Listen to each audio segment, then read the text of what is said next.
Every time. Every time.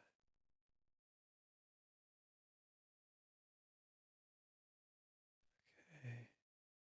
There we go. Okay. Morning. Morning. Morning. I slept like shit. So, that should be fun. Sorry, just had to check my points before anything. The chapter isn't out yet. We still have like 5 minutes. Any ideas what's on the occasion for the holiday? What do you mean? What do you mean? It's a national holiday in Japan, which is why we're getting the shit early. Managed to avoid spoilers yet again. I did too. I had a clue. So someone left a vague post or a vague reply to someone um on YouTube. So someone left a comment saying, "What if Minnie does this?" And someone's like, "Oh boy, you have no idea," um implying that maybe she did the thing. Um what that thing is, I'll not mention it until we get into it, but what was it? It's pretty much what I said in chapter 410. It's pretty much what I said in chapter 410. I'll just like leave that there, where it's like we'll get into it when we get into it. I won't spoil it, but literally, it left me somewhat curious. But I have a sense of self control, just a decent, not strong, just decent. So I stopped myself from seeing the spoilers, despite being a little bit curious. I heard Reddit was blowing the hell up, like people were fucking losing it all over Reddit. But that feels like every other week. I'm gonna be real. That feels like every other week with this series, where people just because people are like convinced they understand what the fuck is going on when clearly they don't. Heck, I'm like talking to Brief. I think he's like a Spanish speaker who like defends this series. I'm talking to him, and half the time I feel like I don't know what the fuck he's talking about. Like he loves the series, which is great, but I feel like he reminds me of my younger self. He like digs a little too deep. If you see some of my earlier posts, I'll try to really dig deep into the story, and I'll actually kind of like come off a little bit cringy, and like I seem like just a crazy fanboy. When in reality there is something there. I just didn't know how to quite articulate myself and like look at things in a way that could appeal to more traditional audiences. Is the chapter still coming out tomorrow or later? It's right now. It's right 2 minutes. We're getting it in 2 minutes. It's right now. It's not tomorrow. It's right now. Yeah, no. Okay. No, we're getting the chapter in like a few minutes. But yeah, now I'm excited as to what we'll get to see in today's chapter. Yeah. Yeah, for one of the reasons I like don't follow Brief is he actually reads the spoilers and talks about them. So I was just like, oh, I'm doing that. I'm doing that. Um, I don't know. I feel like Brief is a little new to media in general. He feels like he's really young. And it shows in how he engages with a lot of other stories. He's very like he's incredibly biased towards this story. Um, but then when it doesn't give him what he wants, he becomes blinded, which tells me he already doesn't really. So, sorry to talk about Brief like before we fucking start. It was just on my mind yesterday, and I couldn't talk about it with anyone. um, but wait, don't worry. I'll stop. I'll stop. Um, we'll worry about this chapter. Also, PlayStation State of Play on Thursday. Something may cry. Yeah, yeah, yeah. I know. I know. Yeah, yeah. Don't worry. I'll watch the State of Play on Thursday. Don't you worry. I'll watch the State of Play on Monday or Thursday. It's a Monday today. Chapter comes out in a few minutes. It's just for today because they have a national holiday. It's just for today. Chapter is out today due to a national holiday. Okay, I'm gonna pin that, and then we're gonna go get the chapter now. Okay. Chapter should be out. Let's reload. R for reload. My girlfriend and her views of love. Oh boy, look who's back. Looky who's back. Oh shit. Oh shit. Oh god. Oh, it looks so good. Oh, it looks so good. Oh, Chizuru looks so cute. The braids. Oh, what the fuck? This is from the training camp.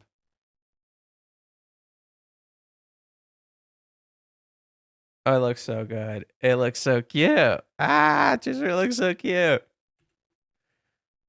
Oh my god, Kazuya is actually on the road. Oh no. Visible concern. Okay, we're going to turn left at this light. Remember to not go over the white line and very good, Kinoshita-san. Thank you. Kazuya, please. Keep your eyes on the road. I'm sorry. Oh my god. Foreshadowing anyone? Foreshadowing anyone? Oh god. Kazuya, please, dude. Mami-chan is here again today. No shit, but why? Most of our lecture times are the same too. She's here whenever I come to class. It's almost like she wants to see you, dipshit. I've run into her a few times. This is harder to navigate than a curvy road. Did she copy my schedule? I wonder. I guess it's less lonely than coming here alone. I didn't think she liked me, but this means that she doesn't hate me, right?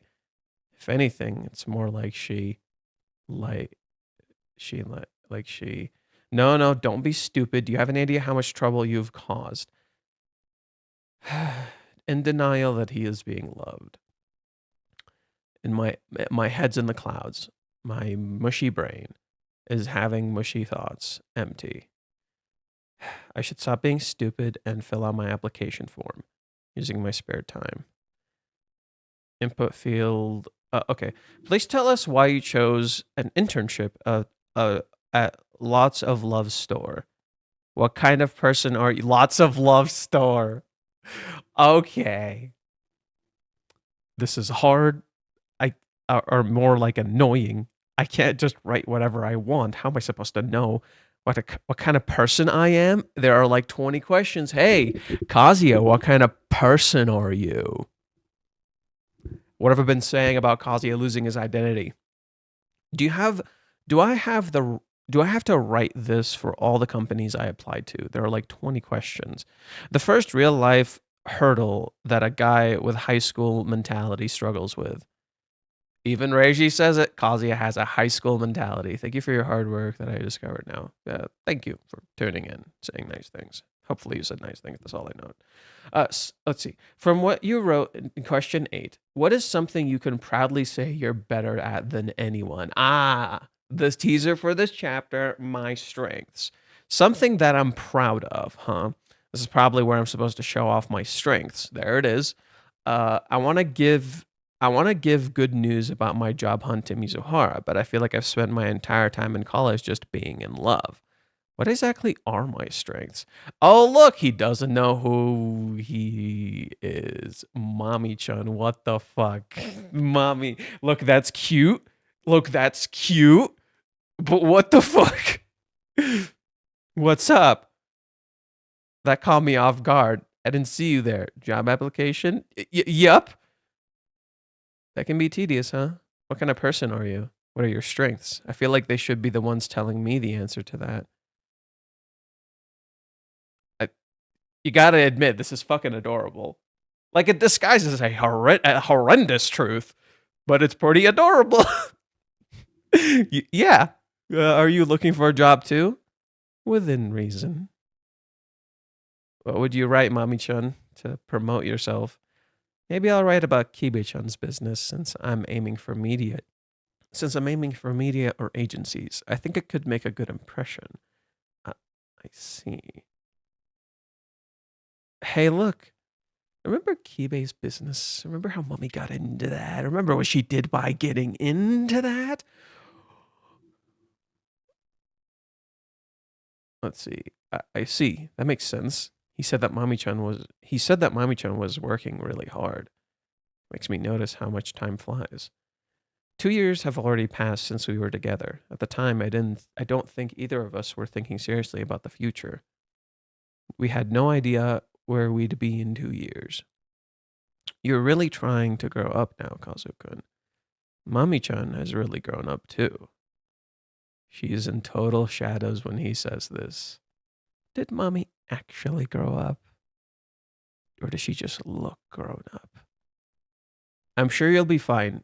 I know you can pull it off. I think you're a really capable person when it comes to a lot of things. Is she actually capable? Does he even know how capable? Gah, was that the right thing to say? Shut up, Kazuya. Was that too direct? What's that all about? I haven't seen her smile in so long. Oh, I could see why Reddit would be losing their shit over this. There were some people, there's like a dude in my chat telling me how in the end Kazuya and Mami are gonna end up together.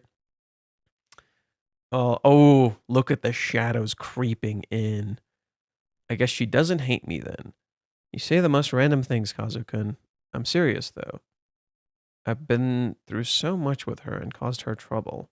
The fact that I can have a normal conversation with her like this means so much to me. Isn't that interesting piece of dialogue? It's almost like you should flip it over. Suddenly, it matches perfectly with Mami's mentality. Huh, same here. I'm not even sure if I have enough credits to graduate. Oh God, Mami's skipping classes.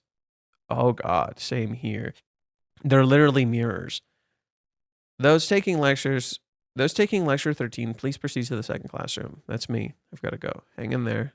Taking a break.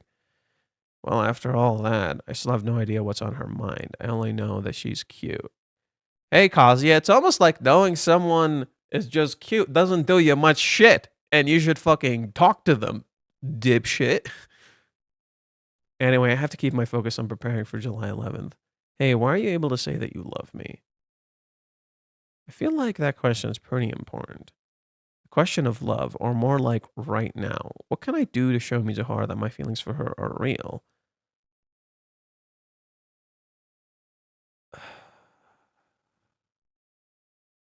Deep breaths. I mean, not calling her by her real name might be a big problem, but that's super hard to change, now that I think about it. At the same time, I don't think that's the problem either. I'm not in love with Chizuru Mizuhara. Chizuru Shinose is the one I love. Please be mine. Huh? What? My name? Did you think changing what you called me would solve everything or anything or something? I don't really get it. I've never been more disgusted. Wow. Well, I'm not going to get anywhere by worrying about this on my own. I guess I'll ask for advice. Oh, God. Oh, fuck me. Oh, fuck me. Here we go again. Oh, here we go again. Hey, cutie. Want to grab a drink with me? Sorry, I'm waiting for someone.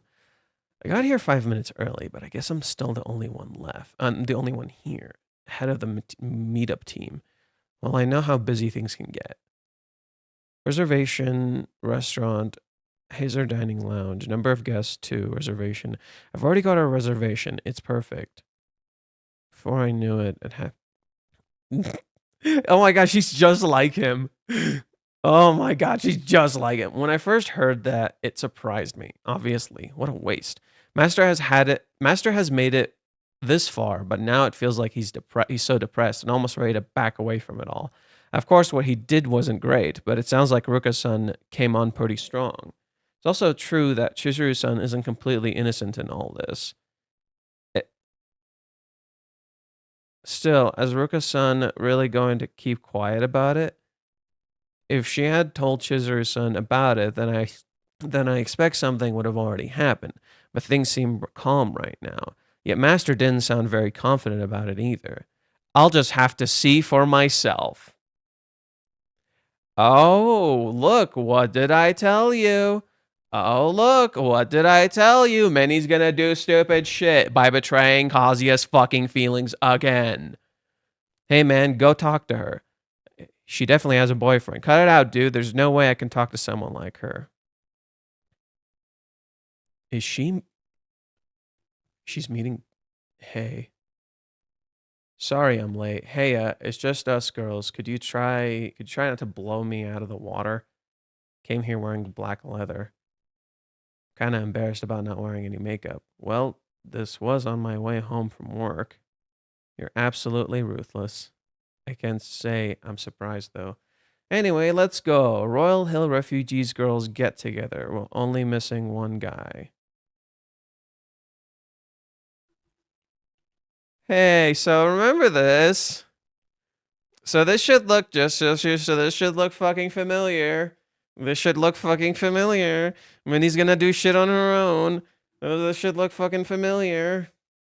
Oh my god. This should look fucking familiar. Oh my fucking god. Okay, we don't have enough to go on with this chapter. I think everybody immediately said, oh my god, Minnie's gonna betray him. And like I said this too, but I don't think it's gonna be how you think it's gonna be. But in particular, ooh, ooh, ooh. Oh, I gotta pull it up. Oh, fuck me. Oh, fuck me, Minnie. Well, some people would be down for that. Hey, hey, does this look fucking familiar? Does this look fucking familiar? Oh, does this look fucking familiar? Ooh, does this look fucking familiar? Ooh, does this look fucking familiar? She's practically begging for someone to give her a push. I'll just have to see for myself. When Minnie says, I have to see for myself, she is literally in fucking shadows. As she turns to look at Chizuru and find herself jealous of Chizuru because Chizuru is beautiful. And all the men around her are trying to hit on her. Like Chizuru is stealing her fucking limelight. Minnie is talking about seeing Chizuru when she can't see shit. She's literally in fucking shadows. Oh, nuts. Oh, fucking nuts. Oh boy. It's almost like we're returning to the past because there is a fucking problem. It's almost like there's a fucking problem. This reminds me so much. Oh my god, Minnie's literally experiencing Chizuru. She's even wearing the same earrings. She's even wearing the same earrings. Holy fuck. Holy fuck. She's even wearing the same earrings. Okay. This is intentional. This is intentional. This is a callback to the Tiger's Den. 100%. 2000 fucking percent. This is a callback to the Tiger's Den. Without fucking question. Without fucking... This is a callback to the Tiger's Den without fucking question. Look at this. Look at this. It's the fucking same. She's even wearing the same fucking earrings. She's literally wearing the same earrings. This is totally a callback to the Tiger's Den. Abso-fucking-lutely. Without question. Oh, this is absolutely a callback to the Tiger's Den. Again.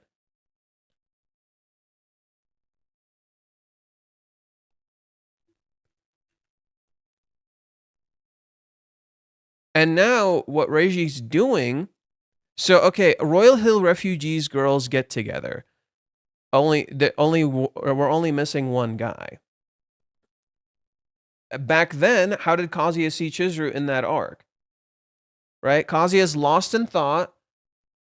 And what happens? This dude sees Chizuru. And oh look. Right? It happened again. It's the same thing. It's the same fucking thing.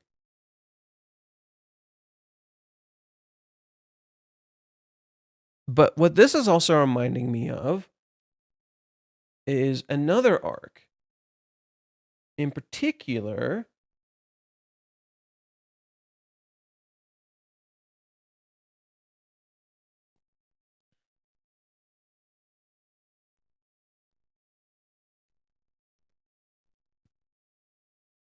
this, where Minnie takes Kazuya drinking, and what does Minnie call it in front of Chizuru? Royal Hill refugees. It's the same name. So what Reiji is highlighting to us is there's this correlation between this arc and what is it? This arc and what is it? This arc and the Tiger's Den. There's a correlation. Reiji's already telling us there's a correlation between these two arcs. In particular, this arc, I want you to notice what Minnie says about Chizuru. It's pretty similar to what she said to Kazuya prior. Investigation, I'm hearing this just now, worries me even more. Investigation is such a vague word. If there's so much development on the emotional side of things, then the simple way of looking at it is that the investigation never ends because she doesn't want it to end. First of all, she can do all the investigating she wants while dating you. She's wasting your time too. Usually you just think we aren't compatible and drift away from each other. I don't want to doubt Mizuhara-san's intentions, but most people would say that's kind of girl's devious. And look at Minnie, look at Chizuru. Look at how Minnie looks at Chizuru. Her eyes are closed the whole time. Her eyes are closed the whole time, and she's jealous, and she's blushing. It's almost like Minnie secretly has a bit of a crush on Chizuru. It's almost like Minnie has secretly a bit of a crush on Chizuru. And she's telling Chizuru, you're ruthless. She's saying stuff like, you're going to blow me out of the water. Huh. Now I'm curious who Kazuya is seeking advice from. See, that's the misdirect. Minnie is waiting, and you think Minnie is waiting for Kazuya. It leads you into a false sense of security. It's incredibly effective. Kazuya's like, I guess I'll have to ask for advice. You think he's going to talk to Minnie, right? Your immediate guess is he's going to talk to Minnie. You see Minnie because you saw her asking for advice prior, right? You saw Kazuya talking to Minnie prior. Instead, Minnie's meeting Chizuru. Plot twist, reverse the plot on you. You thought what was happening. You thought you understood what was happening. Yet again, you're shown how unpredictable Minnie is, right? Literally the constant repeating motif is you're seeing how you don't understand Minnie. She's incredibly unpredictable. You don't know what the fuck Minnie is thinking. And this chapter shows it perfectly. So this might be Sumi coming in for Kazuya. That's the thing, like I could see that happening. Kazuya doesn't know who to ask for advice. So Sumi's gonna reach out to him and he's gonna be like, oh, I'll ask her for advice. I haven't talked to Sumi in a while. Not realizing that maybe asking Sumi for this advice might be a bit of an issue. This might be Sumi coming in for Kazuya. Yeah, again, that's kind of what I said. I think someone said what the teaser was. The next time, according to the spoilers, is defusing the bomb or bomb defusal.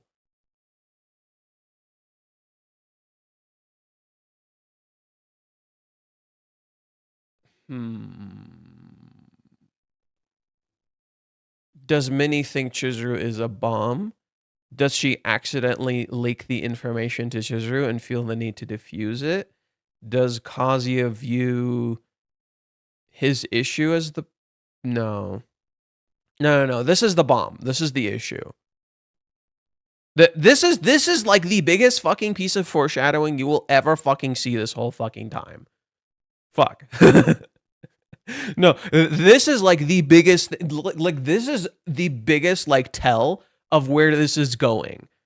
Ruka could be the bomb, but it's likely Minnie.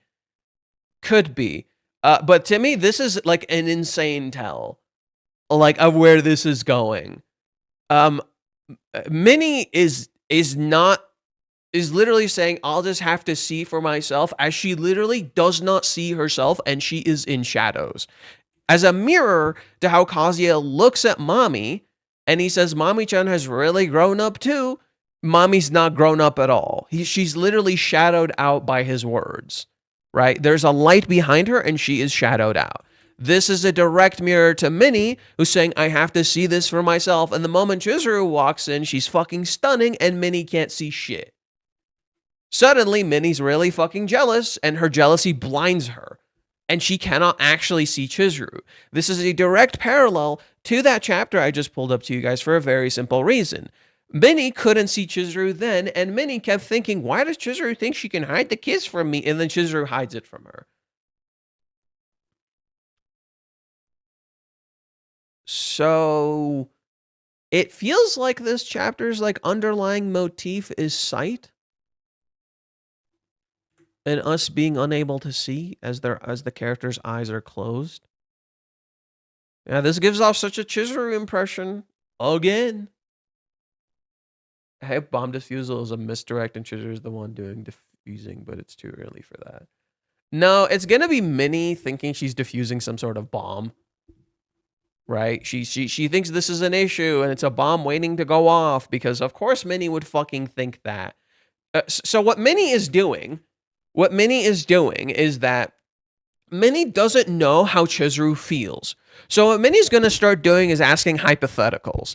But the thing is, every time Minnie asks hypotheticals, she fucking sucks at it. So Chizuru's eventually going to piece 2 and 2 together and be like, Minnie, what the fuck? Something happened with Kazuya, didn't it? Right? Because Chizuru's not fucking blind. So she's going to be like, something happened with Kazuya, didn't it? What are these hypotheticals? Spill the beans. And that's how it's going to become this like bomb. Where Minnie is going to be, the next chapter, I think, is Minnie's thinking she's trying to defuse some sort of bomb that's waiting to go off. In reality, she's setting a bomb off. Just as this chapter is, the teaser for it was My Strengths, whereas the entire chapter was the characters literally not seeing themselves and what they can do. Right? What is this entire issue with Kazuya in this chapter? He literally does not see his own strengths. The chapter teaser is a complete misdirect. That is the entire chapter motif. It's like he literally doesn't see what he can do. He doesn't see what he just did to Mami. Right? Mami's like staring at him the whole fucking time. He doesn't see how he's the one attracting her. How he's the one who's bringing her to him. So Minnie thinks she's defusing a bomb. She's setting a bomb off. It's like when you're going to cut the wires and you think the red wire is the one that'll turn off the bomb. When in reality, the red wire sets it off. That's literally what I think it is. I'm like pretty fucking sure about that. If this chapter is anything to go by, if this chapter where it's called My Strengths and it's literally Kazuya being unable to see his strengths, is it being the entire motif of the chapter. Next chapter is the same exact thing. If the next chapter is called defusing a bomb, it's actually setting a bomb off. Which feels exactly like Minnie. Minnie would absolutely blow up the bomb. By the way, there's an intentional parallel being struck between Mami and Mami and Minnie. I wonder if you can see it. Look at what Mami is wearing.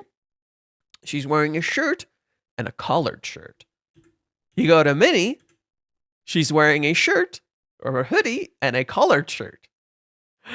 It's almost like they're inverted mirrors. It's like my theory about Mami and Minnie is super fucking accurate. My God. It's funny because instead of having love life of her own, she gets involved in these twos whenever she's not being carefree and irresponsible. She messes everything up. And that's why like this was a massive tell for me. Because this is also another nod to so this is also a nod to 387, which by the way set a fucking bomb off, because of course it fucking did. Hey, look. Hey, look, do you see how similar this is? Do you see how fucking similar this is? Oh, look. No, look. Oh, look. And then you go to 390. And Minnie is just like, Chizuru is just begging for a push. What did Minnie do? Minnie pushed her in the wrong fucking direction. What did Minnie do? She pushed her in the wrong fucking direction. Chizuru wasn't begging for a push. Chizuru wasn't begging for a push. That's not what was happening. Minnie completely misread the situation. Right? Minnie completely misread the situation. So there's this parallel here where you're seeing Minnie but it's contrasted by the white background. She's in shadows. It's not just Minnie's serious face. It's that Minnie is serious, but she's in shadows. She's serious about doing this thing, but she literally doesn't know what the fuck she's doing. It's like holding a weapon and saying, this is, yeah, I definitely have to use this weapon. But you don't know how to use the weapon. So you're going to shoot someone. That's kind of literally what it is. That's low-key literally what it is with Minnie.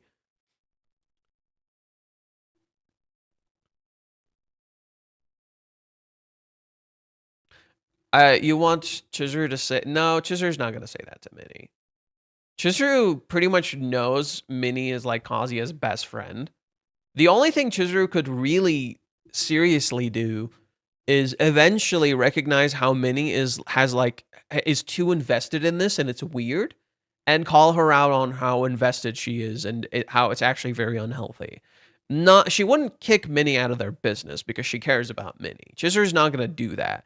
Chizuru is really, really hard on herself, and she's really nice to other people. So even though Minnie is like doing her stupid shit, Chizuru is willing to work with Minnie. But that's the thing. There's also another tell here that you didn't fucking notice. There's also another massive tell here that contradicts the entire narrative you've been fed up until this point. Chizuru met Minnie. Chizuru's like, I don't want any distractions during my play, yet here she is meeting Minnie. Isn't that weird? Isn't that weird? Huh. I wonder why Chizuru can just casually meet Minnie like it's no fucking problem, but then she tells Minnie prior she's not going to meet anybody or anything until she's not going to have a boyfriend until July 11th. I wonder how when Kazuya calls her, Chizuru just immediately agrees to meet him. It's almost like you're being fed a fucking lie, and it doesn't add the fuck up. It doesn't make any fucking sense. Chizuru's literally here meeting Minnie, even though she's supposedly supposed to work on and focus on her play. She's all dressed up, almost like she's actually waiting. She's doing this for Kazuya. It's almost like Chizuru was expecting the Kazuya to show up, so Chizuru dressed the fuck up. Oh my god. Oh my god. Oh wow. I wonder.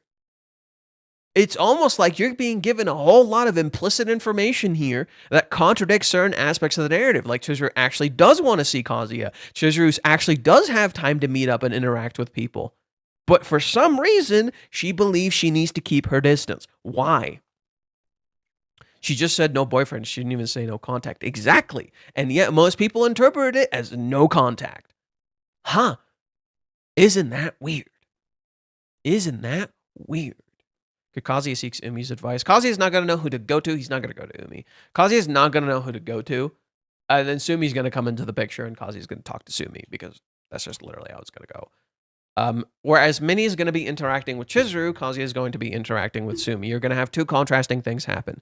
In turn, what I could see happening is that Chizuru goes to Sumi in some way, shape, or form as a flip of this. And suddenly you're going to see how Sumi's actually helpful, whereas Minnie's actually causing problems. This is kind of the setup that I'm seeing here. Is like Chizuru's going to interact with Minnie, and it's going to lead to some sort of issues, for sure, because every fucking time. And then Kazuya is going to interact with Sumi, and Sumi might actually somewhat help him a little bit. And then Sumi might find out through Chizuru about certain things, and then maybe try to help and give Chizuru advice.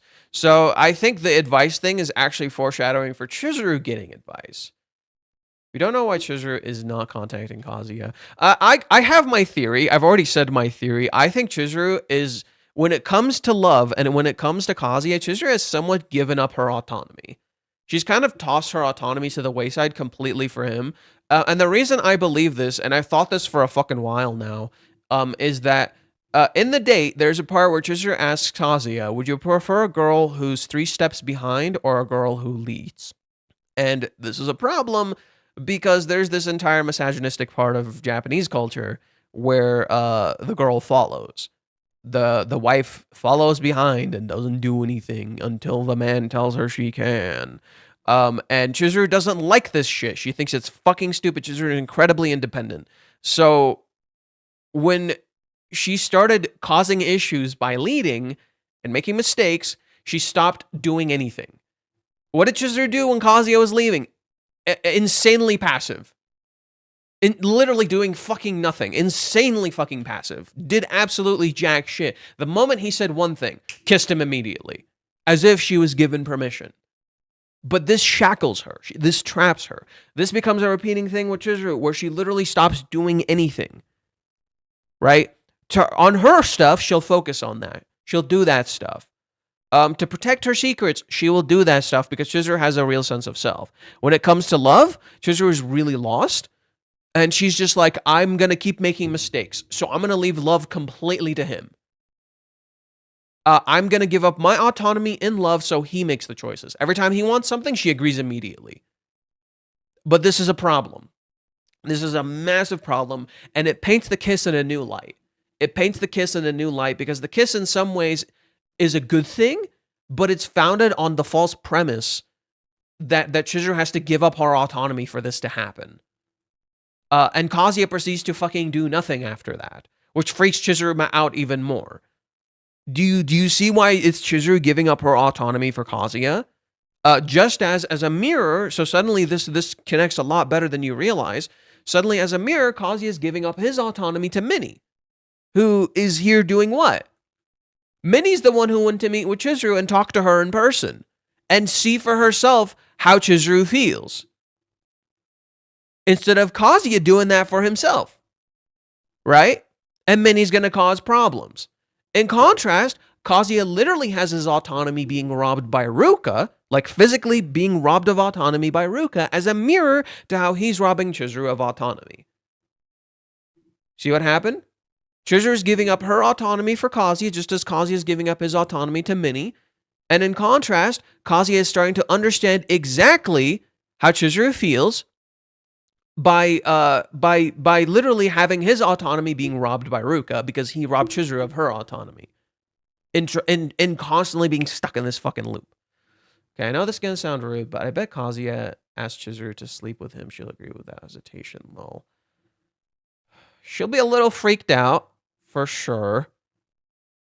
But maybe, and I don't think that's a good thing. At this point in the story, I don't think that's a good thing. I think that's a really bad thing. And that's the sad part is, like, I don't think you're completely wrong. That's the sad part is, I don't think you're completely wrong. And it shouldn't happen like that. And I don't want it to happen like that. Absolutely fucking not. But yeah. Yeah, there's this whole issue right now where Kazuya has essentially given up his autonomy, whereas Chizuru is giving up her autonomy for him. The time is actually avoiding... This time, she's actually avoiding Kazuya, unlike the ghosting, which is literally Kazuya avoiding her, but people said otherwise. She is avoiding him, but the reason for why she's avoiding him is what people completely misunderstand. Chizuru is avoiding him because she thinks she must. Not because she actually wants to. Just as in the time skip, she wasn't so much avoiding him as she didn't know how to approach him. Chizuru, both instances, Chizuru didn't actually want to avoid him. They're mirrors. In both instances, Chizuru doesn't actually want to avoid him. But she doesn't know what she's supposed to do. Because she has a lot of self-doubt, because Chizuru is incredibly critical with herself. This is where I introduced this thing that I wrote yesterday, where a lot of people love to say, Sayuri is like the greatest grandma ever and made no fucking mistakes or anything. When she absolutely fucking did. She absolutely fucking did. In particular, every time you get a flashback to Chizuru's life when she's younger, you see Sayuri giving Chizuru like a lesson on morals and doing the right thing or the wrong thing. And I think what that did is act as a double-edged sword, where on one hand, Chizuru has a very strong sense of self. On the other hand, it's left her very morally confused. Because when something bad does happen, or when she does something bad, she beats herself the fuck up. And she directs all the blame at herself when it might not be her fucking fault. Especially when she really, really cares. So Chizuru is always really hard on herself and really kind and respectful to other people. And Kazuya knows this. But boom, it's happening anyway. And Minnie doesn't see this for shit. Let's see. Okay, so first off, I'm gonna send things to Crumpy. Let's pull up the Japanese version. We're gonna send the shenanigans to Crumpy-san.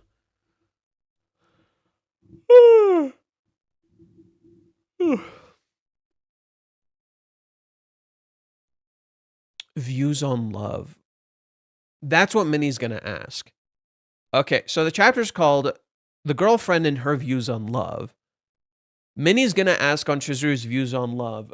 This is a parallel to 392, where Minnie doesn't know Chizuru's views on love. Yeah, in 392, Minnie has no idea of Chizuru's views on love. She's never fucking heard it. So, it makes a lot of sense for Minnie to try and figure out Chizuru's views on love and see if they parallel Kazuya's views on love, which Minnie saw here. What is the big thing that's missing here? Chizuru told Kazuya her views on love. Minnie doesn't know that. Kazuya doesn't tell her this. So what's Minnie gonna try to do? She's gonna try to get Chizuru shit-faced drunk so Chizuru will open up to her and tell her. And there's gonna be a contrast happening. Chizuru's not gonna get drunk because Chizuru can hold her liquor when it's not with someone else.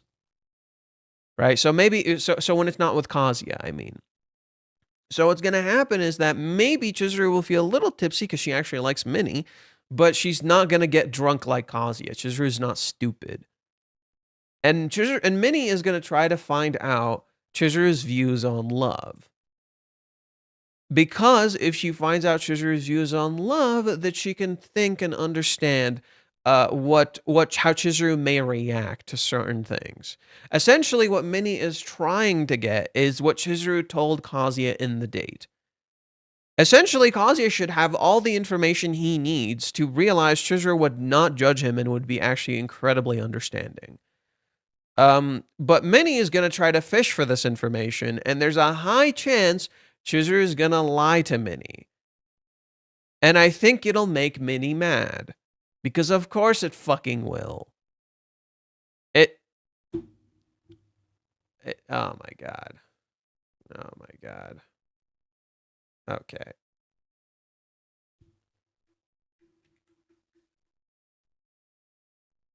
Okay.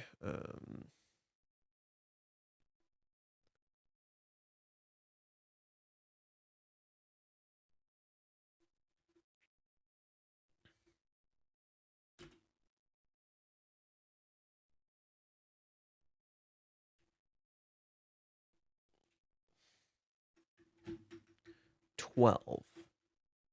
Why the number 12, I wonder?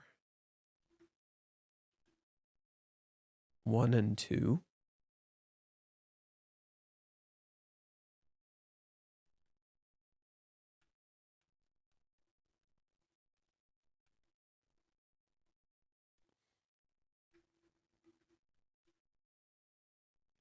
It's funny, Kazuya is literally doing what he did at the start of the series. He's too distracted by girls.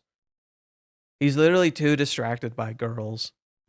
That's so funny. He's literally doing what he did at the start of the series where he's too distracted by girls. Before, Kazuya wasn't actually distracted by girls. Now he actually fucking is. He's literally distracted by Mami. Before, Kazuya wasn't actually distracted by girls. Like, he just looked like he was.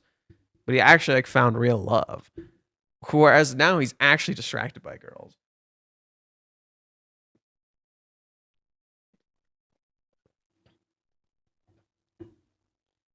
So Kazuya is falling apart right now. He's been falling apart. He has been for a fucking while. I can't blame Kazuya for being distracted by women. I could. Absolutely, I could. Dude, there comes a point where you gotta take fucking charge over your life, and you can't just be distracted by things constantly. And Kazuya just fucking is. There are serious bad Discord changes coming. Really? What do you mean? I thought Discord already had a lot of stupid shit. like happening? Or is there more? What else is coming?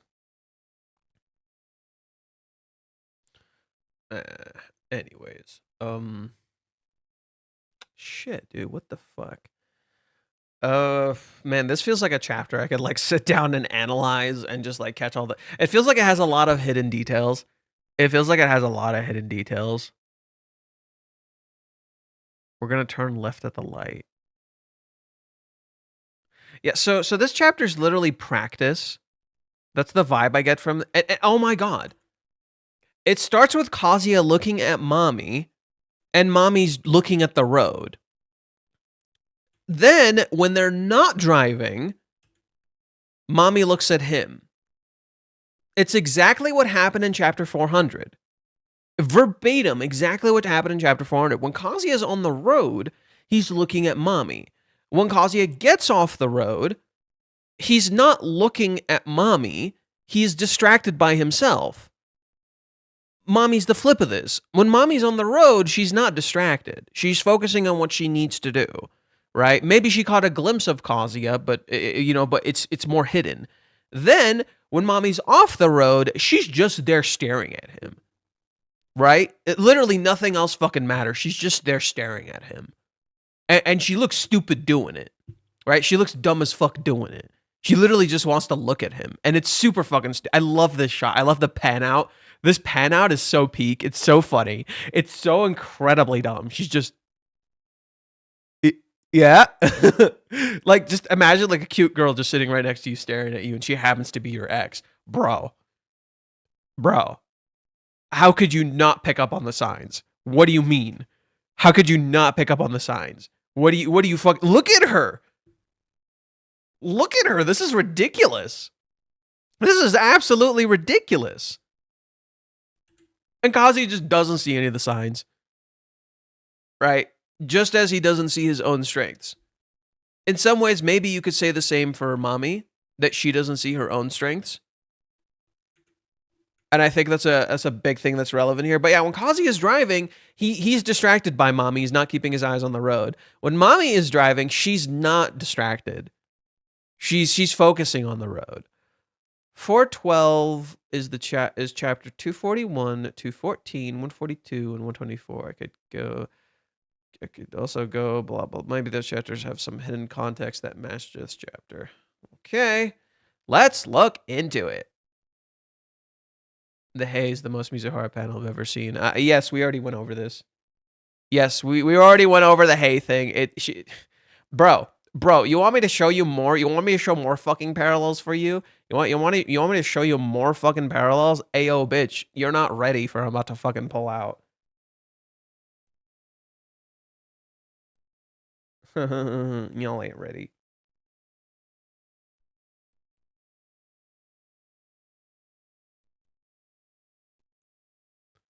If it'll load.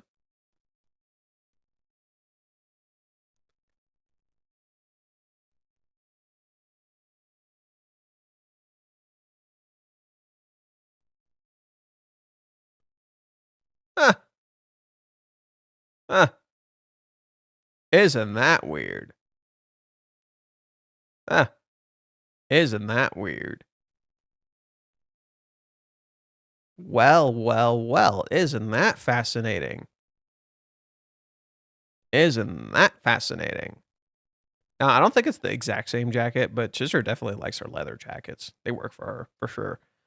But hey, wouldn't you know it, Chizuru's also wearing a leather jacket. Here, when she's coming home. Huh. Isn't that weird? Huh. And she also says, hey. Huh. Oh, look. She also says, hey. Good night. Isn't that interesting? And what happened here? Oh, that's right. Kazuya asked her out on a fucking date. Is Minnie on a date with Chizuru? In place of Kazuya? Well. What is going on here, Minnie? I was just coming back from work. You blew me out of the water. And Chizuru half lies here. Right? Chizuru half lies here. So look at this. Chizuru says, sorry, I'm late. Minnie says, hey, it's just us girls. Would you try not to blow me out of the water? I'm kind of embarrassed about not wearing any makeup. I came here wearing a backpack. Look at how Chizuru reacts. She blushes and has a bit of surprise. She closes one eye and says, well, this was on my way from home from work. What's interesting about this is that it literally parallels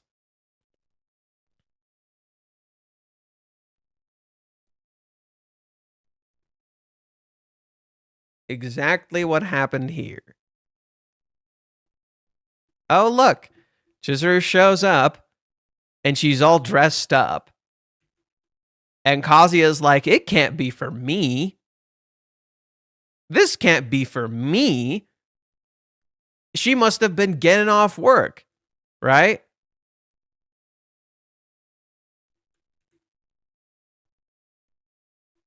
Where did he say it? There's no way this S-class goddess wants to meet someone like me. It's literally for you, dipshit. It's literally for you, dipshit. Literally nobody else but you. Heck, she dressed up for you. Right? So guess what? This scene is an exact parallel to that. Yeah, Chizuru was getting off work. She's not lying about getting off work. What she is lying about, she's omitting a little piece of detail. She probably dressed like this because she was going, Kazuya might be there. If Minnie is there, there's a chance Kazuya may show up. So Chizuru probably dressed like this somewhat on purpose, knowing who would be there because she wants him to look at her.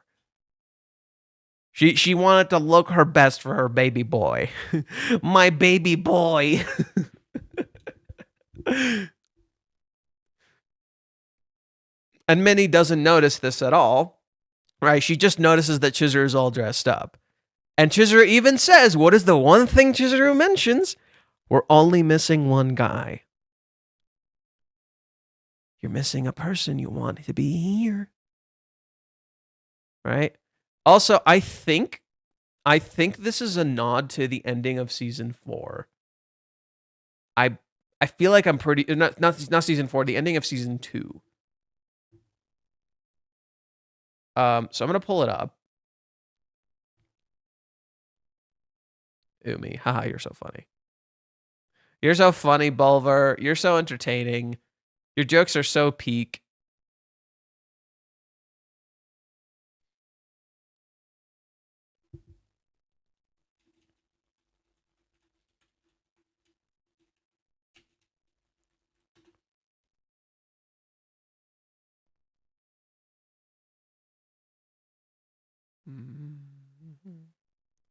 Yeah, the fucking moving stills. That's all it is just moving stills. It's so goofy. Oh, look! Oh, look! There's a bit of parallels happening here. Just a little bit. There's a bit of parallels happening here. Huh. Isn't that interesting? Isn't that interesting? There's a bit of parallels happening here. Well, well, well, wouldn't you know it? Wouldn't you know it? I also would like to make you notice how Minnie and Chizuru are walking together, whereas Kazuya regularly just follows Chizuru. This is literally being framed like a date. In fact, I have further evidence that implies this is being framed like a date. There's more. It doesn't stop there. There's more. It does not simply end there, young Padawan. Oh, look. Oh, look. Oh, look. Wouldn't you know it? Wouldn't you know it? Oh, looky. It sure does look like a date. It sure does look like a date. Wouldn't you say? Let's thank God for traffic because I'm not at work yet and I get to hear the analysis. Oh, there might be more. I might stop at 11 today, which by the way, sorry. I might stop at 11 today because I have work at 1 and I'd like to get a little bit of rest before work. I'd like to rest just a little bit before work. So I'm sorry, the stream might be a little shorter than usual today. Just because I'm essentially working 2 jobs. So I couldn't get the day fully off. I only got the morning off. So because it was too sudden and a lot of things happened at work. So yeah, I couldn't get the day fully off. Sorry about that. But good news for those who are here and currently watching. Tomorrow and Wednesday have it completely off. So tomorrow we're having a full, I'll try to do a full 8-hour stream. I might even play a little bit of Kingdom Hearts. And then Wednesday we'll definitely play some Kingdom Hearts. So tomorrow we'll just essentially, I'll cover up what I missed or what we couldn't do. And we'll come back full circle to that. So, okay. Shadow over here wanted me to look at chapter 241 because this is chapter 412. So let's go to 41. 241 in particular. Okay, what's 241 have that could be relevant to this? I think that's when Chizuru went to Kazuya's place. Oh my god, it is. Oh my god, it is.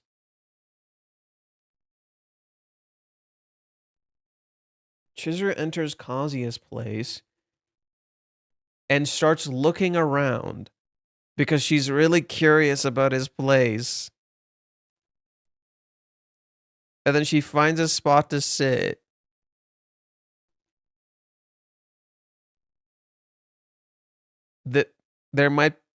Kazuya doesn't see his influence on Chizuru in this scene. It's the same fucking thing.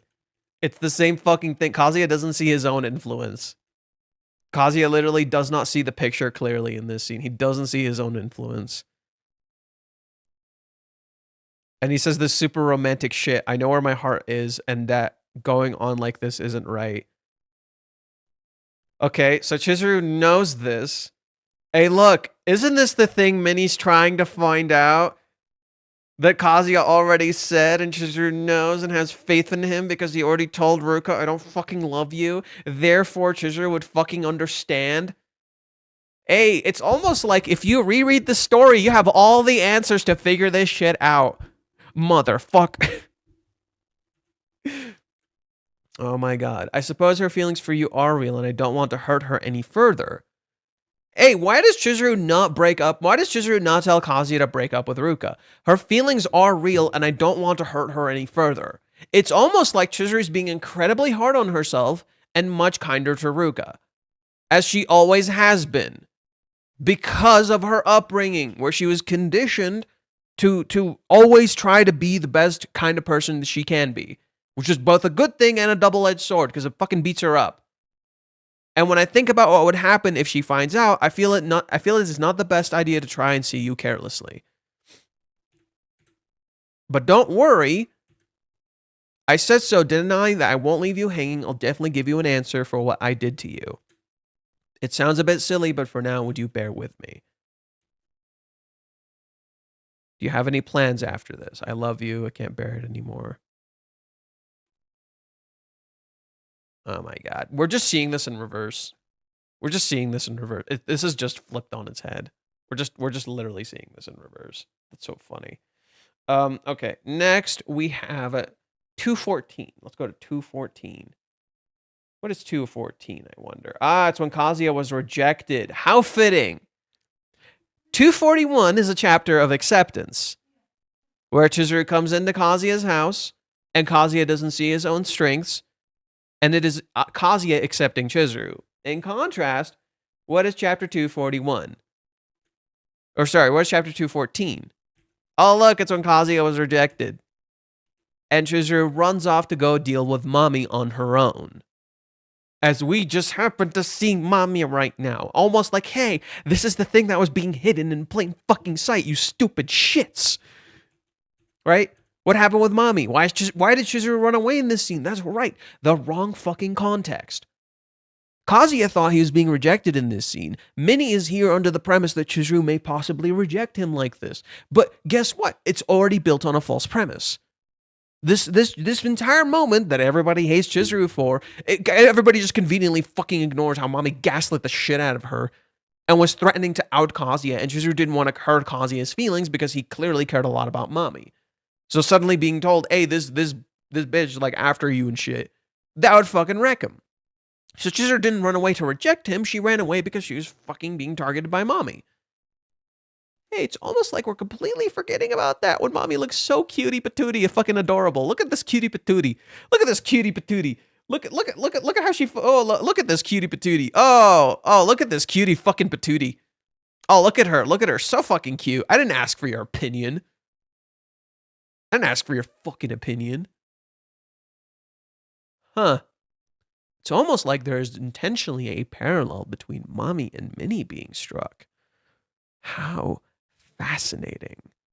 How fascinating. Isn't that a fascinating twist of turns? Right? Right now, I only have one option. Convince her to change her mind. Chizuru was conditioned she only has a single option. I have to change her mind. Huh. Now let's read what Minnie said. What is Minnie's favorite line? What is Minnie's favorite line in Joypolis? This is your one and only option. What is Minnie's favorite line in Joypolis?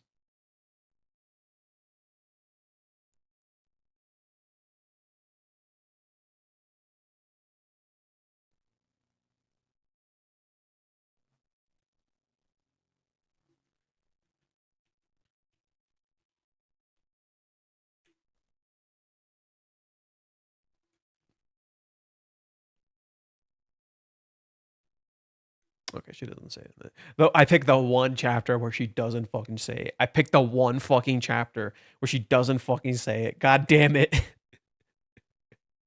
God fucking, I picked the one stupid chapter where she doesn't fucking say it.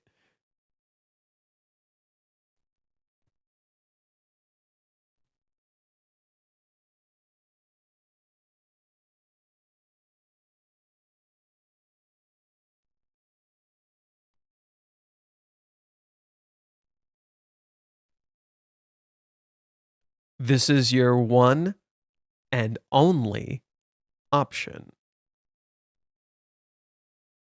Huh. Okay. I have to change her mind. Okay. When I first heard that, it surprised me. Obviously, what a waste. Master has made it. It's a waste. So Minnie views it as a waste.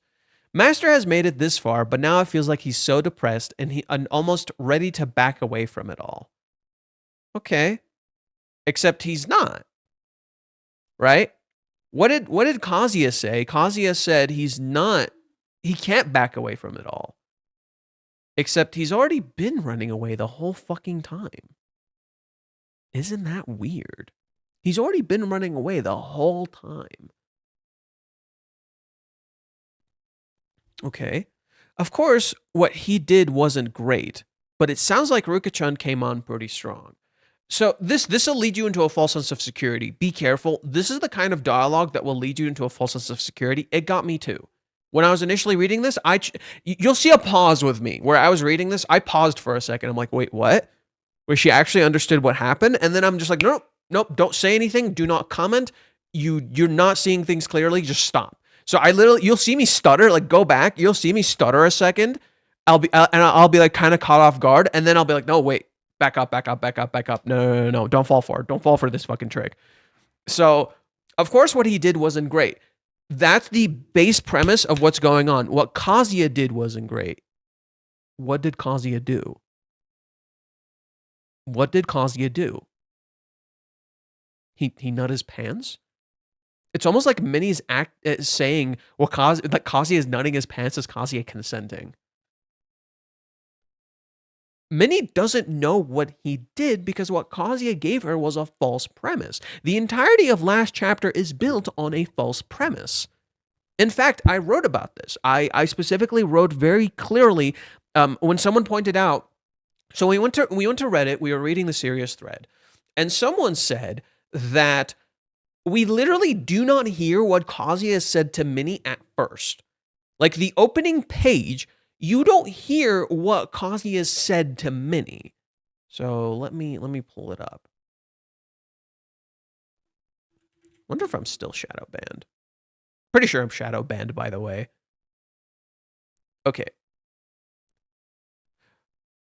I don't know if this is the one I wrote.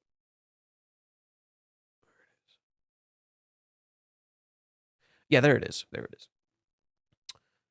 So for 411, I was literally oh my God, Crumpy wrote the thing. Fuck me.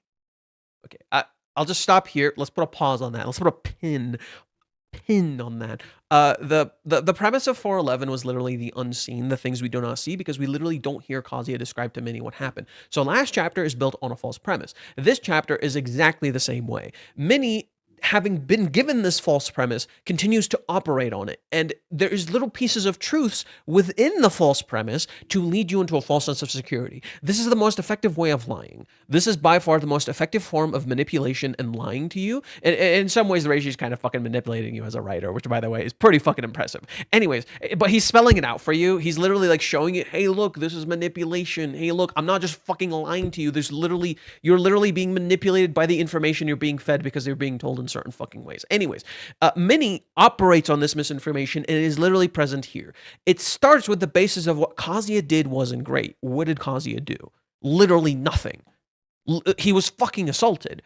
But then she adds a thing that you kind of feel too. So pretty much Minnie's being a centrist, where she's kind of blaming everyone. So she says, but it sounds like Ruka-san came on pretty strong. Ruka didn't just come on pretty strong. She kind of just ignored him, and he fucking had a fucking, like, what is it, like a PTSD attack and froze. Okay? And then it's also true that Chizuru-san isn't completely innocent to all of this. She literally wasn't fucking there. What do you mean? She literally wasn't fucking there. What do you mean?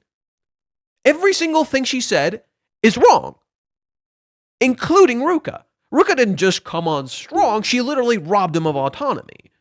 Kazuya didn't do what Kazuya did wasn't great. What did Kazuya do? Fucking nothing. And then it's completely, Chizuru's completely innocent of this. No, she's not. Every single sentence she said is wrong. Literally every single sentence she said is wrong. But when you want to believe it, it suddenly becomes true, right? Because you're operating on the same false information she's been presented. There's no way she didn't know that kind of thing would happen. Oh, she means Chizuru, right? And the flashback she's having purely about Chizuru, right? She talks about Ruka and she talks about Kazuya, but the flashback she's having purely on Chizuru, not Ruka.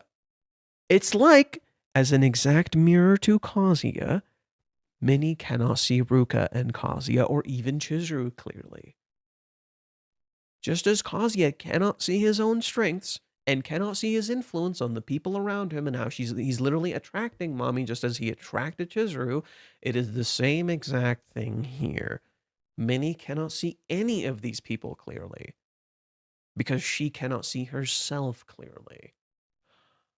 Okay, we're going to pause here for just a moment. We're going to read what Crumpy wrote. Thank you, Crumpy, if you see this, although I'll just send you a thank you anyway.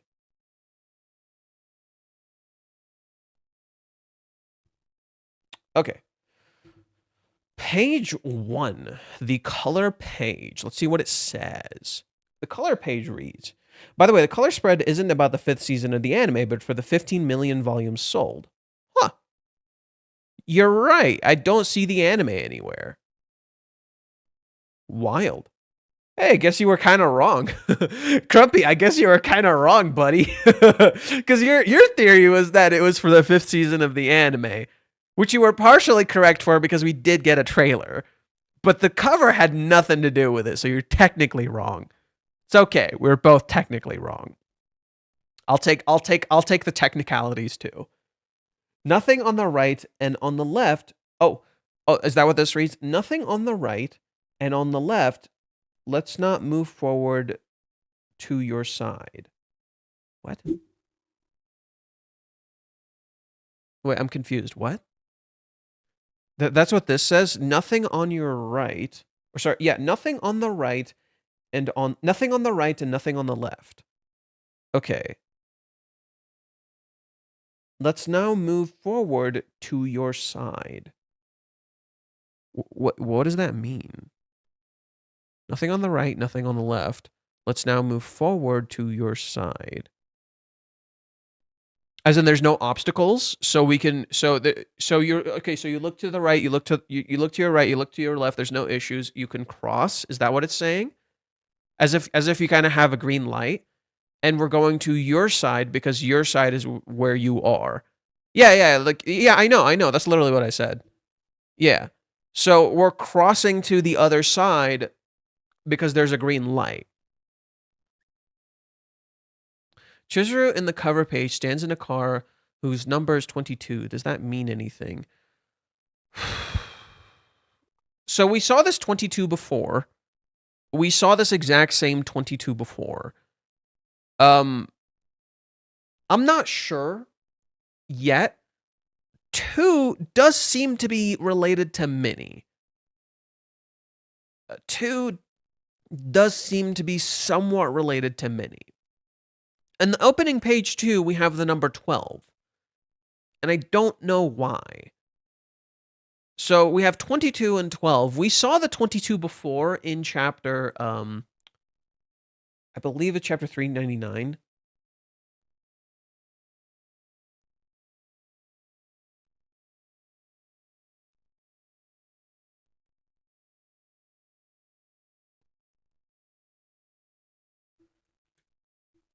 Oh, look. It's literally the same shot. It's straight up. This is a picture Reiji took. It's the same exact shot. Okay. This place is apparently from Nagano Prefecture. I don't know why the 22 is being highlighted, because you can see 23 and 22 and 57 and 31. You can see all these numbers. But Chizuru in particular stands right next to the 22. I don't know what that means. I do not know what that means. Maybe 22. That's the thing too. Is like sometimes the numbers in Japanese can be read a certain way. So like because they can be read a certain way, they can mean something. In particular, this is oh, never mind. I just realized what the 12 is for. I'm fucking stupid. We're in chapter 4:12, and this is 12. I think he did something similar like earlier in another chapter. I'm pretty sure he did something similar in another fucking chapter. Yes. He did it last chapter. I'm so fucking stupid. He did it last chapter. I'm so fucking stupid. Minnie tells Kazuya in chapter 4:11 what July 11th means. She tells him the 11 is for the chopsticks. She's holding chopsticks. Yeah. So I think okay, so this is my theory. I think the numbers that were being given are meant to misalign with what is actually happening. What do I mean? Last chapter, it was 4:11, and this chapter was, and Minnie talks about July 11th. So, the July 11th literally does not align with 4:11. It's two completely separate things. In this chapter, we're in chapter 4:12. We see a 12, but we don't see a 4. 4 divided by oh my god. Half of 4 is 2. 2 and 2.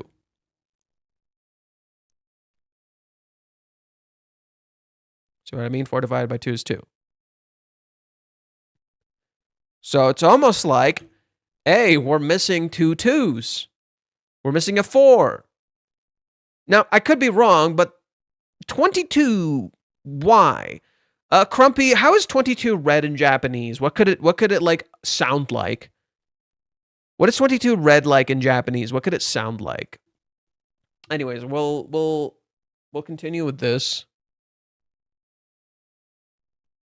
But the last thing that I think is relevant to this is that Minnie lives in room 202. Niju ni. What does that sound like? Maybe he's referring to chapter 22. Okay, let's go to chapter 22 really quick.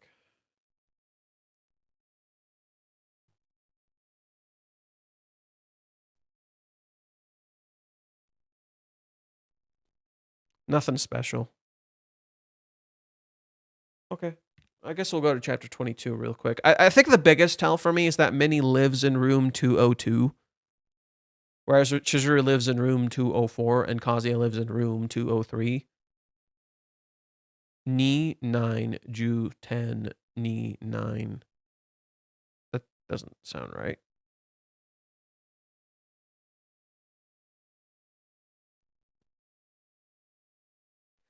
Oh, maybe it's 2 and 2 because 4, which is Chizuru's number. Maybe that's what it means. 2 plus 2 is 4. So Chizuru's number. 4. Maybe that's what it is. There's 2 and 2. When she's riding with him in the car. She's riding with him in the car. There's two of them. They're sharing each other's company. Oh my god. Okay, it's kind of cute actually. Oh, what the fuck? Chapter 22 is when Ruka tells Chizuru, you're not a rental. You're a rental girlfriend, are you?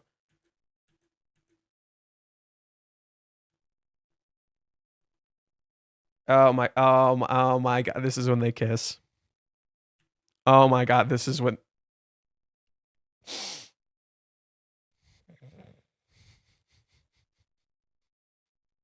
This is when they fucking kiss.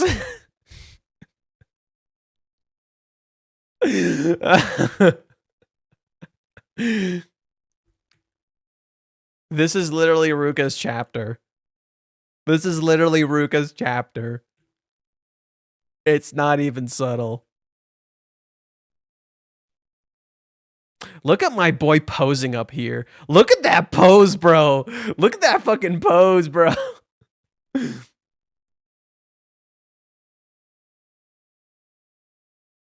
Okay.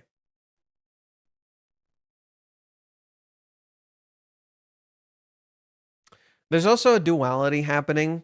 So a big theme right now is duality. So that could be another reason for the 2-2s. So two contrasting elements, but they're literally dueling themselves. So 2 and 2. Because look at Chizuru, what do you see? Normal hair, braid. There's a duality. Right? There's two contrasting things. Whereas her entire uniform is uniform. Right? So literally 2 and 2. It's literally balance. I think that's what it is. I think the 2 is like literally meant to represent balance. I think that's literally the point. 2 and 2. It's balanced. It is literally perfectly balanced. There's also another thing that's kind of relevant to that in the chapter itself, where look at how Mami and Kazuya sit. Look at how Mami and Kazuya sit. They don't sit next to each other, but they both face the same exact direction. It's like they are literally mirrors. Mami always literally sits ahead of Kazuya. That's a consistent repeating motif. It was there in chapter 400.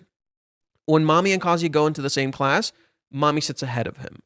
Mami has lecture in room 13, aka a literally bad fucking number, bad fucking omen, dude. Right? And that's the thing. 13 is directly connected to Mami. Why? Mami is born on, I believe, November 13th. And we see Mami when Mami confronts Chizuru in chapter like 40 something. It's in karaoke room 13. So it's almost like, hey, 13, bad fucking omen. Hey, 13, bad fucking omen. Like literally unlucky number, organization 13. Organization 13. Oh no, it's organization 13, Sora. God damn it. So yeah, I think that's what my theory is like it's the 2 is about parallels. The 2 is about parallels and reflections. You have 2 pairings in this chapter. You have Mami and Kazuya, and you have Mini and Chizuru. 2 separate pairings, right? So that is essentially this chapter, 2 and 2. There's 2 different pairings in this chapter. I think that's why it's 2 and 2. And also possibly a reference to Ruka in chapter 22. We're going to keep reading what Crumpy wrote. So...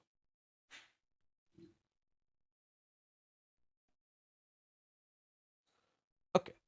So for this page, it reads, a distracted Kazuya during his driving lesson. It looks like the origins of this distraction isn't the driving itself. Because you see Mami coming up, and then, oh, look, he's distracted by Mami. Stupid fucking idiot. Okay. And the girls get together. They'll blow away all the built-up chatter and worries.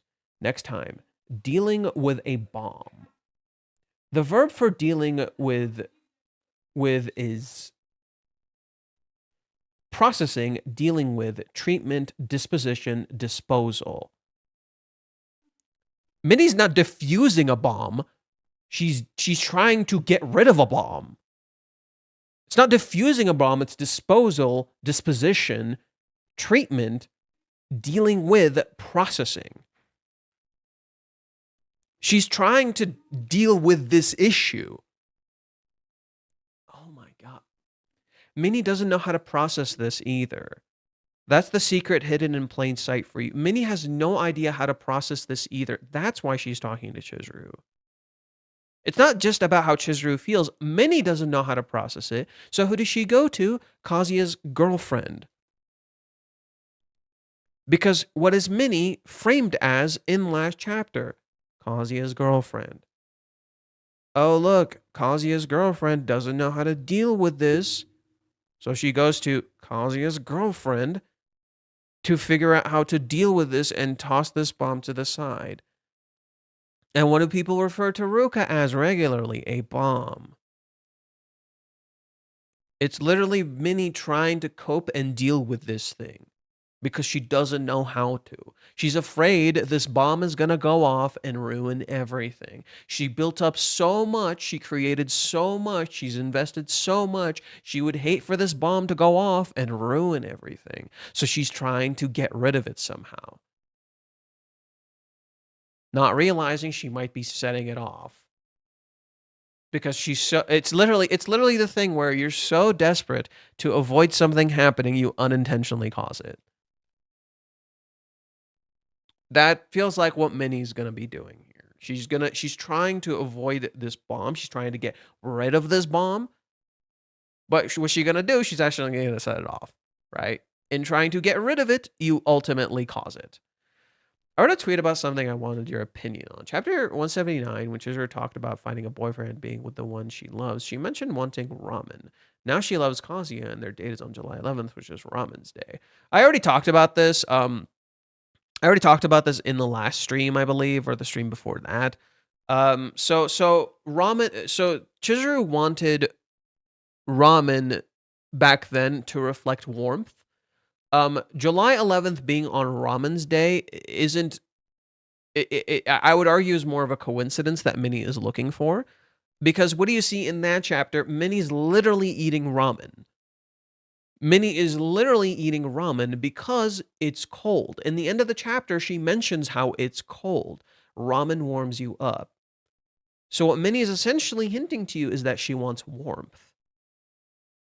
And rather, it's meant to show this parallel between Minnie and Chizuru, where Minnie also wants a similar kind of warmth. But the difference is, Chizuru didn't eat ramen in chapter 179. She mentioned wanting to eat ramen and it would warm her up, as if to imply how she wishes for the warmth of another, to have someone with her during wintertime and to feel safe and comfortable.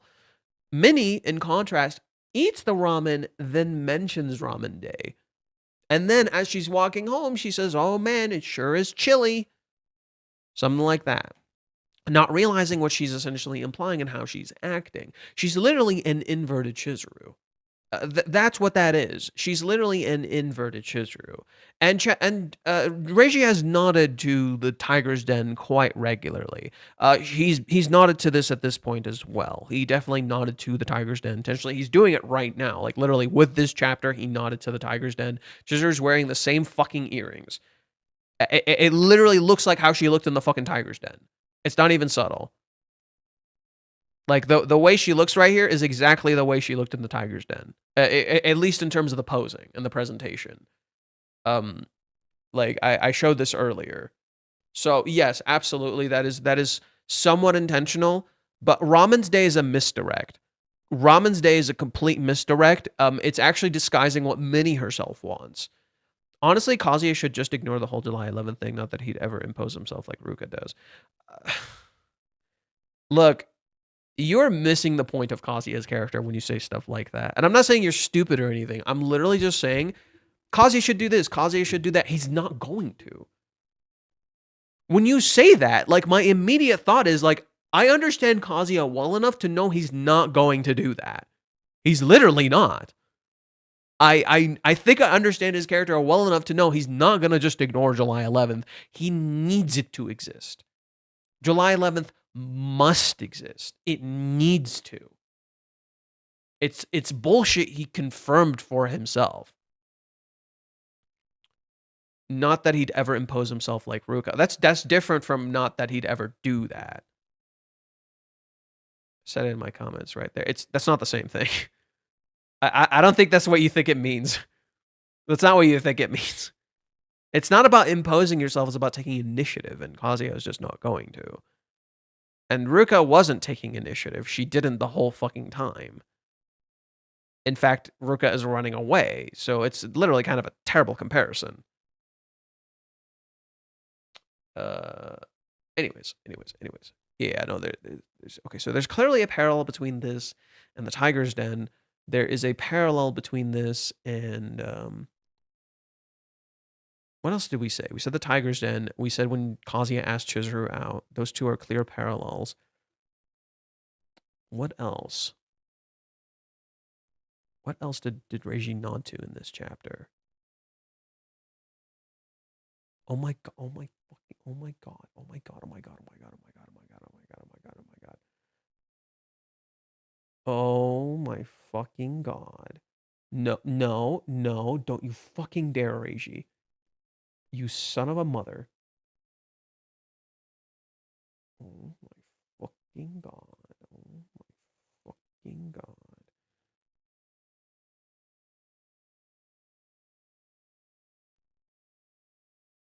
You son of a gun. You son of a gun.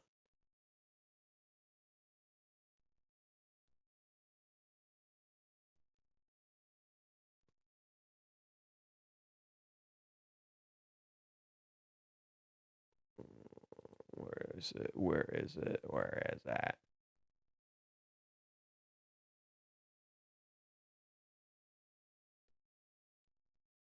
Okay, what does Mami say specifically?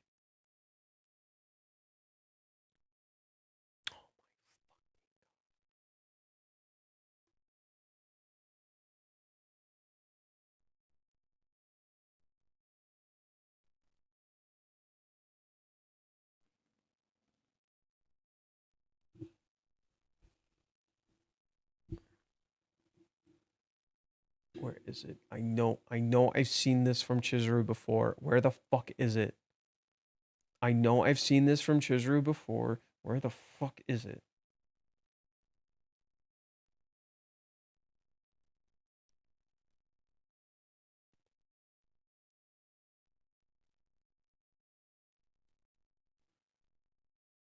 No, it's not that. I know where it's from. Oh, I know where it's from and I hate it. I know where it's from and I hate it.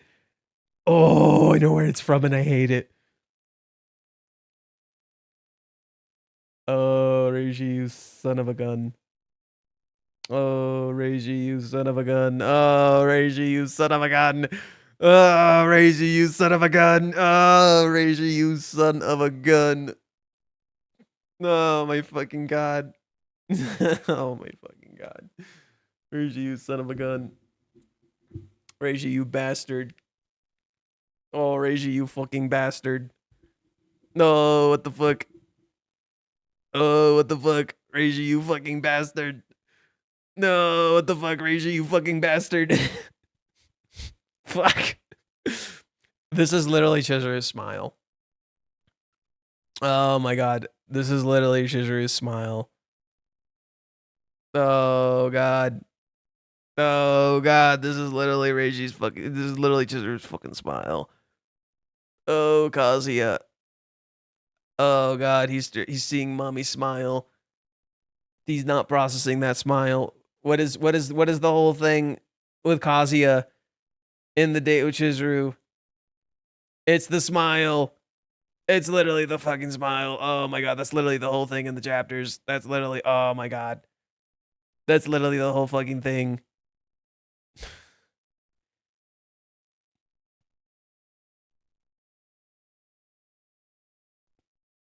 Right. What's the whole fucking thing? That's literally the whole fucking thing. All Kazuya remembers from the date is Chizuru's smile. All Kazuya remembers from the date is Chizuru's smile. All I can remember is the smile on your face. I haven't seen her smile in a while. Oh my god, what the fuck? Oh, dear God. You're kind of being I can see why people like think this is like the thing when it isn't. You're being essentially led into a false sense of security. You're being led into like a false sense of security. Oh my god, Kazuya and Mami are getting together. Oh my god. No, you're being like gaslit.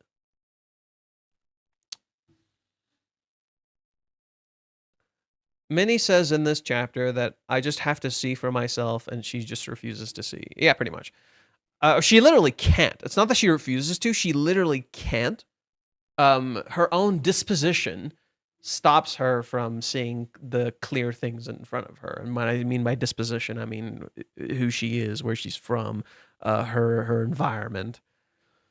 I'd say he has no initiative because he doesn't want to impose, in addition to self-esteem things or whatnot. Oh, there comes a difference where it's like about not imposing and no. There's a bit of a difference between not imposing and just kind of not taking initiative in anything. Kazuya can take initiative. It's not about imposing. He can take initiative. What he's scared of is being rejected. There's a difference. He's just afraid of being rejected. Wait, it's out? Yeah, it's out. It came out early today because Japanese national holiday tomorrow. That's all. There you go. I'd say, okay, Chizuru made the dinner back then in case Kazuya came back, and now she dresses pretty in case she sees him again. Yep, it's the same thing. Just finished reading the chapter, catching up on the live stream now. Wow, this one really made me cry. Am I exaggerating if I say it's easily one of the best chapters in the whole series? Huh? Nani? Why did Chizuru dress up so nicely? Maybe Minnie told her Kazuya wasn't coming, but she didn't completely buy it. I guess you guys already talked about this. Yeah. Why did the chapter make you cry? I'm not even trying to be... I'm literally just fascinated. What do you mean? Why did the chapter make you cry?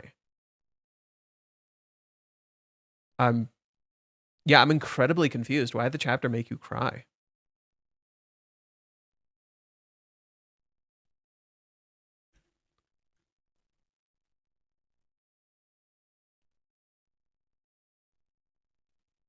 Is it just because you saw Chizuru? Chizuru came back and you're like, oh my god.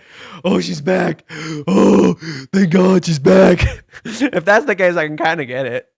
Yeah, if you finally see Chizuru again, she's finally talking to someone again. You're like, oh, thank god. Oh, Queen's back. In that case, I can kind of get it. Interesting. The date on this chapter is 6/7, the DU before the 3rd week after the moving out. Wait, how do we know the date for this? Rose Kazuya IRL. It's okay. We're not judging. We're not judging. Let's relax. Let's relax. Why don't we just relax? Turn on the radio. Would you like M or boom? Minnie's phone. Oh, really?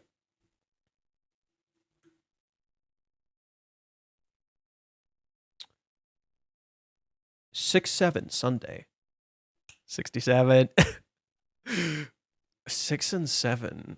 7 is mommy's number.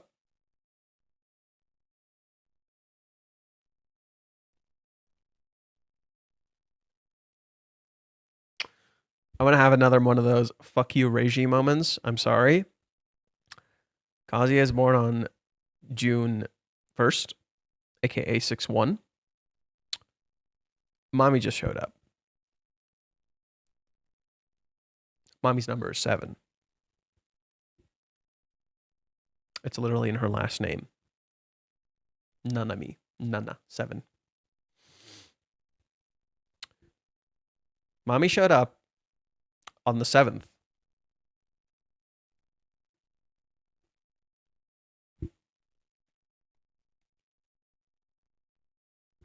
Reserved time 3 hours. Oh look, Kazuya's number. Number of guests 2. 2 2. Oh look, 2 and 2. I wonder. Wow, what an interesting pairing. Wowie zowie, motherfucker. 8:30 p.m. 3 hours. That is so funny. The same dudes who hit on Minnie want to hit on Chizuru, but they're too scared to hit on Chizuru, so Minnie's jealous.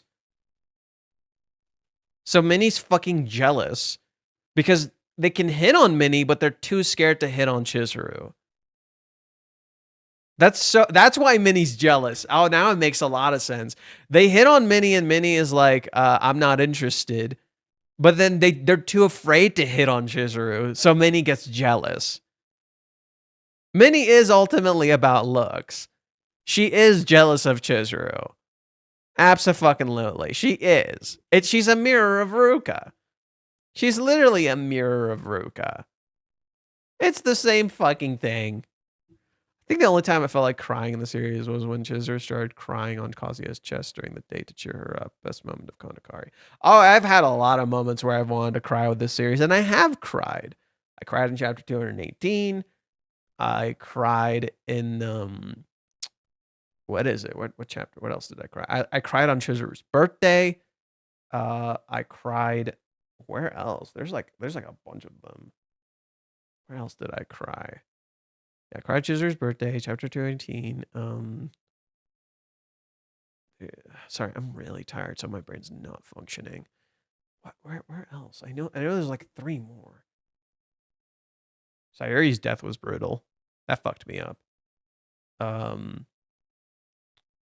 kind of cried I kind of cried in chapter 31. 31 is when Kazuya stalks Chizuru and then she forgives him and gives him the gift. Bro, never felt so seen in my life. What else?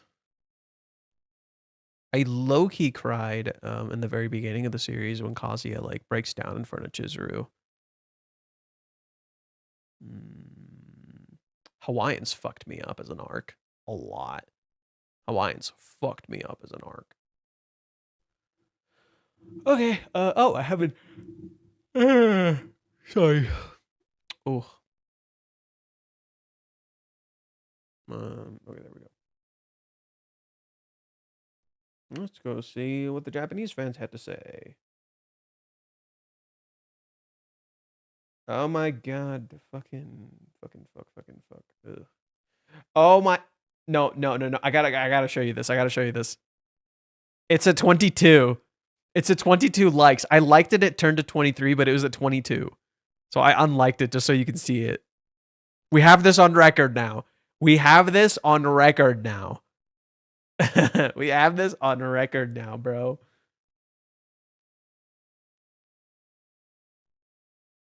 Okay. What's going on?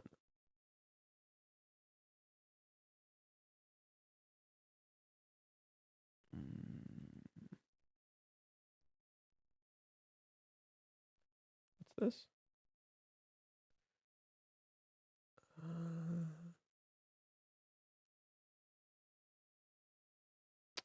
I feel like I've spent my entire time in college just being in love.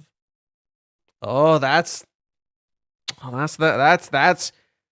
it's like Kazuya coming to realize he hasn't really been living his life. I think that's literally what like the story is slowly building to. It's like the story is slowly building to Kazuya just slowly realizing he hasn't really been living his life. He spent most of his life just trying to be in love and falling in love, and he still is, and he doesn't know how to really live his own life. He's literally in that transitionary period. He's literally in that transitionary period where Kazuya doesn't really know how to live his life. And he's kind of just trapped, slowly learning how to go about living his life while also conflating that with love, you know? That's why he can't answer these questions about who are you? Who are you, motherfucker? I finished season 3, went in too deep post-show depression, and then I finished the rest of chapters. Okay. People are misjudging Kazuya so bad. The only reason he blushes with the other girls is because they do things that remind him of Chizuru. Bro is in love with him. Oh, no. You're giving him too much credit. Oh, hell no. You're giving him too much credit. Kazuya is my favorite character. I am a Kazuya stan, and I'm telling you, you're giving him too much credit. Oh, no. He absolutely blushes because it's a cute girl. He blushes because it's a cute girl and he doesn't have discipline. That's why. But understand, you blushing because a girl is cute does not mean you fucking love her, or you're cheating, or you're doing any of this stupid fucking horse shit that people are saying Kazuya is so bad for feeling things for a cute girl. Shut the fuck up. Shut the fuck up. That is normal. I've interacted with cute women before and reacted to them too. It is normal. You want to know why it's normal? Because love is a fucking active choice. You actively choose love. You feel other things though. Yeah, you're probably going to desire sex with someone else. That's fucking normal. But you continuing to fucking choose love is what makes it so goddamn powerful. Okay?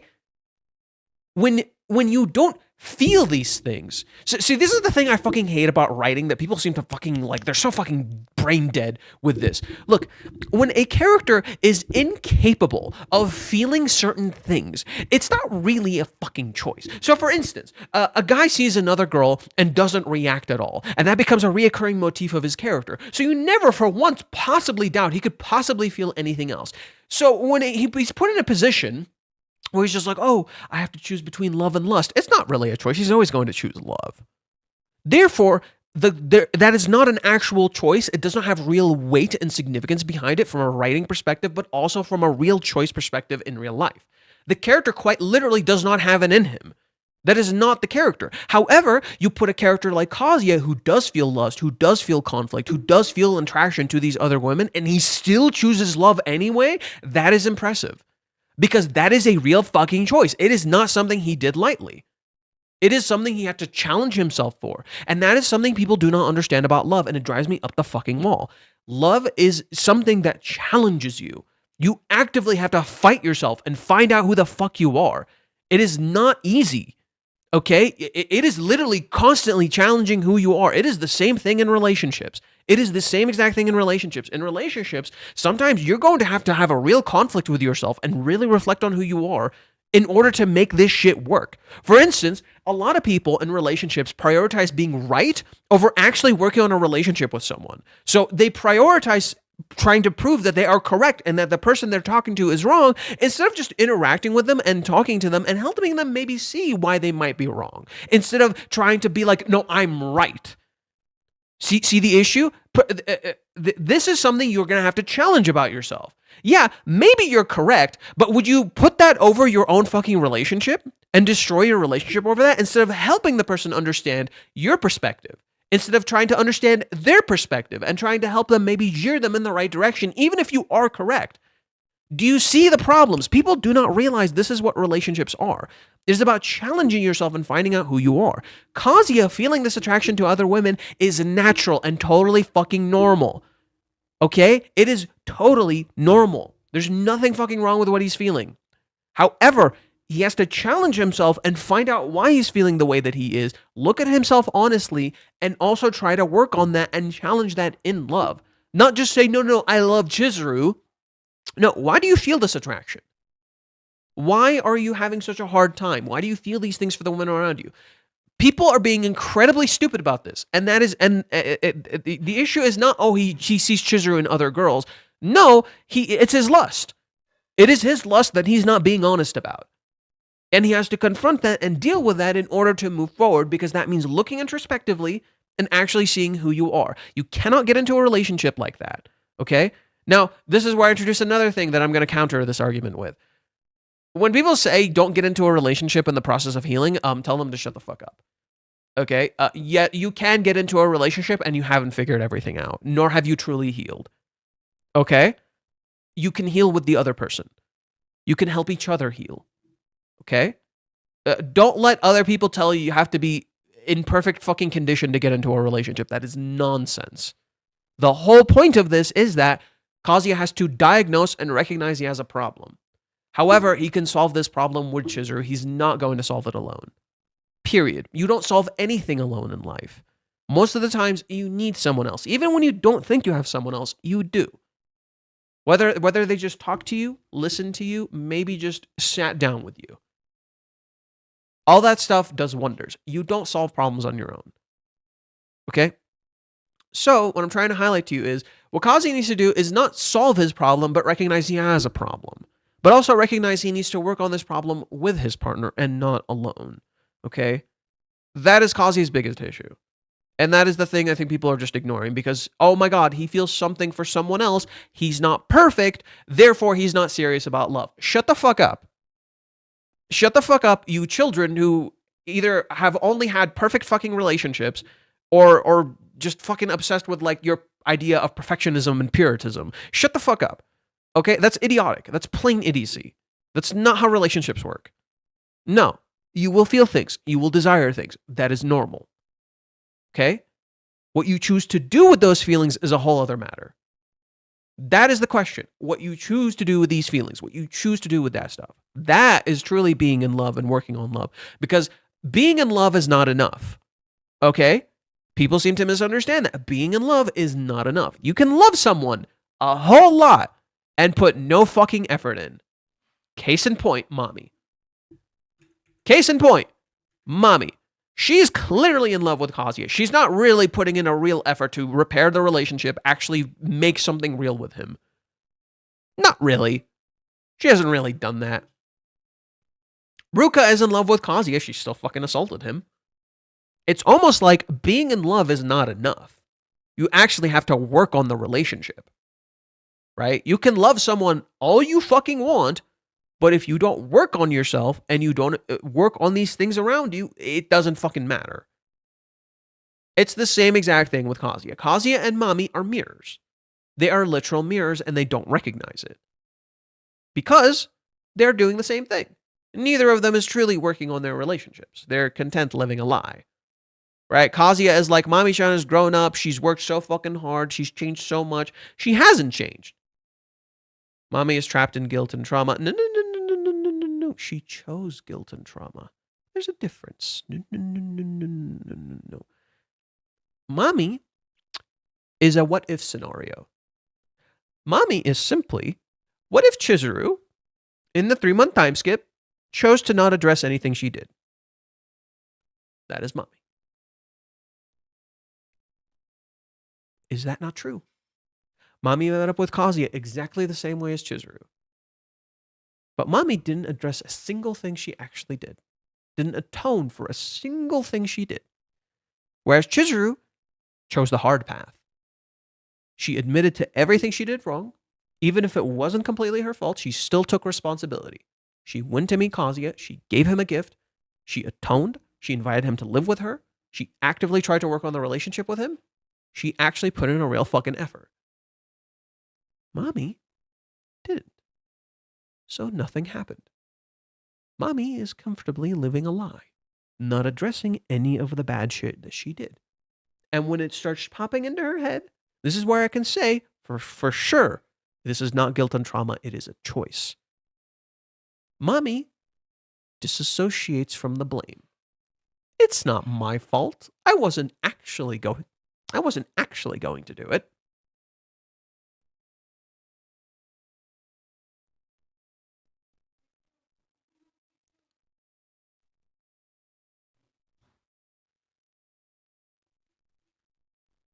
It's in 310. My bad. Wrong chapter.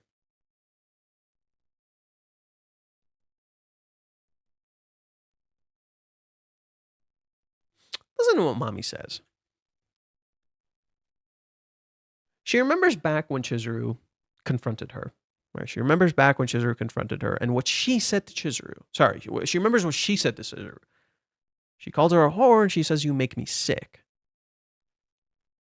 Listen very carefully to her response. "I'm not going to expose her or anything. I never planned to anyway. Bitch, the phone was in your hand. You were dialing. Excuse me?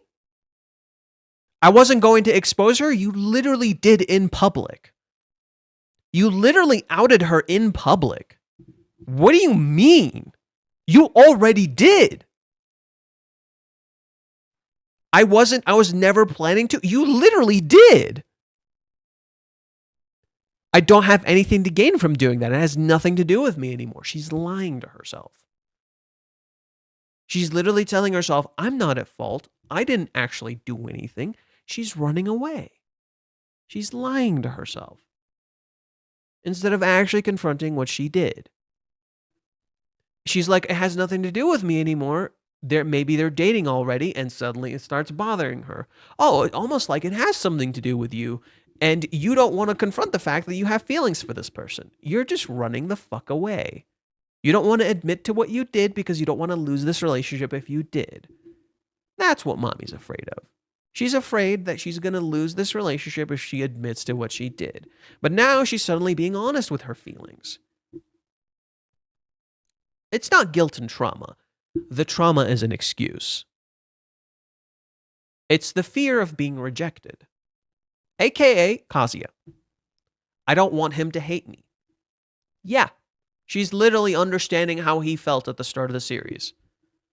Yeah, remember Kazuya at the very start of the series? He literally didn't want Mami to hate him. Now Mami understands exactly how he feels by being put in his position where she actually has feelings for him and she doesn't want him to hate her. So she doesn't tell him these things because she knows most people would fucking hate her for that. Because he asked her specifically, don't do shit to Chizuru. Don't do anything to Chizuru. Don't bother her, please. What is the one thing Mami does? Literally go after Chizuru. Literally the one thing she fucking did. Actively go after her. It's like she's trying to disassociate from her own guilt so that she doesn't actually have to confront what she did. Because she is guilty. It's not guilt and trauma. She literally is guilty and the trauma is an excuse. Anywho. Kazuya, I love Chizuru more than anyone else, Johan. 1 million? I'll give you 3. What?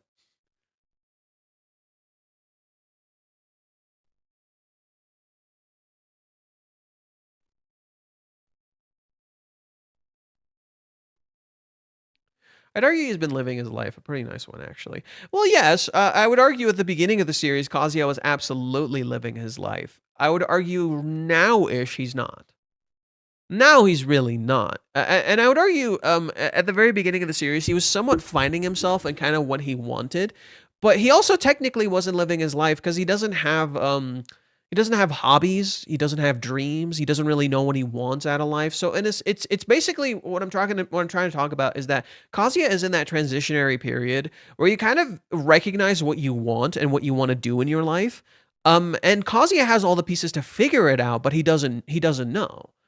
So I think Kazuya will eventually maybe come to the realization maybe he wants to teach kids or something because he likes hanging out with kids, you know, something like that. But he doesn't really know what he wants. We also know Kazuya likes marine life and things like that. But we've only seen snippets and pieces of these things because Kazuya is in some ways taking them for granted and doesn't know what he actually wants. And that's what I mean when I say Kazuya isn't really living his life. He's kind of just floating around. And he doesn't really know what he wants out of life. I think maybe that's a more accurate way of saying it. It's not that he hasn't living his life, it's maybe he doesn't know what he wants out of life, besides just love, right? So life and love are a balance. All Kazuya is focused on is being in love, is living love. So he doesn't know what he wants out of life. He knows what he wants out of love, not what he wants out of life. So I guess in that way, I think that's what I was trying to maybe say.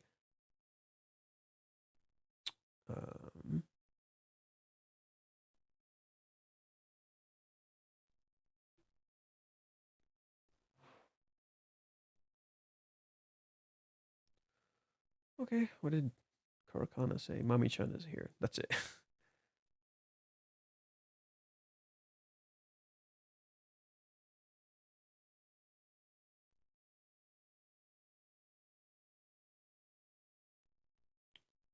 Right.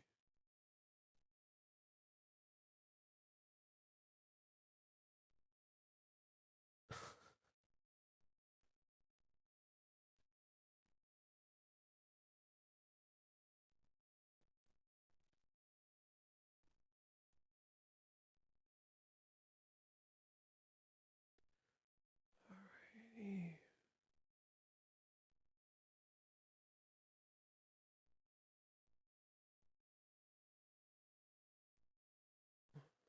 Let's see.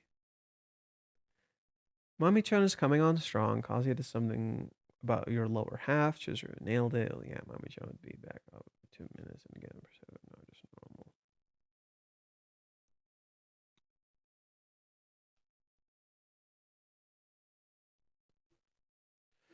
412 is about not seeing your own strengths.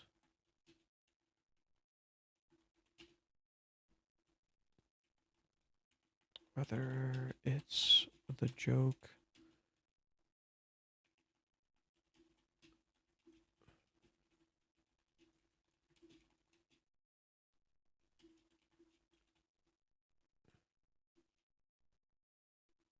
which I think was actually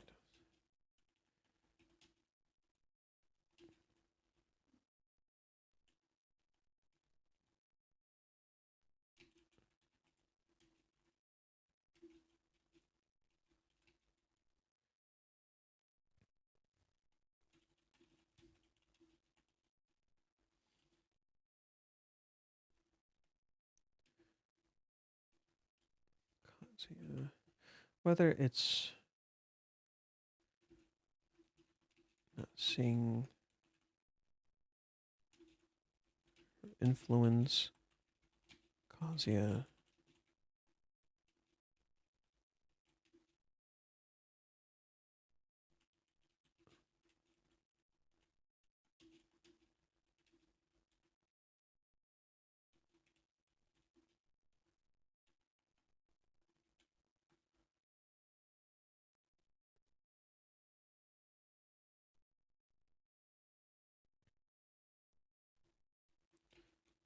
or even the joke at the end with Chizuru being too good at fashion.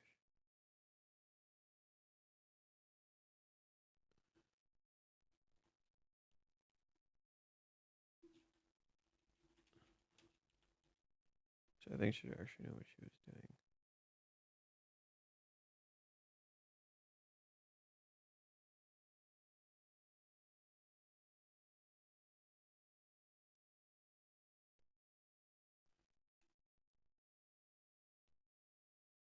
Yeah, I think the only exception in this chapter, I just realized that while I was writing this, I think the only true exception of this chapter is Chizuru herself.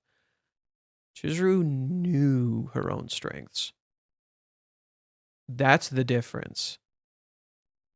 The end of the chapter is literally Minnie joking about how Chizuru doesn't know her own strengths. Right? That's the end of the chapter, right? It's the repeating motif of the entire chapter. You don't know your own strength. Right? This chapter ending with Minnie adding to that joke, hey, it's just us girls. Could you not try to blow me out of the water? Could you not destroy me like that? Why do you care, first off to Minnie, why do you care, right? If Chizuru is all decked out and you're not, who gives a shit? Second, what this highlights is that Chizuru does know what she's doing. She dressed this way on purpose because Kazuya is there. Therefore, Chizuru does know her own strength.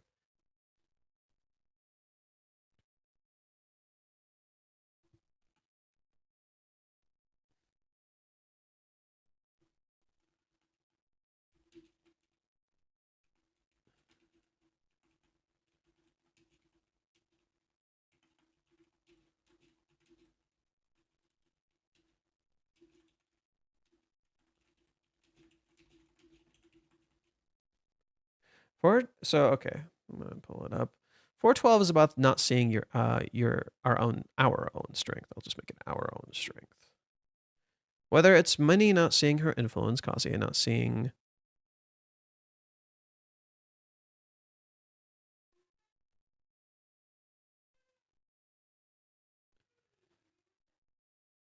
his impact, or even Mami seeing Kazuya.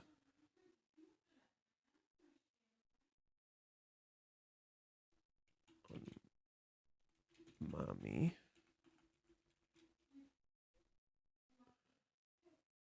Or even the joke at the end with Chizuru being dressed so well.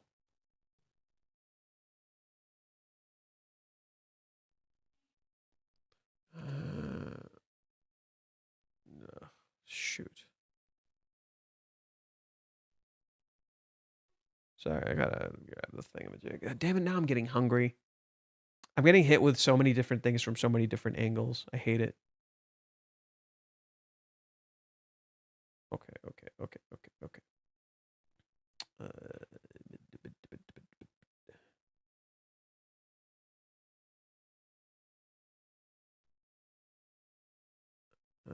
There we go.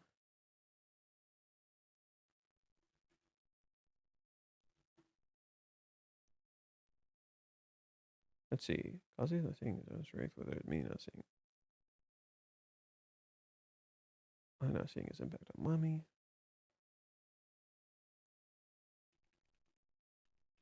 Or the joke at the end with Chizuru being.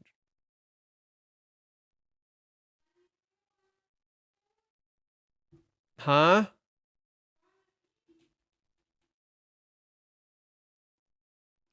Oh, give me a sec.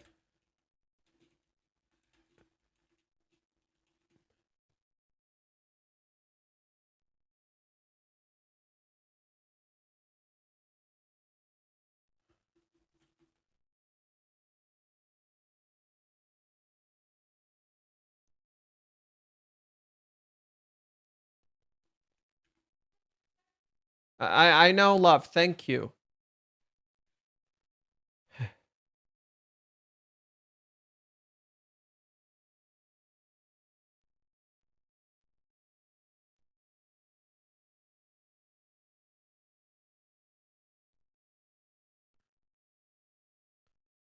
Ay.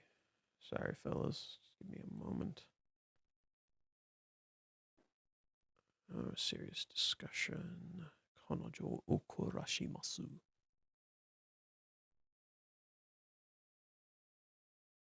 Okay, Kobari. Oh wow, these are decent quality.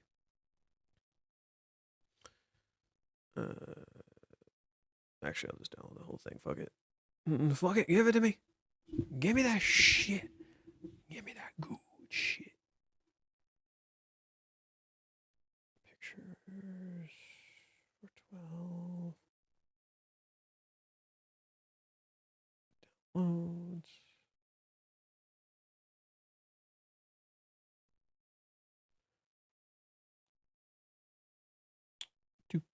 Do. Extract all. Fire away. And okay. Now we just gotta go to the Twitter bullshit.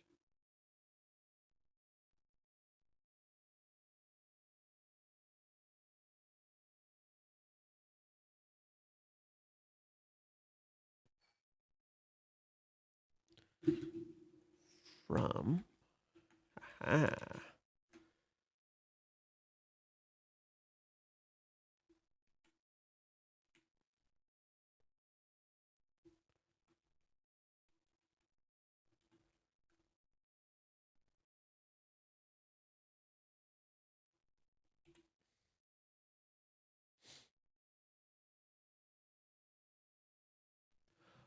Okay. Okay. Okay. Let me read some of the comments. Greetings. Do you think Mommy's smile at the time is genuine? Another part of Mommy's keeping her mask. No, her smile is genuine. I think you're wrong on this one. Ruka acts all mature and grown up like Chizuru. He blushes. Mommy smiles like Chizuru blushes. It's not a coincidence. What am I wrong about exactly? What am I wrong about? What are you referring to? The bad thing about it is Kazuya doesn't realize it's all about Chizuru and he thinks he's cheating on her. Oh, you're referring to me thinking of the smile thing. No. No. No. Kazuya absolutely does like the other girl's smiles. Because Kazuya's entire conflict right now is dealing with lust. He absolutely does feel that lust. He is projecting Chizuru onto them, sure. You're not wrong. He is projecting Chizuru onto them because in some ways he gets to have what he wants with Chizuru with these girls. See what I mean? So there is a parallel, absolutely. But he is also attracted to them. It's just they're the easy way out. Mami, Ruka, Minnie, all the girls are the easy way out instead of actually confronting Chizuru. So it's not that Kazuya is... you have to understand it's layered. There's the aspect of lust. There's the aspect of Kazuya running the fuck away. There's layers to this. Okay? In this case, the aspect of lust is, yes, Kazuya is attracted to these girls, abso-fucking-lutely, and yet he projects Chizuru onto them because he gets to have what he wants with them without actually committing. Right? Because Chizuru requires real commitment. Because she's not like, he's not going to have an easy time with her. He requires actual real fucking commitment, which he's not going to fucking do. While these girls, they're easier. It's easier to be attracted to Mami and talk to Mami than to actually go to talk to fucking Chizuru and put a real fucking effort in. Anyone who says you sort things out before getting together with someone is 100% grifter trying to keep you single to sell you crosses. What the fuck? Let's see. Love is like a car. Oh my god. I'm not reading that, Bacon. That shit smells. That shit smells like AI. That shit smells like AI. The month they spent together must have been something for her to still be in love after 2 years apart.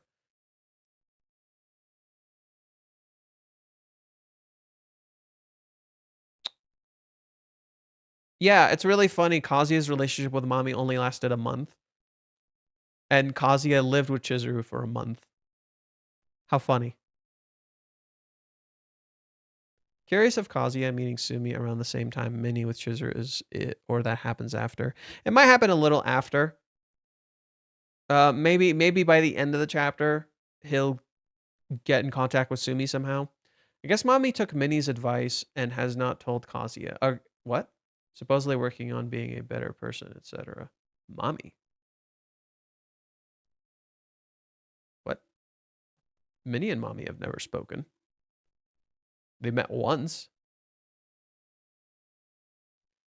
We don't really know the true Kazuya outside of his love for Chizuru. We only know him through other people, not him personally.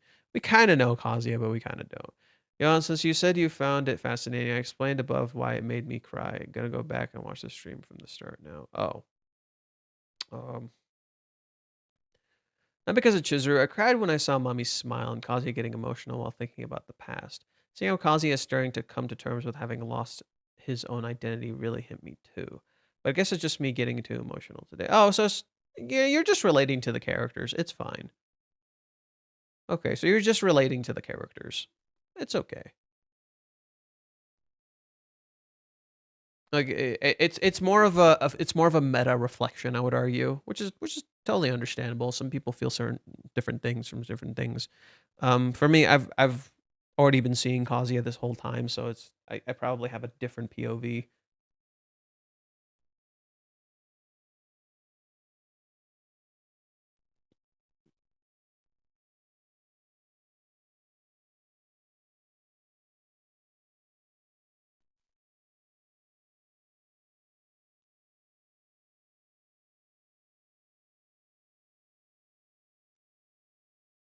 Okay, what's this? Driving school, distracting gaze, ES, and struggling, peeking Mami-chan, chatting about job hunting, feeling like less tension, feels like less tension before. Even so, Chizuru is on Kazuya's mind. Meanwhile, waiting for the rendezvous, Yamori, oh, you're the one. Looking forward to how much you can dig, though. Okay, what's going on? Oh my god, I've been streaming for 2 hours. What? What? It was an hour like a few minutes ago. What? That's some horse shit. That's some bullshit. It felt like an hour like 2 minutes ago. What the fuck?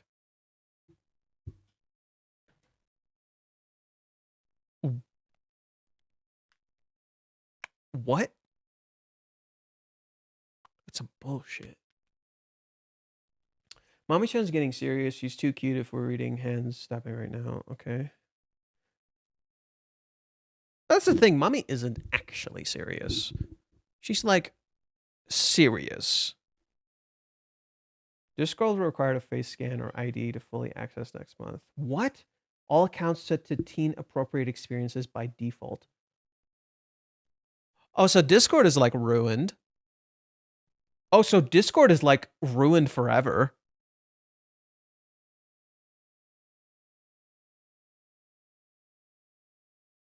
What? So Discord is just ruined forever. I'm just like scrolling through Twitter and I saw that. What the fuck? Okay, so they just ruined Discord. Posted in October. Discord said hackers stole government IDs for 70,000 users. Yeah, real great fucking ID. I'm not putting shit on there. So can you follow me so we can DM on X? What? Why can't we DM on X without me following you? What? Why'd you call it X? Just call it Twitter.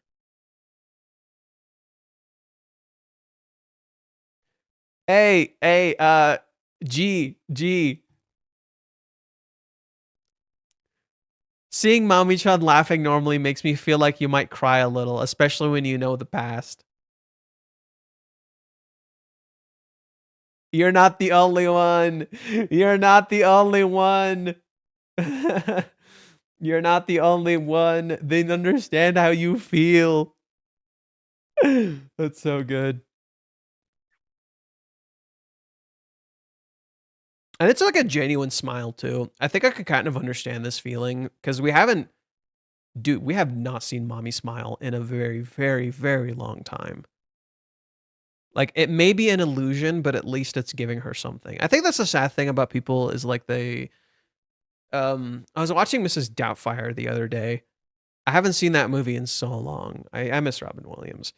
And that movie really kind of talks about like that whole thing that's going on in this story where it's like, yeah, if you think about it from like an outsider's perspective, what happened was incredibly manipulative and even the family kind of views it that way. And yet, because of that lie, it brought out the best of everyone. It brought out the best in the kids. It brought out the best in the dude who was dressing as a woman. It brought out the best in the wife. Everybody just kind of started doing better because of that lie. However, ultimately, there comes a point where the lie catches up to you, and it can't just be a lie. It has to become your truth now. You know, the truth of that lie. That was what that was. Like they were essentially living their truth. That they were finally like doing what they wanted and getting what they wanted. So while it was a lie, it was defined by truth. And I think that is kind of what's going on with Mami right now. It's like the truth that is her love is somewhat shining through, and so Kazuya actually did make her smile. This is genuine, absolutely. However, there is this issue that that there is a lie present, you know? It's a good thing and a bad thing. We haven't seen Mami smile in a very long time, so this actually did make her smile, but she feels a little bad at first, you know? Maybe a part of her here feels a little bad, you know, because she doesn't think this is real, right? Maybe she doesn't view herself as comfortable, or sorry, as capable Maybe she doesn't view herself as capable. So she hesitates at first, only to smile after, right? But this did actually make her happy that Kazuya said that he finds her capable, that he thinks she's actually really good at what she can do, because she probably doesn't find herself capable. And guess what? Guess what? This plays directly into the theme of the chapter, my strengths. Mami doesn't see her own strengths. She probably doesn't see how capable she actually is. Mami is conditioned and believes she's very weak and can't do anything. In reality, she's quite capable. She just has to accept that in herself. Kazuya telling that to her is literally Mami being unable to see that herself. She doesn't know her own strengths. Just as a mirror to Kazuya, how Kazuya doesn't view how he's a capable person, and he doesn't know his own strengths. As we see in chapter 290 something, where when they go to the nursery arc and Kazuya is like literally has his shit together. And Chizuru's like really surprised. She's like, what the fuck? Like, he actually looks like he has that shit on lock. What do you mean? And I think that's pretty much this entire chapter is like what you do not see in yourself. You don't see your own strengths. You don't see what you're truly capable of. That is this chapter. You don't see how capable you are. You don't see what you can do because you're so busy degrading yourself. You're so busy hating on yourself. You're so busy not recognizing your own skills that you don't know what you can actually do. So Kazuya saying that to Mami is really important. It makes her feel like she can actually do things. You know, makes her feel like she's actually fucking capable. And I think that's really nice, honestly, for their relationship. Like I kind of like I don't think I appreciated this moment as much as I thought I did when I initially read it, but it definitely tackles at that theme quite well. That idea of just like, wow, okay, so Mami actually like feels like she can do something because of Kazuya. I guess she doesn't hate me then. Hey, look, I guess she doesn't hate me then. I guess he doesn't hate me then. They say that you say the most random things, Kazu-kun. I'm sorry though. I'm serious though. I've been through so much with her and caused her trouble. The fact that I can have a normal conversation with her like this means so much to me. Why? And guess what? It's built on a lie. And that lie is going to catch up. Literally like Mrs. Doubtfire. That shit is going to catch up. You can only pretend for so long until the truth comes out. And then you're going to question, was all of it a lie? All right. I think that when the truth comes out for Mami's situation, it's going to be like that question where Mami has to like tell Kazuya what she was doing. And in turn, try to improve and be a better person. Truly actually make a real change by confronting your own lies, the lies you're telling yourself, not simply just any lie, because they're lying to themselves. In particular, Mami is lying to herself. Kazuya is somewhat lying to himself. Why does this mean so much to him? That they can have just a normal conversation they couldn't before, right? What is it? Why does it matter to him so much? Is this because he can't have a normal conversation with Chizuru? Is this because he actually wants to have a conversation with Mami? Or is this something completely different? What is it?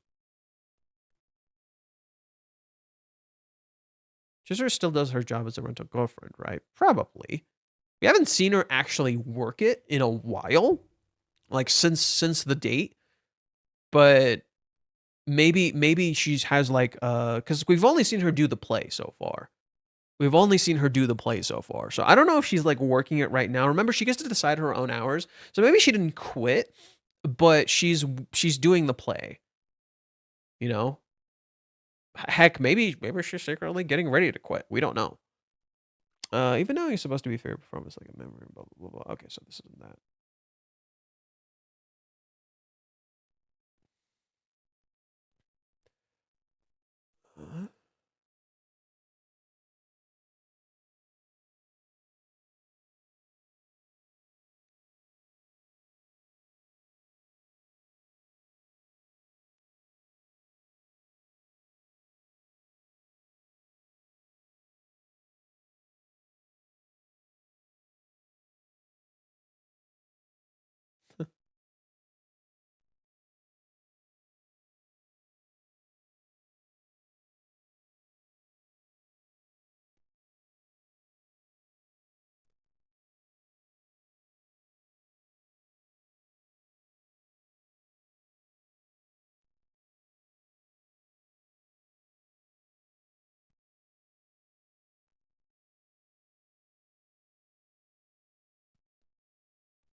Let's see.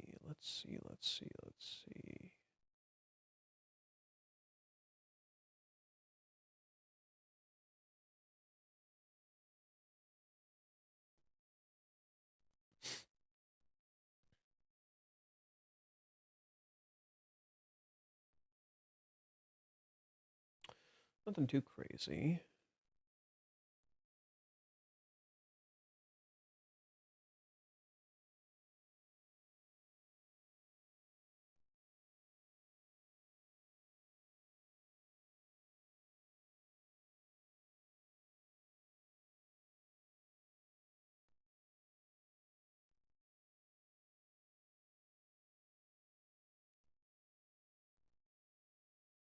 All right.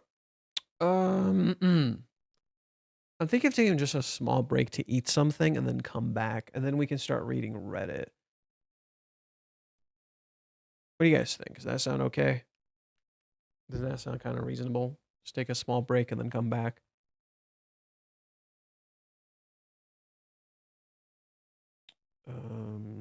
We can also read what this Japanese fan wrote.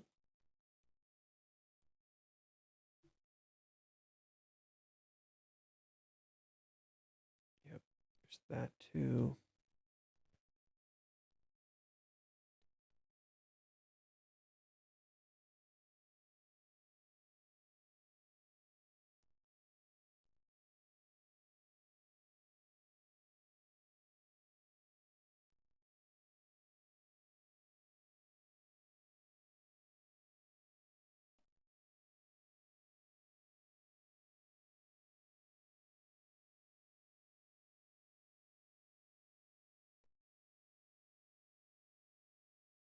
Okay, I guess everyone's quiet. In that case, I will just take a small break to eat something and come back afterwards.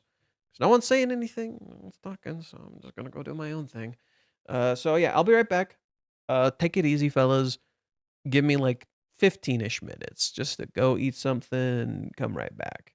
And then again, we'll go read Reddit and we'll do a few different things. So yeah, give me a little bit. See you in a bit. See you in a bit. BRB.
Whoops, I forgot. My phone is my camera. Therefore, I gotta do some bullshit before I actually just turn the fucking thing on. At some point, I'll get me a proper camera. At some point. But at the moment, no proper camera. We just got this shenanigans. Okay. I am back. Watashi ga kita. Let's get back to business. So, I just realized something while I was like stepping away. Minnie, so Minnie is jealous of Chizuru getting so much attention, and yet, notice what Minnie tells Chizuru. She doesn't notice this. It's so funny how she doesn't fucking notice this. Could you try not to blow me out of the water? I'm kind of embarrassed about not wearing any makeup. And yet, you're not wearing makeup, you're wearing a backpack, and they still hit on you. What do you mean? Minnie, what do you mean? You just admitted how pretty you are. You don't see your own influence. Do you see that? She doesn't realize how fucking pretty she is.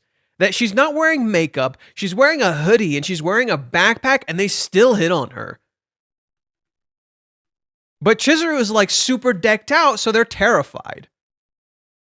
That's hilarious that she doesn't fucking see that. So does Minnie like Kazuya? Lol, I'm on season 3 of the anime. I thought Kazuya was her master. Oh, okay, so I've described this before. Minnie is an inversion of Ruka. What does Ruka like about Kazuya?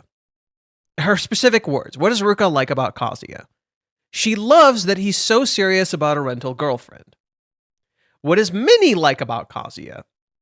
That he's so serious and puts this much effort in, and puts his fear aside for love. Both girls love that Kazuya loves Chizuru. The thing is that Minnie is they're inversions in that Minnie is like support, and she frames herself as support. And in reality, she's so invested in their relationship that she's starting to catch feelings. But those feelings are messy and unclear. It's not that she so much loves him as she is like too into the relationship. To the point that she's catching feelings by the side. It's not real, if that makes sense. Ruka is actually kind of in love. Minnie isn't and isn't. Ruka is actually in love with Kazuya. Minnie is like, it's like a parasocial relationship. That's kind of the best way I can put it. It's kind of like a parasocial relationship for Minnie, where she's not in love with him, but she's a little too invested. She admires him a little too much. She's too blinded to the situations around her. And she doesn't really see that. And we don't even really fully know Minnie's honest feelings and what she's actually thinking. So we can't like for sure say what she's feeling and thinking. So there's a lot of things going on with Minnie that aren't particularly clear. The one thing we can say for sure is she's far too invested. She's far too invested, and it blinds her. The thing is, too, is like Minnie from season 3 is actually always been somewhat representative of the negative parts of Kazuya. I think that's kind of what Minnie low-key is. She's kind of like the negative parts of Kazuya.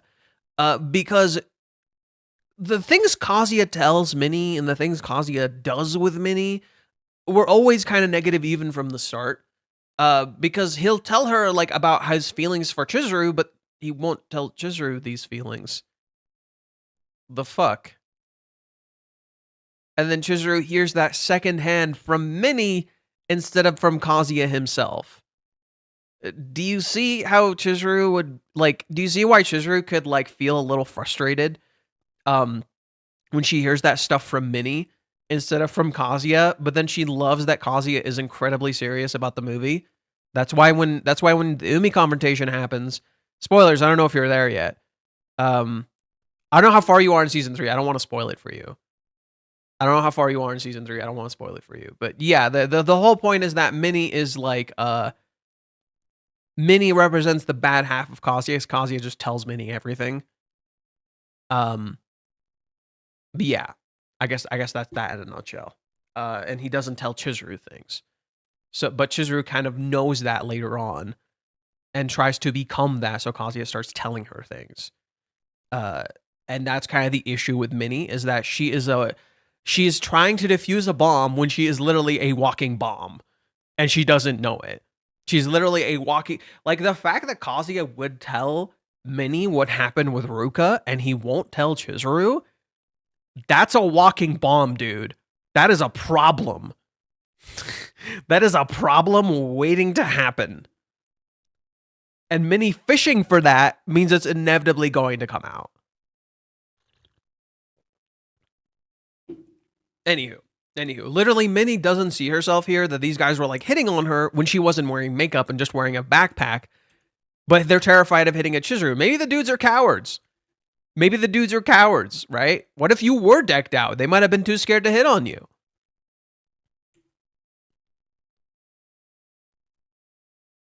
So yeah, Minnie literally does not see herself. Okay, let's see.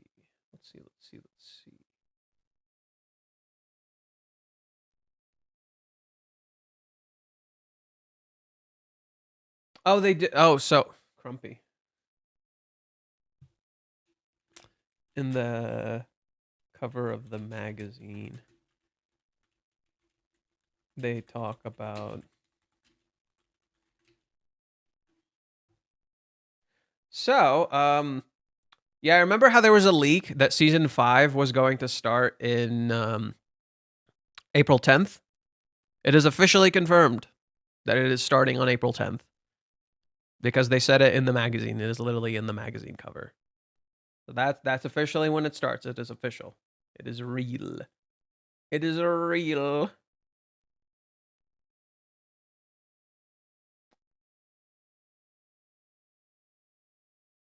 Let me see. But yeah, now it's officially confirmed that season 5 is starting on April 10th. Now I don't have to feel bad. Now I don't gotta feel bad for referencing the fucking leaks. Yeah, I feel like there's a margin of leaks that I'm okay with somewhat talking about, and then there are leaks I just refuse to talk about. And I know that you're probably like, oh, that's fucking hypocritical, the double standards. No. Look, leaks that I'm somewhat okay with talking about are like when people say, oh, this thing comes out this date. This is somewhat of this is like not a huge deal. Like, okay, season 5 comes out on the 10th. Okay, not a huge fucking deal. You spoil the whole fucking chapter for me, and you put that shit online. I'm not looking at that, nor will I ever fucking discuss that. Cause that's equivalent to those are not equivalent. It's like if they spoiled the entire first episode of season 5. You know? I'm not gonna fucking look at that. Fuck you, you suck. But just you telling me this is when it comes out and you spoiling for me when it comes out, that's not a huge deal. Whatever. That's not a big fucking deal. I'm okay with looking at those kinds of leaks because that's just kind of minor. But and I get it, technically I'm part of the problem, technically, but I don't think that's a massive problem. I think you need a bit of a balance. And when you have those like bad extremes, like I'm gonna spoil the whole fucking chapter, then I'm getting annoyed. Because that's someone's hard work you just put on blast everywhere. So that kind of stuff irritates me. But smaller leaks, I'm kind of chill with that. It's not a huge fucking deal. Right? So I was like kind of okay with talking about like the 10th. Because I'm like, yeah, that sounds reasonable. April 10th, that sounds pretty fucking reasonable. Okay. So I found talking about the tweet. It was funny because it made me recheck the cover to see if they missed something about the anime, but there's actually isn't any mention about it on the color spread.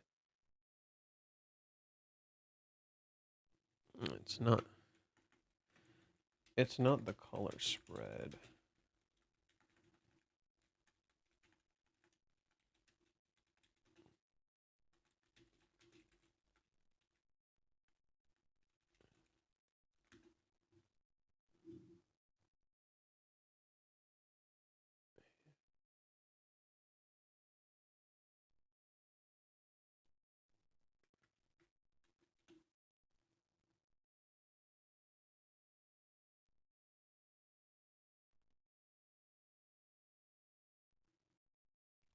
Okay. Are you okay? Buster Wolf! Hi, I love Rent-A-Girlfriend too. Welcome, Soulfire. Soulfire. That seems like a fighting game move. That sounds like a fighting game move. Soulfire. Welcome to the club of loving Rent-A-Girlfriend and telling the internet to shut the fuck up because they're stupid. Okay. So let's see. I'm gonna read what a Japanese fan wrote. So this is from a Japanese fan. This is their thoughts and feelings regarding chapter 412. I was gonna say 319, which would have been very inaccurate. Whenever someone links something to me, my brain has to forget to switch whenever I forget to switch on when I'm interacting. Yeah, I kind of just tune it the fuck out, and I get annoyed when I get annoyed when I unintentionally find that shit out. I get really irritated when I unintentionally find that shit out. It bothers me a lot when, like, you know, I'm just scrolling and some stupid motherfucker spoils it for me. I get irritated. Luckily, I haven't been outright spoiled. Driving lessons and Chizuru, driving lessons, distracted driving, head-on collision, rather, ES staring, Mami-chan 2, passage of time, adult. What's that? The passage of time. That's a big thing too. Kazuya is like so much time passed between me and Mami, and yet their relationship somehow seemingly persevered. And Kazuya doesn't see how his relationship with Chizuru persevered even more than Mami's. Right? If Mami's relationship persevered this well, imagine how well Chizuru's relationship with Kazuya persevered, and he doesn't fucking see that. Literally, in recognizing the passage of time, he doesn't see how his own relationship persevered. Because he doesn't see himself. He does not see his own strengths. What's that? Just being able to talk normally, that thing. Worrying alone, consultation, meeting place, even so, seeing how things go, good work, girls' night. Okay, so and remember, it was Kazuya and Minnie at first. Now it's Chizuru and Minnie. It's almost like we're inverting the 3-month time skip. Let's see. Front color page. Chizuru is cute. I wonder if Chizuru is getting her license. It's an automatic transmission. Not looking away, Kazuya-kun. Even so, Mami-chan's grip. That's how someone used it. How someone used to it would hold it. Lol. Oh. Oh, is Mami doing one-handed? Oh no, okay, so it's loose. It's loose. So yeah.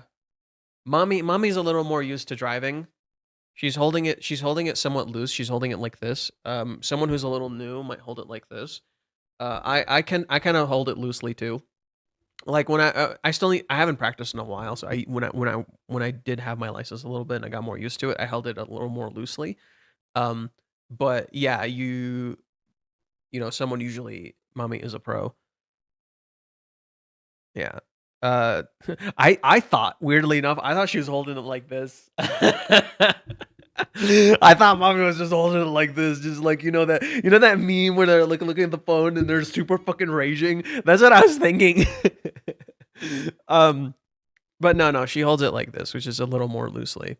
It shows she actually already has somewhat experience driving, which, yeah, of course she does because her family owns a car. So Mami probably already has experience driving. Her dad probably already trained her a little bit, which wasn't too crazy. I really think Mami's dad might have pushed her into this. It makes a lot of fucking sense. It makes a lot of fucking sense. Like, you think Mami is getting adult here. You think Mami is doing this because she has, like, autonomy and control over her life. No. I doubt that hard because Kazuya's dad pushed him into getting his driver's license. What are the odds that Kazuya and Mami both go to get their driver's license and one literally has an oppressive father? Like, no shot. I literally think her dad made her get her license. I fucking believe that. What time is it right now in the story? It's 2:35. Yeah, that's 2:35.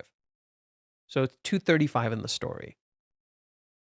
And time is again being shown to you. There's this element of the passage of time, right? Time is moving. It's not waiting. It's moving.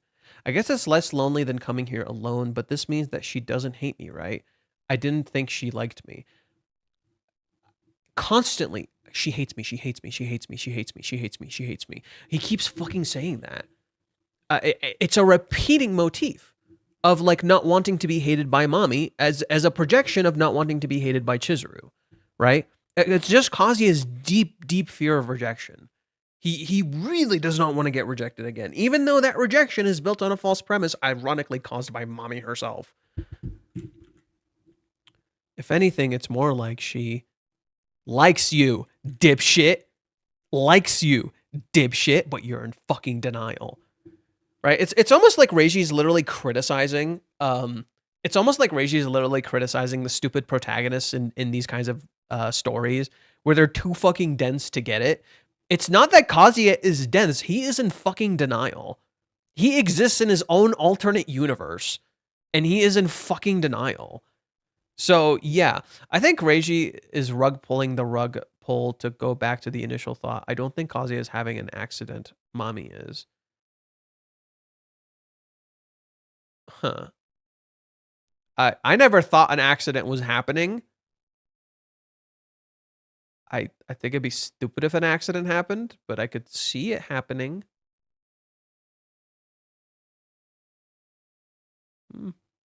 I think Kazuya causing an accident rather than getting hurt would be interesting. It would be the thing that could maybe be like, holy shit, I endangered someone. I don't know if Reiji would go down the route, but Kazuya causing an accident, I think would be really big. Or maybe interesting. I don't know if Reiji would go down that route, but Kazuya causing an accident or almost causing an accident, I think is like almost being foreshadowed here. Whether it's a literal physical accident is a whole other matter, right? Whether it's a literal physical accident that Kazuya causes or something else is a whole other matter.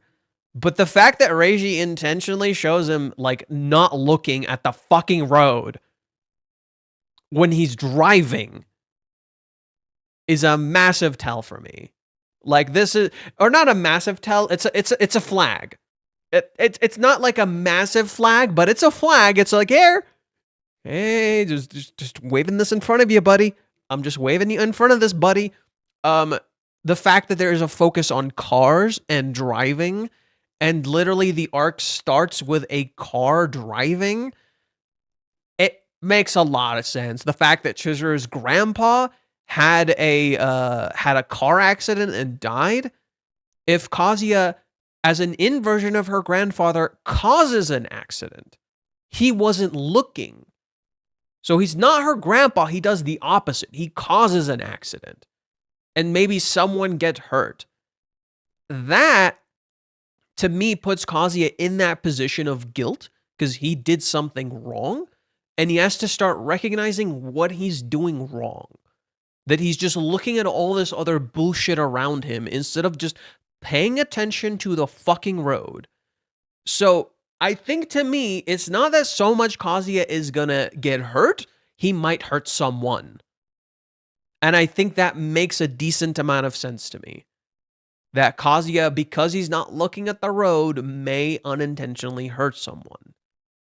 That seems somewhat possible to me. He's too distracted by the bullshit around him to look at the road clearly. So that makes some sense to me. That Kazuya could cause an accident.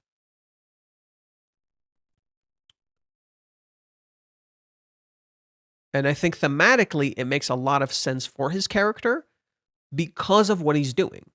He's literally hasn't been looking at the road, and in turn, it's been hurting the people around him, right? He hurt Chizuru emotionally and physically, and he doesn't realize he did this. He unintentionally led Ruka on. He doesn't realize he fucking did this. He kept putting the issue to the side instead of just focusing on the fucking road, instead of reading the signs, instead of paying attention. He keeps getting distracted by Mami instead of realizing how not addressing Mami is actually probably going to hurt Chizuru more. He goes to talk to Minnie instead of talking to Chizuru, in turn hurting Chizuru more. Do you see how he's literally not paying attention to the thing he knows he should be fucking doing? He's literally distracted by all this other horse shit instead of focusing on the things he should be doing.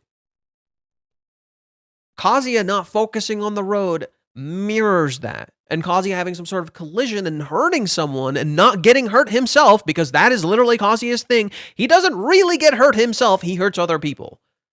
Kazuya literally doing that, to me, makes some sense. Right? Everyone's like, oh, Kazuya's gonna get into an accident and get hurt, and Chizuru's gonna be so worried, and she's gonna be like, oh, she's gonna finally admit her feelings and all that stuff. No. Chizuru already deeply loves Kazuya and does not want to fucking lose him. Okay? If you think she needs a fucking accident to recognize and be honest about her feelings, you don't understand Chizuru. Okay? However, Kazuya hurting someone as a byproduct of an accident, oh, that is fucking mind-opening for him. That is mind-opening for him. Because now he is the guilty party. Right? With Ruka, he's not the guilty party. In so doing, he doesn't recognize his own guilt, but Minnie projects guilt onto him. Right? So Kazuya needs to see his own, like, what he's actually doing wrong. And I think a car accident could do that. You know, I think it's a good analogy, good metaphor for Kazuya's mistakes. Let's see here. I only see this because Mami's just distracted, if not more than Kazuya. Mami isn't distracted on the road. Mami is not distracted on the road. In all fairness, Chizuru isn't in a good condition to drive either. But Chizuru isn't driving, is she? Chizuru is not driving, is she? She's getting on a train. She's not on the fucking wheel. Chizuru is not driving, is she? That's fucking right. She's not stupid enough to drive when she's like this. Kazuya is. Kazuya totally is. That's not a fair argument. Chizuru literally isn't driving. You're actually proving my fucking point. Chizuru isn't going to do stupid shit that she's not prepared for when she's not in a condition to do so. She's an actress, so she's going to act. She has that shit on lock. She's done that for fucking years. She can kind of do that shit. She doesn't need to learn a new skill. And she's not, and while she is distracted, she can still do it. She can lock the fuck in. Kazuya can't. Driving under the influence of love. Pretty much. Sitcom characters always do that. They never look on the road. It grinds my gears, lol. Yeah. If Mami was hurt, would he rush to her side like when Chizuru fell from the ferry? I mean, I think if someone was, well, that's the thing. Oh, there's like a delay. What's going on? We good to go? What's going on? Was it lagging? What's going on? The camera is like lagging and it's pissing me off. Could you stop lagging?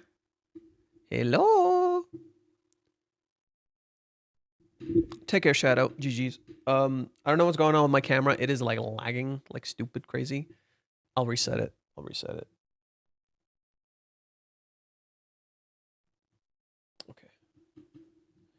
Let me reset the camera.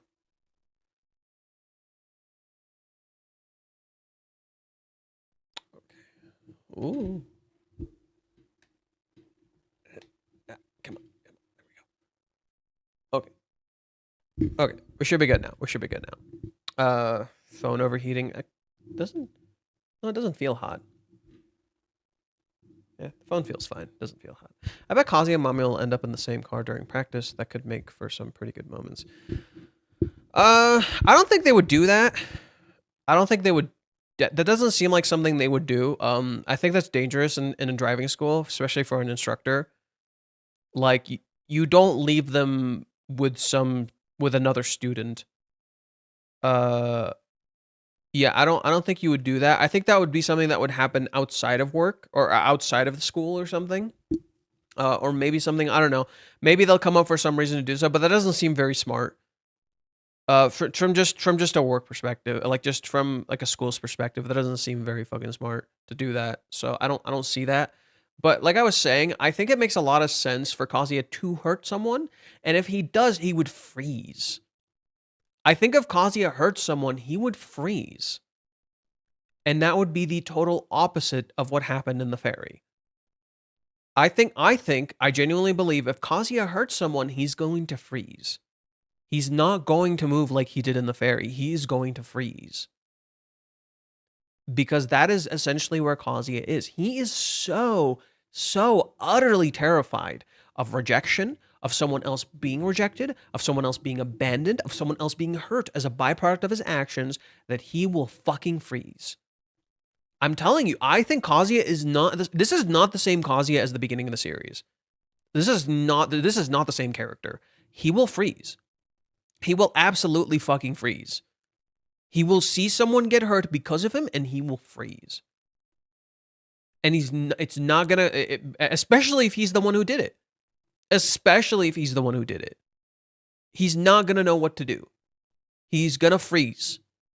And that's where you're gonna see Kazuya, because I've already described this in the past. I actually already described this in the past. Let me pull it up. Once I read this, I'll read this. It's not a long tweet or anything. I'll read this very briefly. And then we'll continue with reading what that person wrote. We'll continue with reading what that person wrote. But I'm going to pull up what I wrote for Kazuya. Freeze.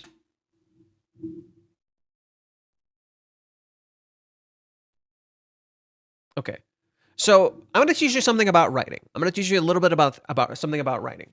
In writing, when you apply pressure to a character, when you're writing and you apply pressure to a character, how that character responds to the pressure can tell you a whole lot about them. And you can see this in any media. You can see this in literally any fucking media. You go to any media and you see a pressure applied to a character. See how that character reacts. Just pay attention to how that character reacts and what they do. It'll tell you a significant amount about those characters and what's going to happen, what their journey is, what they need to overcome, and who they actually are. Kazuya and Ruka are both walking paradoxes. Right now, when pressure is applied to a character, you can see who they really are. Kazuya does three things when pressure is applied to him. He runs, he freezes, and he pushes. Ruka, in contrast, pleads, pulls, and holds. In challenging who they are, you can see what they are. Reactionary, not active. I already predicted this way back like during the Ruka thing. You see it. You see literally what happens. He freezes, right? Kazuya literally freezes. He runs away immediately. He doesn't actually deal with the issue. He runs the fuck away. And then when Ruka holds him, he tries to push her. He doesn't. Right? He's not handling this like he used to. He's not the same character. Ruka is the same exact way. She pleads, she pulls, and she holds. Right? She begs him to stay. And then she abuses the fact that he stayed. You're literally getting told who these characters are and what's going on with them. No. Reiji, look. When people tell you Reiji doesn't know how to write, tell them to shut the fuck up, because he clearly does. Show them something like this. Show them something like this. Like literally, a writer will understand what the point of this scene is. Like a person who actually understands writing and sees something like this can understand like how this scene can reflect who the characters are in that moment. You can understand a significant amount about the characters in just that tiny scene. Okay, so when someone tells you that writing in Rent a Girlfriend is bad, or they do shit like Brief, where Brief is just like it's all metaphors and symbolisms and all that shit, no. This is how you read and interact with writing. Okay, I think people just don't understand that. I think people just when we look at writing, if it has symbolism and metaphors and all that stuff, it must be great fucking writing. Not really. That's not really how it fucking works. That's not really how it fucking works. That's the thing I was having like an issue is when I was arguing with Brief earlier, where it's like he's like all the good Rent a Girlfriend is good because it's so implicit. It's like no. The reason Rent a Girlfriend is so effective as a narrative is because it had so much implicit and explicit information in combination with one another. So much of the series is implicit information in the current narrative right now works specifically because you were given a lot of explicit information in the early parts of the series. Specifically because Chizuru can be incredibly explicit in what she wants when she's talking to Kazuya. You're actually getting a lot of explicit information. It's just you don't know how to process it. And I think a lot of people just don't. They don't know how to process this information. It just flies all over their head. So they don't notice any of this shit. Anyways, that's just what I wanted to highlight. There's a lot of very clear information in front of you, and you just have to know how to recognize and see what the writer's putting down. Kazuya got distracted easily. Imagine him driving. Again, we were literally saying this. Again, we were literally. I don't know if you're like a little bit behind. We were literally saying this. We're like, dude, he's. I literally wrote Kazuya was on a collision course with Mami, as early back in the series. Like, bro.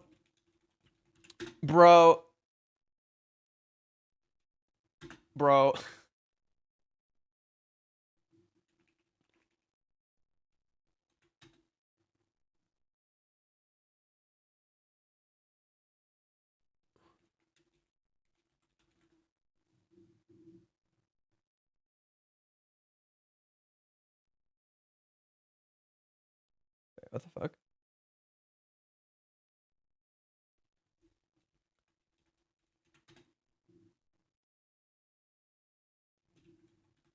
Wait, what the fuck? Yeah, I wrote collision correctly, so where the fuck did it say?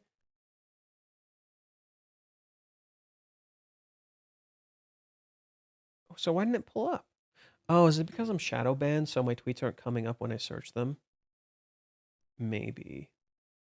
I wrote collision course correctly, so... I thought I wrote collision incorrectly, so I was looking it up. I wrote collision correctly, so why the fuck did nothing come up? What the fuck? Wow, I really am shadow banned on Twitter. That's obnoxious. Okay, 392.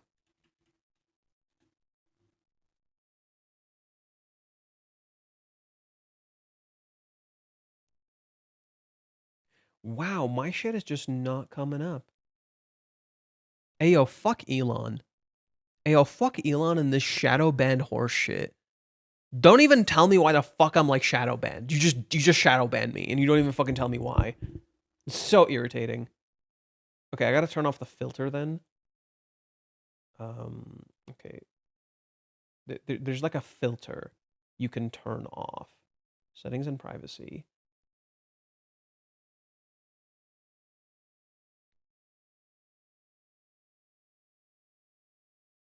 Notifications. Filters. Quality filter. Choose the filter out of the content such as duplicate or automated post. This doesn't apply to notifications.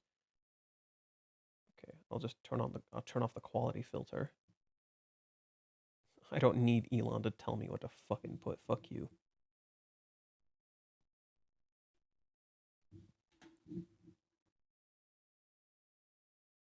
What?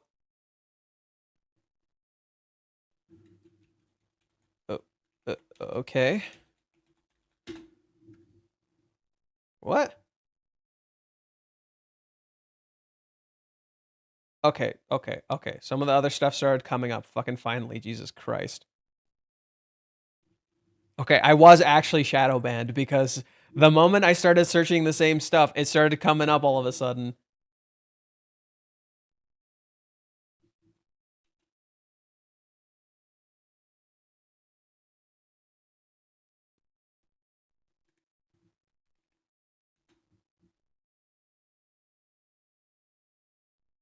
Or not?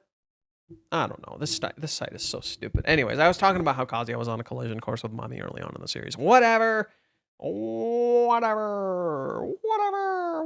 Let's continue. Let's continue reading this. Shall we? No, that's... Fuck you. Why is nothing working? Everything wants to shoot me in the foot and I hate it. Okay. Mami was coming to meet him after all. Well, it was two-way choice, so this is more likely not. It's more like that. They've already progressed to cranking, huh? He always felt inferior to Mami-chan. Well, with everything that's happened, it can't be helped. Hey, what the heck is this company, lol? The name is super suspicious. Company. Actually, wait, what is up? What the fuck was Kazuya applying to?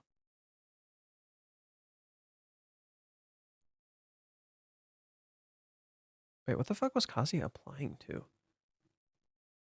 Lots of Love Store. Oh yeah, that's what it was. Lots of Love Store. Kazuya was applying to a store called Lots of Love Store. I forgot about that. That's so stupid. Kazuya, what the fuck are you applying to, bro? Kazuya, what the fuck are you applying to, bro? No, I think it's just a good metaphor. Or yeah, I think it's a good metaphor for Kazuya's struggle. I wouldn't say it's an analogy, it's a metaphor. It's a good metaphor for Kazuya constantly wanting love. So he applies to a store that sells lots of love. Okay. What kind of person are you is way too vague, though. It's bound to get someone tempted, right? Or templated, right? It's bound to get somewhat templated, right? Web EES is fine, but handwritten ones are such a pain. In a way, he's really enjoying college life. That's probably your strength. Mami-chan, I thought it'd be more awkward, but we're actually talking surprisingly well. Like Mami-chan said before, it's a real asset, especially if the industry fits too. Kazuya's just not clicking. That's the thing. Mami wants to talk. Mami wants friends. She wants to open up. Understand, Mami doesn't have anybody. Like, for all the bad shit Mami did, like, understand, all of the relationship Kazuya and Mami is being built on right now disguises a very sad truth, you know, that Mami did all that horrible shit. However, there is a truth that Mami wants to talk and she wants friends and she is alone, right? I think that's a good dichotomy of the situation. That, like, yeah, all of this is being built on a whole lot of lies, but there is a truth that Mami wants connection. She desperately wants it. She desires it. That's why she talks to him. That's why she hangs out with Kazuya. Mami wants love. She wants connection. She doesn't trust it, absolutely, but she wants it because she doesn't want to be alone anymore. Like, seriously, go and read the chapters where Mami shows up. She's fucking alone. Every single time she's alone. Even in the chapter where she meets up with Kazuya in chapter 400, she sits alone in the room. She's like way off over there in the corner while everybody else is behind her. She's literally always in front of Kazuya. As a physical representation of how he views Mami as superior to him, while at the same time a physical representation of how Mami feels isolated as a byproduct of being superior because of her upbringing, because of the people around her, because of how she's literally a princess and she's not allowed to sit with the commoners. So it's both something Mami literally does to herself and something she doesn't really want. It's literally like a rich girl looking at the person below her and being fascinated by her. Think like, you know, it's like Jasmine, if Jasmine from Aladdin. It's like Jasmine from Aladdin if, like, you know, if she didn't actually, like, if she was more spoiled, you know, if she was like a significantly more spoiled. That's kind of what she is. She's literally a princess in a tower. And she doesn't like her tower, and she wants to come down, but she always sits in the tower because that's how she's been designated her entire life. So Mami always sits in front of Kazuya. Mami always sits in front of other people. Mami is always superior and looks better than other people in, like, almost everything that she does. But it makes her feel isolated and alone. She feels incredibly, incredibly lonely. Mami is very, very lonely. So she really, that's why she's reaching out to Kazuya, because you see any of her chapters, she's always alone.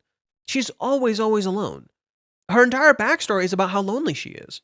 Mami is incredibly fucking lonely. Like, she has a loneliness, like, I think only Chizuru could really understand or come close to.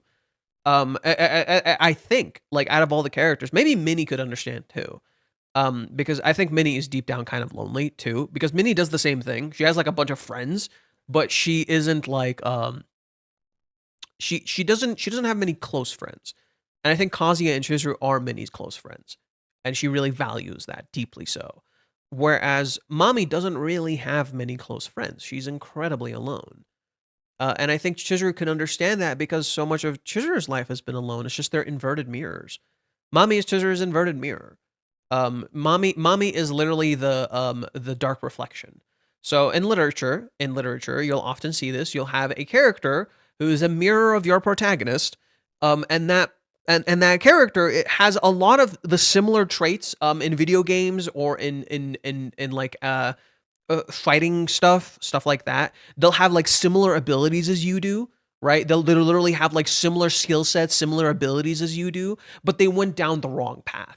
You know, that's what Mami is. She's Chizuru's dark reflection. She is Chizuru in seemingly a lot of similar ways, but everything about her is a dark inversion. Whereas Chizuru works a job where she tells lies, her lies are built on truth. Mami literally actively lies and dates a whole bunch of people as a mirror to Chizuru, except all of it is a lie. It's not hiding a dark truth; it's her protecting her truth that she is that she desperately wants connection. Whereas Chizuru actually tries to help people through rental. Mami is literally Chizuru's dark inversion. Her dark reflection. She is the flip of her. And I think that's what Reiji is slowly highlighting, this dichotomy in Mami's character, where she's both a very lonely person, who really wants connection, but also someone who's lying and not being fully honest about what's going on here.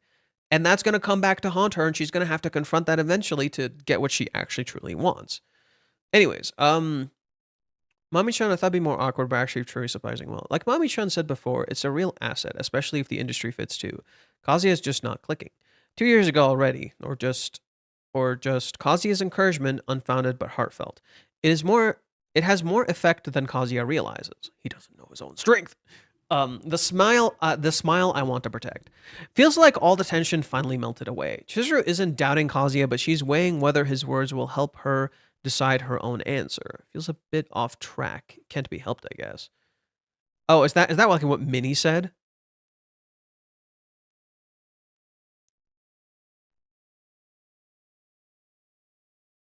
Yeah, isn't it interesting that Kazuya didn't believe this to be true before, and then suddenly now he actually does believe it?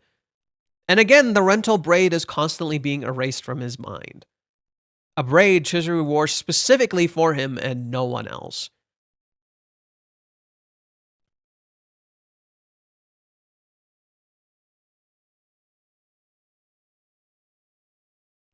Let's see.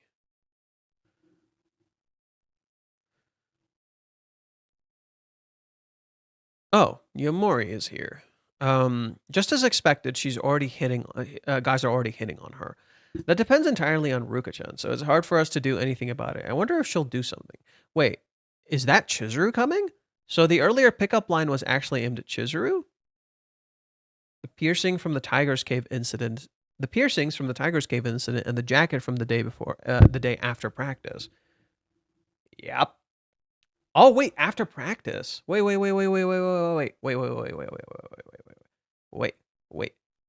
Hold the fucking phone. Hold the fucking phone. Wait. Is that something I? Oh boy. Oh boy. Oh boy. Oh boy. Oh boy. Oh boy. Wait. Chapter 345.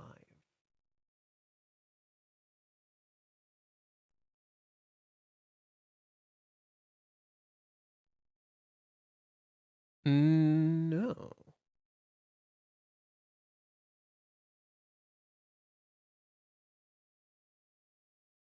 Yeah, this is more similar to wait, what?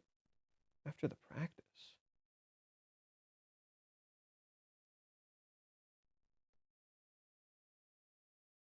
No.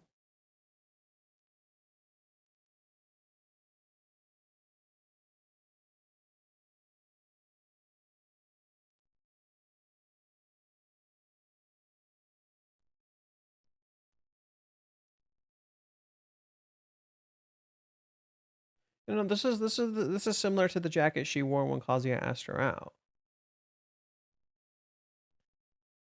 I don't know what they're referring to. I think that might be inaccurate. Let's see. I see. So this is the episode where where Minnie probes Chizuru, which means based on the subtitle, we might get to hear about Chizuru's views on love and stuff. I'm looking forward to it. Except you already have. You already have. You've already heard so much of how Chizuru feels about love. You've heard it all, dude. She's already told you everything. You just think you haven't. This is Minnie's perception. This is Minnie's perception. Minnie is wrong. Minnie is wrong. Fuck. Fuck. Minnie is literally wrong. Oh my god, you guys can't see it. Okay. So who does Kazuya consult? If it's just the different timeline, like the Royal Hill Refugees girls meeting happened earlier, then Kazuya invited Yamori-san after that. Then they could exchange info. True. crew. Kazuya might try to invite Minnie after, or he try. Ooh. What if he finds out Chizuru is there and doesn't go? Bro. Kazuya finds out Chizuru is there and doesn't go? Bro. The only other person he could talk to is Sumi-chan, but I doubt he'd confide in her about this. Well, if that's the case, it'd be the perfect chance for Sumi-chan to give him a present. Preview title, Bomb Disposal. Is this about Yamori taking preventative measures against Chizuru-chan's bomb? But there must be limits, so what exactly can she do? So Mami-chan, who keeps overlapping with lessons. The reason is that she's seen it once, but that's the real goal. The conversation using ES as a topic seemed to loosen things up a bit. Meanwhile, Yamori makes contact with Chizuru. Will we hear Chizuru's views on love, or will she be agonizing over Kazuya? Here's as ever, let's push through another week. I think Chizuru would tell Minnie about her views, but she would maybe, I don't know. It really depends on how Minnie approaches it. It really does kind of depend on how Minnie approaches it, because when Minnie approaches it a certain way, Chizuru will shut her the fuck out. Mami looked so cute when she was peeking in on his laptop. Haven't read past that for now. Oh yeah, no, look, I've been saying this for a while. Mami has looked very cutie motherfucking patootie, okay? Mami's entire vibe right now is literally cutie motherfucking patootie. Look at this stupid little shitter. I don't know if you can see her because I'm big. Yeah, look at this stupid little fucking shitter. Look at her. She's so fucking stupid and I love her. What the fuck are you doing? What the fuck are you doing? It's so cute.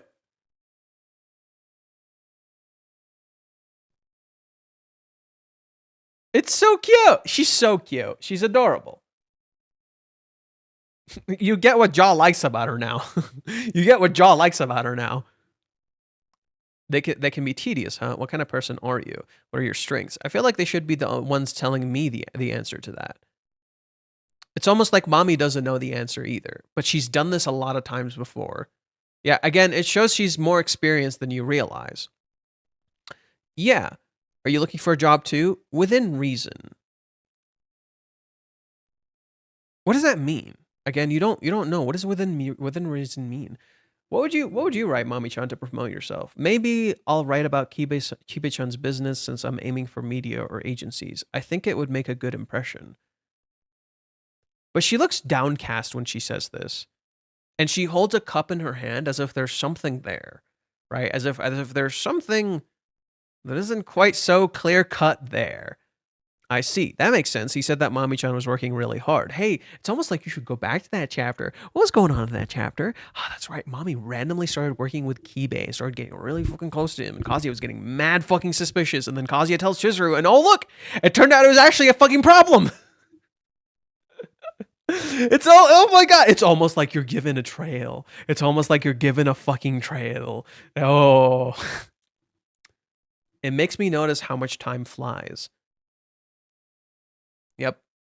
Hey, Kazuya, have you been paying attention to time carefully? Have you actually been paying attention to time carefully?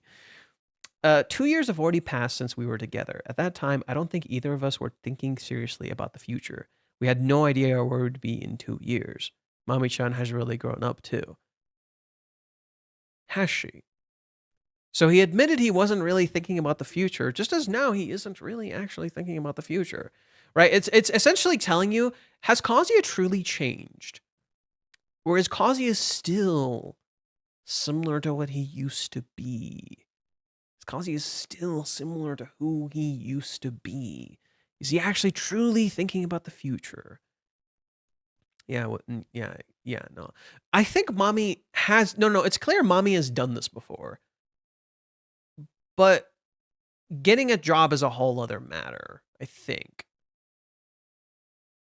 Yeah, Mami-chan has really grown up. Has she, though? And she's really happy that he thinks she's really capable. The fact that, okay, so let's see. Those taking lecture 13, please proceed to the second classroom. 2 and 13, again. That's me. I've got to go. I'm taking a break. Hang in there.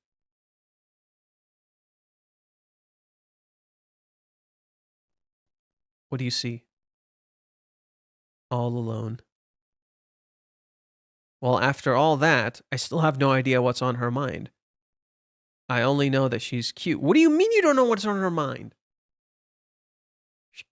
What do you mean you don't know what's on her fucking mind, dude? Have you considered asking? What are you trying to find out? What do you want to know? What do you want to know, Kazuya? What the fuck? Mommy's smiling. She's plotting. Oh, no, she's not plotting. Oh, no, this is incredibly genuine. No. You can... Look. When a character is hiding something, when a character is plotting, when a character is doing something, Reishi shows it to you. No. Reishi... No. So, okay, you're probably really early into the series, so you probably don't know what happened. Mami is a very, very different character from the start of the series.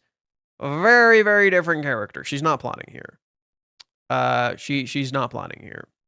This is a very, very genuine smile. I don't have waifus, I have favorite characters. I don't really like waifu culture. I would say Chizuru is my favorite character. Like, for sure. Chizuru is my favorite character. I don't really have waifus. I don't really do waifus. That's not really my thing. That's gross. For me, I find it uncomfortable. I'm not a huge fan of waifu culture. I just think it's weird. I've talked about this in detail before, so I'm just not a fan of waifu culture. I find it a little degrading to the characters, especially when characters are written around waifu culture, where it's just all about appealing to, oh, are they your waifu? Do you like them? Ooh, I'm not a huge fan of that stuff. Let's see. I have to keep focused on preparing for July 11th.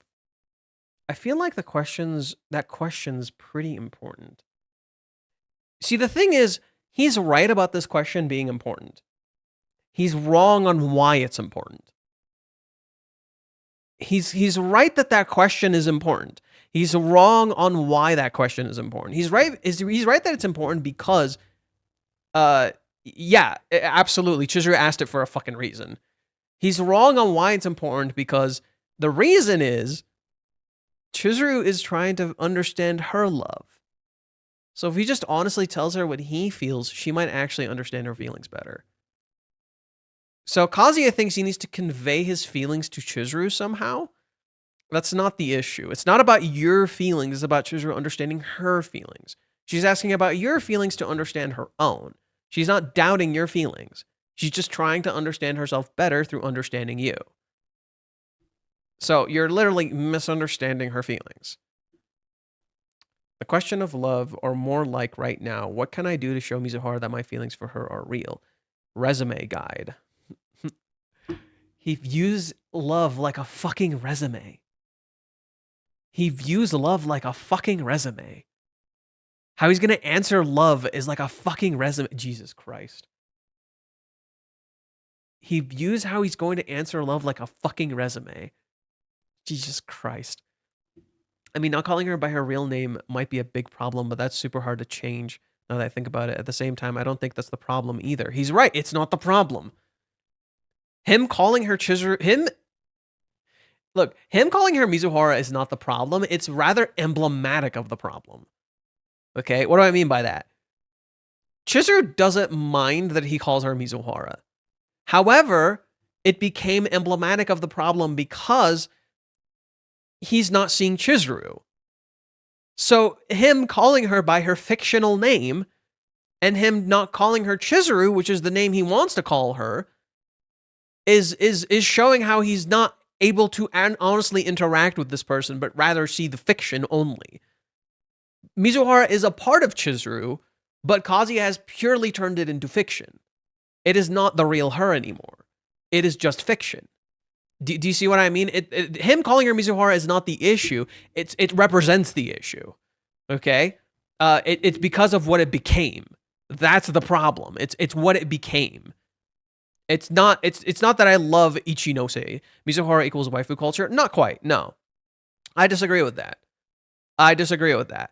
Mizuhara does not represent waifu culture. Mizuhara represents like in some ways initially, yeah. But Mizuhara is also the mask by which you see the real Chizuru, because it's not purely a wall, it's a window. Right? It's a mirror and a window. So you do actually get to see the real Chizuru through Mizuhara. In fact, you get to see more of the real Chizuru through Mizuhara than you did through Ichinose. And I think few people really fucking notice that. So she's not representative of waifu culture. It's like, that's what it looks like on surface level. On surface level, Mizuhara represents waifu culture. Absolutely. Yeah. On surface level, Mizuhara represents the perfect girl. On surface level. You dig deeper into it, and no, it's not really that simple. Mizuhara actually conveys Chizuru's real kindness. It actually conveys Chizuru's real, genuine kindness that comes out through rental. How she acts as Mizuhara reflects the real her. That's what I think people don't understand. How she acts as Mizuhara reflects the real her. Her kindness, her empathy, her understanding. That's why when people say Kazuya doesn't love Mizuhara, he loves Ichinose, I disagree incredibly hard. Because that is not true. He loves both. Chizuru is both. Chizuru is both Mizuhara and Ichinose. Yeah, she's Mizuhara and Ichinose. She's both. He doesn't just love Ichinose. He's right in that this isn't the problem. He's right in this is the wrong answer. This is the wrong fucking answer. Because Mizuhara is a part of Chizuru. If Chizuru, think of it like this. Think of it like this. If Chizuru didn't like him calling her Mizuhara, she would have said so. If Chizuru didn't like him calling her Mizuhara, she would have said so. Call me Chizuru. Call me Ichinose. Now, maybe she feels bad and wanted him to say it, but didn't feel like she could ask him to do that, you know? But I feel like she would have said something. She would have indicated something. She did indicate like she's using her real name, Chizuru Ichinose. But a part of Chizuru is accepting that she is Mizuhara and Ichinose, not one or the other. And I think a part of Chizuru knows Mizuhara is a part of her. It is not just some disconnected aspect of Chizuru. It is a part of who she is. You see the real her through Mizuhara. A lot. Okay? Let's see. He also approaches dates like job interviews. Yeah. It doesn't help that he doesn't understand his own feelings. How could he communicate that to Chizuru? Just say that. Well, Kazuya... No. It's not that Kazuya doesn't... No. I think you're conflating two different parts of Kazuya. It's not that Kazuya doesn't understand his feelings. He does. He absolutely understands his feelings. He just cannot share them. That's all. And when he cannot share them, what happens? He starts denying them. And when you start denying them, you start telling yourself you don't understand your feelings. That's what's going on. No. Kazuya does understand his feelings. Chizuru doesn't. You've just been tricked into thinking Kazuya doesn't understand his feelings. No. Kazuya denies his feelings. When you deny your feelings, they start acting in ways you do not understand. Because you don't honestly want to look at them. That's what's going on. No. Do not get it twisted. You're falling into the trap. Kazuya absolutely understands what he's feeling. He knows exactly what he's feeling. What he doesn't know is himself. He doesn't know who he is. Because he doesn't know who he is, his feelings don't make sense to him. Because he keeps telling himself he doesn't know what these feelings are. He knows exactly what they are. He can't verbalize them. He can. He absolutely can. I can prove it to you. I'm going to take you to this exact question that he just mentioned.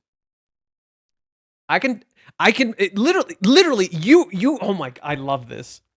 I love this. This is peak. Kazuya can't verbalize his feelings, right? Chizuru asks him, why can you say you love me? I love her because I love her. I can't overlook any of it. I love her silky hair, her chest, her perfect legs, her shoulders when she was shaking back then, her eyes, she's so gentle, she's so gentle to other people, but deep down she's incredibly strict with herself. She's a rental girlfriend, and yet she's really innocent when it comes to love. Her lips, her voice, even as I stand here, the real me inside of me is wanting to hold you so tightly. Okay. Does that sound like someone who doesn't know how to verbalize his feelings? Because he literally just fucking did. Just not to her. It's almost like he knows exactly what he's feeling. He's just not saying it. He knows exactly what he's feeling. He's just not saying it. He's not being honest with himself. He literally says, the real me inside of me wants to hold you so tightly. It's like this isn't the real him. It's like this is a totally different person. But wait, if I say that, I don't know, then she's gonna wonder if I really love her or not. Actually, no, she might actually appreciate your feelings. It's almost like he knows exactly what he's fucking feeling. Except he doesn't know himself. And he lets other people and their reactions define how he feels. In so doing, his feelings look like they're confusing. They're not confusing. He knows exactly what he's fucking feeling. He's just in denial. He's lying to himself about what he's feeling. Kazuya isn't actually confused on love. Kazuya isn't actually confused about his feelings. He knows exactly what they are. He's just too afraid to face them. His fear of rejection is overpowering his reasoning. Look, I've said this before. What you think is going on with Chizuru is going on with Kazuya. Everybody thinks Chizuru is the one with crazy abandonment issues, and that's why she doesn't face him, and that's why she runs away, and that's why she does this, and that's why she does that. No, it's Kazuya who has abandonment issues. Abso-fucking-lutely, it's Kazuya who has abandonment issues. Severe ones. He has severe abandonment issues. And that's why he couldn't run away from Ruka. You want to know why Kazuya couldn't leave Ruka in that room alone? He doesn't want her to feel abandoned just like he was abandoned. That's why he freezes. He sees himself, so he freezes. He doesn't know what to do. He can't react. He can't move. Because suddenly he's about to do to someone what he doesn't want to happen to him. And boom, he can't do anything. And now his body's having a clash. On one hand, I don't want this to happen. I want to fucking run. I want to get out of this fucking room. Jesus Christ. On the other hand, but I don't want to abandon this person like I feel abandoned. Holy shit, crashes. Literally his mind shuts down. He doesn't know what to do. Because he's not confronting himself. Boom, shuts the fuck down. Doesn't function anymore. His mind literally shut off. Why do you think he tells Minnie, I can't remember everything? He literally can't. His mind shut the fuck down. He literally doesn't want to remember it. Kazuya tells his feelings to Minnie. He's too scared to tell Mizuhara. Minnie is literally an escape. Minnie is his easy way out. He can, because Minnie isn't real. Minnie's just a friend. He can literally channel his bullshit with Minnie and doesn't really have to with Chizuru. Remember when he tells Chizuru, I love you more than anyone else in the world, or something like that? I love you more than I can love anyone ever. He does that when he's not looking at her. When she's on his back. He doesn't look her dead in the eye and say it. He tells her when she's on his back. He can't honestly share his feelings when looking at her. He's terrified of it. He's utterly terrified of rejection.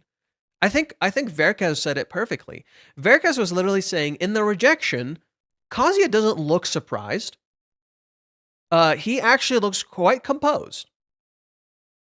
What does surprise him is when Chizuru says, I love you. What does surprise him is when Chizuru kisses him. But when Chizuru rejects him, he's not surprised. Like a part of him saw this coming. Like a part of him wanted this to happen. Because a part of him rejects himself. And if you reject yourself, you reject your feelings. And then you tell yourself, I don't understand my feelings. He does. He knows exactly what his feelings are. And if you want like absolute like proof of what I'm saying, do you want absolute verbatim proof of what I'm saying? Reiji was streaming. He was talking about this. And he literally verbatim said, and I double checked with a Japanese fan just so I'm not talking out of my fucking ass. He verbatim said, Kazuya knows what love is. He doesn't know who he is. Chizuru knows who she is. She does not know what love is.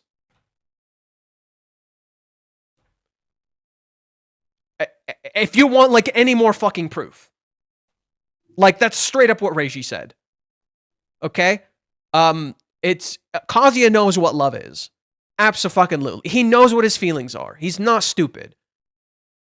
He doesn't know who he is. Chizuru's the flip. Chizuru knows exactly who she is. She doesn't know what her feelings are. Well, I'm not going to get anywhere by worrying about this on my own. I guess I'll ask for advice. It'd be cool if he rents Sumi. I don't know what would trigger it. I don't think he would just rent Sumi. He texts Minnie. Minnie's not available. He wonders to himself, who can I talk to if Minnie's not available? And he really wants to figure this out. And he thinks about it. He's like, I can't ask Kibe. I can't ask anyone. Sumi, I haven't talked to her for fucking ever. And she was at Chizuru's house that one time. Boom, there you go. He's not going to talk to Mami about it. Right?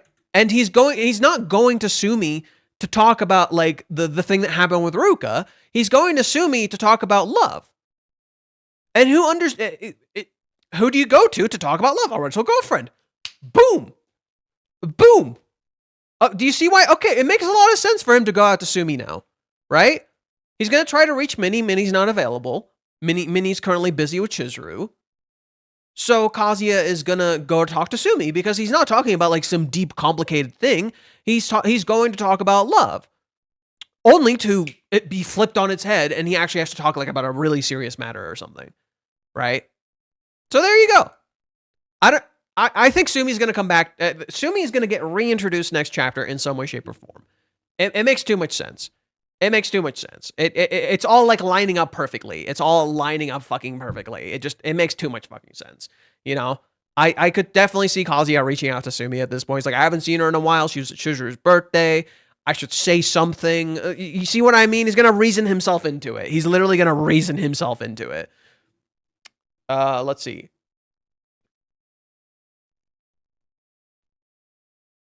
It'd be good for Kazuya is Minnie confess to him or something, because then he'd lose the outlet. The crush of going to Minnie for mostly bad advice. Yes, and I can see your reasoning.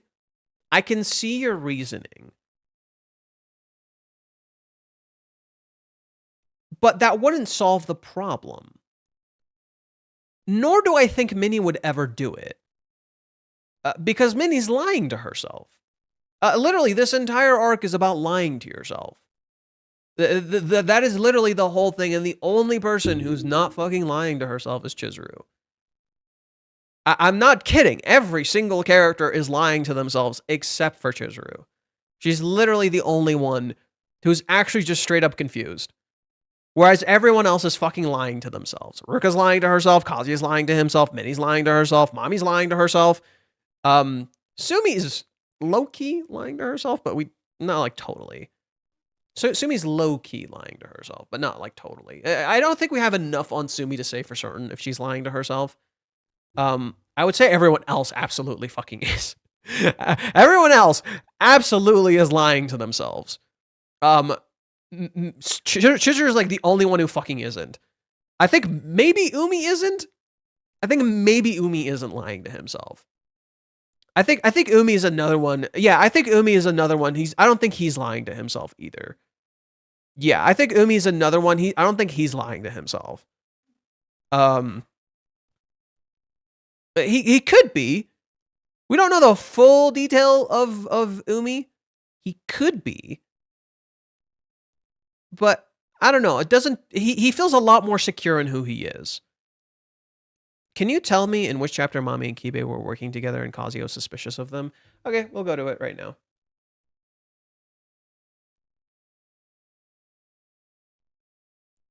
So Mami and Kibe started working together in chapter 167. This is where you see Mami's return. So it starts. It's the epilogue of the movie arc. It ends with Kazuya walking forward and Chizuru following him. Whereas up until a certain point, Kazuya was following her, and they go back to that earlier dynamic of Kazuya following Chizuru. You go to Kibe, and Kibe's walking through, and he shows up to meet Nagomi, and boom, plot twist, Mami's fucking there. This doesn't get explored. Oh my god. This is chapter 167. Kazuya met Mami on 6/7, on June 6th, 7th. What are the fucking odds? What are the fuck? That gets referenced to you directly. Literally, the date right now in the story is told to you right here. It's on 6/7. And Kazuya and Kibe met Mami on chapter 167. What are the fucking odds? Anyways, in chapter 175, where this is continued a little bit, there's a little bit of a break. We don't see anything for a little bit. Kazuya goes drinking with Kibe after having confessed to Chizuru. And Kibe tells him, I had a meeting the other day with Nagomi-san and Mami-chan was there. The fuck? Why? Nagomi said that they want to bring in another advisor. I never expected to be Mami-chan. Why was she there? What the fuck? She said she DM'd her on Twitter. Wait, Mami-chan, Nagomi, what the fuck? You get a flashback. Well, don't get me wrong, I was suspicious at first too. What? You're saying she knocked it out of the park? Really? I supposed to be just an orientation, but she had some serious constructive input. The fact that Nagomi vouched for her as an advisor carries a lot of weight too. Okay? So it's like Mami was like seemingly selling herself really, really well. And oh look! Mami runs into Kazuya at school. What are the odds? And then she acts all nice, and she mentions Grandma Nagomi. I wasn't trying to cause any trouble or anything. Literally what she was fucking doing. Hey, look at Mami's past. Look at Mami's past. Look at what she's fucking done. Oh, but yeah, the job's been kind of fun. I'm pretty dumb, but maybe I'm good at this business thing. I think Mami secretly kind of believes this about herself. I think this is like a double meaning thing. This is like a double meaning kind of thing. I think Mami secretly does believe she's kind of dumb while also playing dumb. Just as Kazuya is, you can see that with Ruka and Minnie too. Kazuya is both a victim and he's victimizing himself. He's both an actual victim and playing victim. Mami is literally the same thing here. Mami does actually kind of somewhat believe she's a little bit dumb. And she doesn't think she's actually a very capable person, while at the same time, she's playing dumb. She's playing like she's fucking stupid. Because you go to like a few chapters later, a few pages later, and look at this shit. Look at this shit. Fucking ready to murder someone. And what do you see, visually speaking? Mami walking backwards, Kazuya walking forward. Mami's literally walking back. She's not moving forward. She's always going back. You see that visual symbolism again right here. Where when Mami goes to class, you think she's walking forward. She's going back. You see this right here. When Kazuya is driving, Kazuya is moving forward, he's looking back. Mami is driving back. Right? And she turns to look forward later. Right? Do you see the visual symbolism of what's going on? They're literally inverted. Right? Mami's going back, she's looking forward. Kazuya is going forward, looking back. Because that is literally his issue. He's trapped in the past.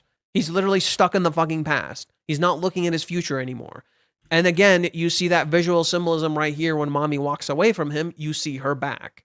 She's literally walking back. She's not actually moving forward. She merely looks like she's going forward. She's actually back. It's the same thing right here when she sits right here. She sits that way, but she turns to face Kazuya from the back, right? She's facing forward, but she turns to face Kazuya.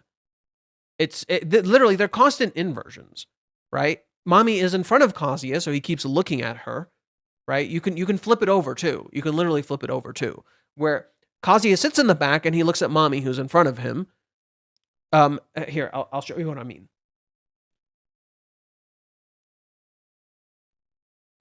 Right, so you can flip it over too. Look at where they sit.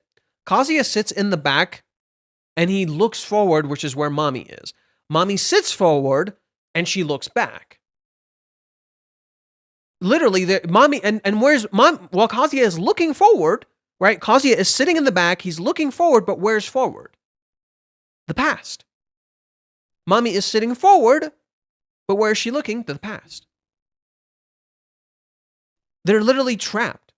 They're literally trapped by their histories, right? When Mami drives back and looks forward, she's only looking at her past because that's what Kazuya is, merely the past. He's not her future.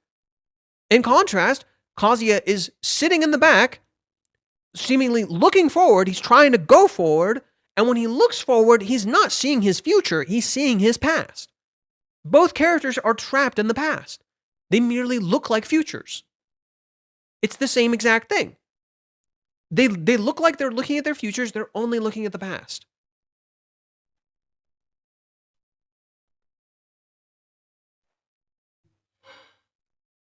So essentially, Mami is Kazuya's mirror. She did to him what she did to herself.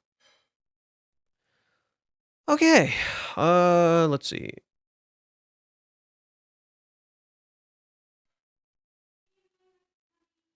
I know, thank you. Tiger's Den. Oh, interesting. And the same earrings. Half moons, an interpretation. Yeah, I guess they're half moons.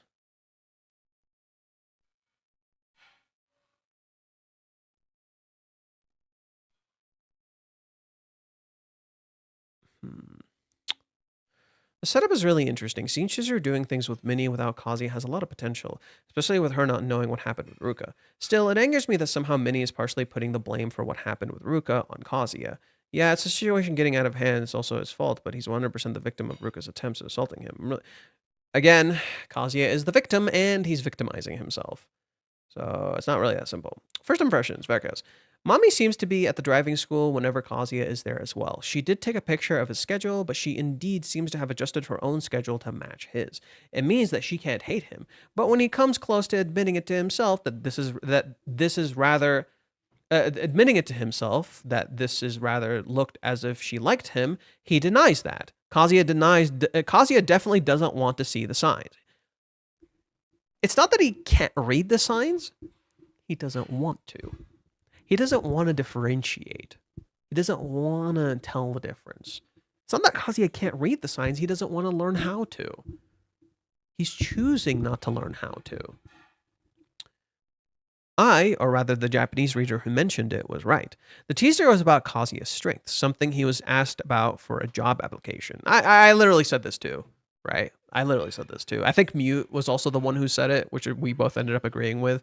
Kazuya worries about how he can show Chizuru that he loves her. He wonders if him calling her by her rental name is the problem. But changing it is so hard for him after so long. He tried, and he doesn't know what it would solve if he did. The one he is thinking of asking for advice is probably Sumi. Minnie won't be able to help him with this particular question. We haven't seen Sumi already. She's going to show up soon. And Minnie is going to help Kazuya again. Help Kazuya. Let's see. At least she seems to have picked on Ruka being pretty forceful, so that's good. I think that's leading you into a false sense of security. I've said this when we were reading the chapter. Minnie noticing that Ruka was being quite forceful is a red herring. It's a red herring meant to disguise the actual issue, because what does the actual visual show you? Right? What does the actual visual show you? Minnie talks about how Kazuya did wasn't great, but Ruka was being forceful. But what is the flashback? The flashback is her blaming Chizuru. Do you see the problem? Do you see the problem? It's right there in front of you. It's leading into a false sense of security. It is leading you into a false sense of security. It tricks you into thinking, okay, Minnie is starting to see the full picture a little bit. She's starting to look at this a little more honestly. No, she's not. No, she's not. Because the flashback she has purely blames Chizuru. She's not reflecting on what Kazuya told her. She's purely talking about what she said, what she herself said. In turn, what she herself believes, that it's Chizuru's fault. She doesn't see it any other way, just as there are some readers who don't see it any other way. Kazuya worries about how he can show Chizuru that he loves her. He wonders if him calling her by her rental name is the problem. Okay, I already read this. But don't we all know how things with Chizuru and Minnie go? At least she seems to have picked up on Ruka being pretty forceful, so that's good. It's ironic that she thinks Ruka was being forceful when Minnie is like incredibly forceful, incredibly invasive, gets all up in Chizuru's business. But she doesn't blame the forceful person. She doesn't blame the intrusive person who gets all up in someone's business. She blames the person who wasn't even fucking there. She blames the person who knows how to hold the fuck back. Isn't that really funny? That Minnie does not blame Ruka, she blames Chizuru. The person who wasn't even fucking there. She blames Kazuya, the person who literally couldn't do anything. He fucking froze.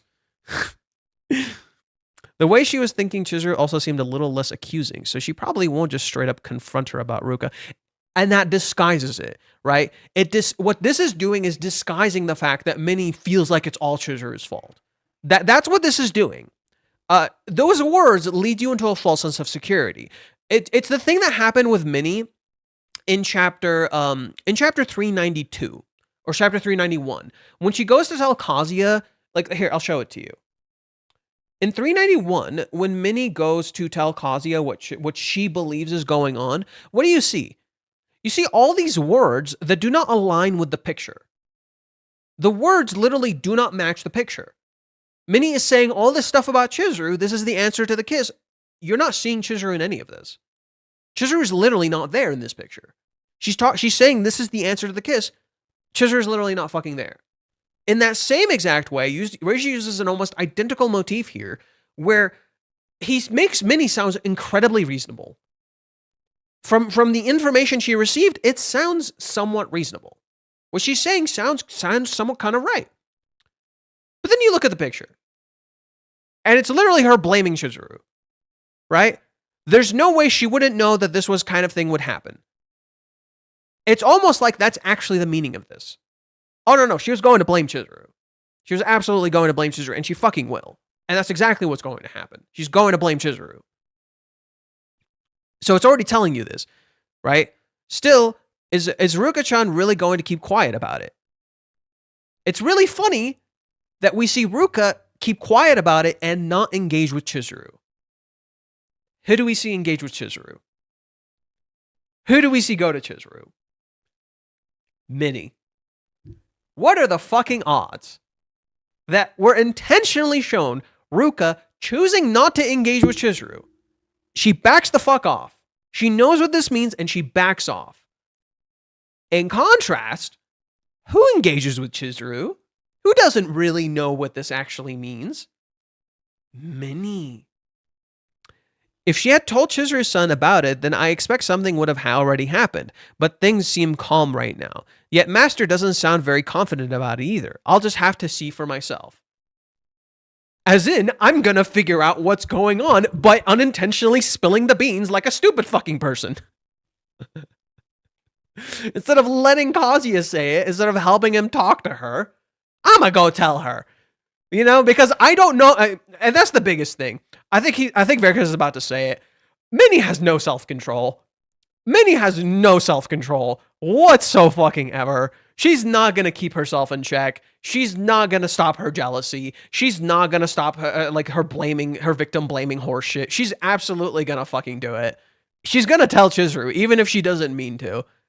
And then it's gonna lead into a cascading set of events, and she's gonna feel bad, and you see what I mean?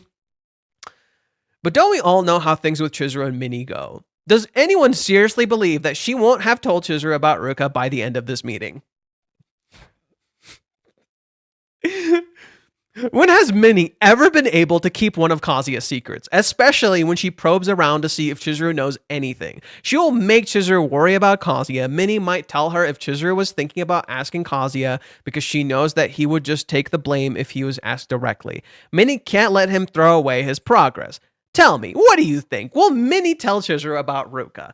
The teaser for next time is dealing with the time bomb. Well, that's not what it said. It's disposing of a bomb. Same, bro. Fucking same, bro. Minnie will blur it out how other women are going to steal him away if she doesn't do something. I doubt it. Minnie already did this last time. Yeah, Minnie already did that. She's going to be more specific now. We have seen what her goal is. She wants to see if Chizuru knows anything about Ruka already. But Chizuru won't say anything if Minnie doesn't steer the conversation in the right direction. So she will probably ask Chizuru what she thinks of Ruka, which would be a trigger. It's like, okay, why bring Ruka up now? That's weird. Why suddenly bring up Ruka now? That's a little fucking weird, right? And Chizuru will start literally getting the signs. And Chizuru is smart, okay? Like, the biggest thing I can tell you is Chizuru is low-key a detective. She will fucking piece this shit together. That's the thing. Literally, this is kind of a mirror between her and Umi, I guess. Umi was immediately able to piece together that Kazuya and Chizuru kissed from just the little information Chizuru gave him. Because Umi kind of somewhat understands love. Somewhat. He's a little blinded by it. And I think he knows himself decently well.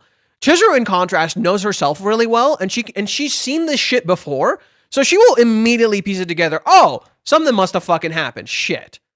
Right? Why bring up Ruka? Because Minnie has never once brought up Ruka. Minnie has never once brought up Ruka. At all. Nothing. She said absolutely nothing about Ruka. She's always talked about other women, vaguely, and yet now suddenly there's a name. Suddenly now there's a name. Isn't that fucking weird? Do you see why all the signs are like there for Minnie to spill the fucking beans? I literally made this theory. I literally made this fucking theory that Minnie would spill the fucking beans. You thought Ruka was gonna do it. Ruka can't do it. You thought Umi was gonna spill the beans. You thought Umi seeing Ruka and Ruka and Kazuya was gonna be really bad. You thought he was gonna do it. Nope. He doesn't do it either because Umi's not out here to get some. Umi's not like Mami. He's not out here to do some stupid shit. Then you think, oh, Mami comes back. Mami's gonna be trouble. Mami doesn't fucking do anything. It's almost like all these other characters are not what you expect them to be, and they're all living in their own fantasy, except for Minnie, who's actually actively sabotaging this because of her fantasy. Minnie is the inversion of Ruka. She's the inversion of Ruka, but Mami is more akin to Kazuya, and she's not going to do anything. Umi knows who he is, and he's clearly always been support. He's not here to fucking sabotage anything. So literally, it was always going to be Minnie. This information was not going to come out from Kazuya himself. It was always going to be someone else. I didn't think it was Umi. I didn't think it was Ruka. Minnie makes perfect sense. You wouldn't think Minnie would do it. Just as you wouldn't think Ruka would do what she did. Right? You wouldn't think Ruka would cross that fucking line. You didn't think Ruka would ever go that fucking far. Right? She's always done shit that's like bordered on assault, but she's never fully straight up crossed it. No, she did. Because every single other time were also assault. And she just didn't really fully process what she fucking did. Minnie is the same way. You didn't think Minnie would ever really do this, right? Except she has been the entire fucking time. Minnie told Chizuru Kazuya loved her before Kazuya ever did. Right? Minnie told Chizuru Kazuya loved her before Kazuya ever fucking did. She told her a whole bunch of shit about Kazuya's feelings before Kazuya ever said anything to her. She proceeded to do that multiple different times. The entire 3-month time skip started with that idea. Minnie goes and tells Chizuru Kazuya's feelings and how she's putting him through a lot and how she's hurting him. When in reality, Kazuya is hurting himself. Minnie constantly hears what Kazuya is thinking and goes and blurts it out to Chizuru and goes and blurts out her own assumptions and perceptions. It's literally always been there. From the fucking start. Minnie's always been doing this from the very beginning. You just think Minnie hasn't. Someone read it said Minnie is the final boss. Minnie isn't the final boss in that, like, she is basically the character you thought would be support, when in reality she is always divided. Yoru, you said you watched season 3, or you're in season 3. She calls Kazuya master, right? What did Minnie do first when she first showed up? You remember how from season 1 through season 2, Kazuya and Chizuru had always talked on the balcony? Always. It's their thing. And by that point in the manga, they had done it for 100 chapters. That is their spot. They talk on the balcony. That is their place. The moment Minnie shows up, they never do it again. The moment Minnie shows up, they never speak on the balcony ever again. Ever. She literally separated them. That leads to Chizuru going to Kazuya's room, which then leads to Ruka almost immediately after. And when Ruka shows up, and sees all that, Minnie films it and uses it as if it was blackmail. Isn't that literally what Ruka did? Isn't that literally what Ruka did?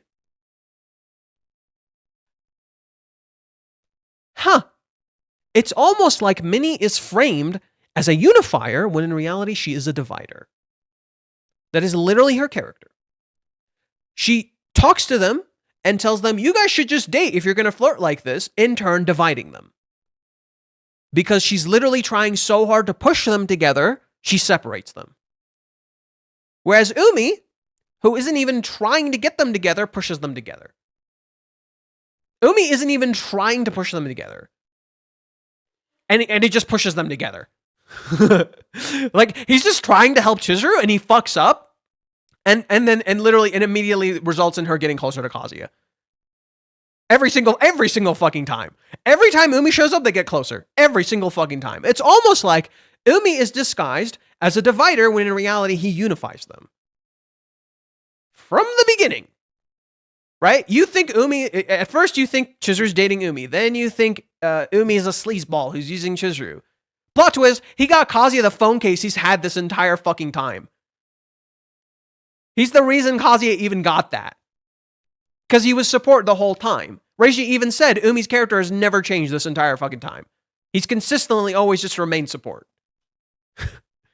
It's almost like Umi's actually support. When in reality, Minnie is the divider. And nothing best represents this than when Minnie frames herself as Oda Nobunaga when she shows up at Chizuru's house after the rejection.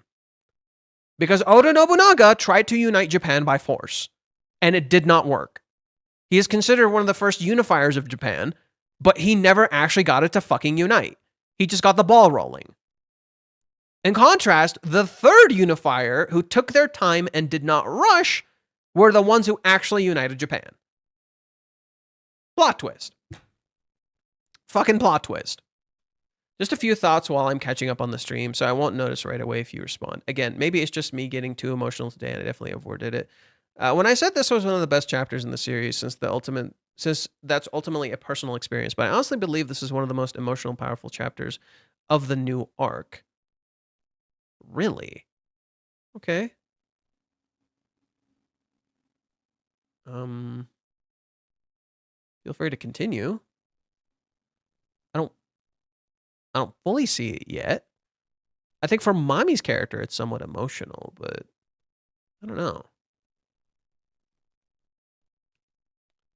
Okay, it's 11 o'clock. I'll stream just a little bit longer and then I'll call it. I'll stream just a little bit longer and I'll call it.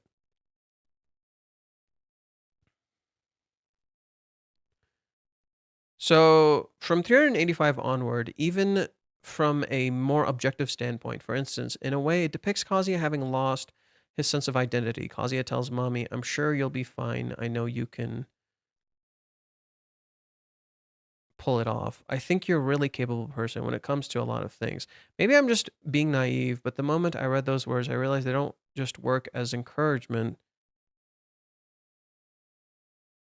Is he just about to say what I said? That, like, it actually means a lot to Mami that he said that?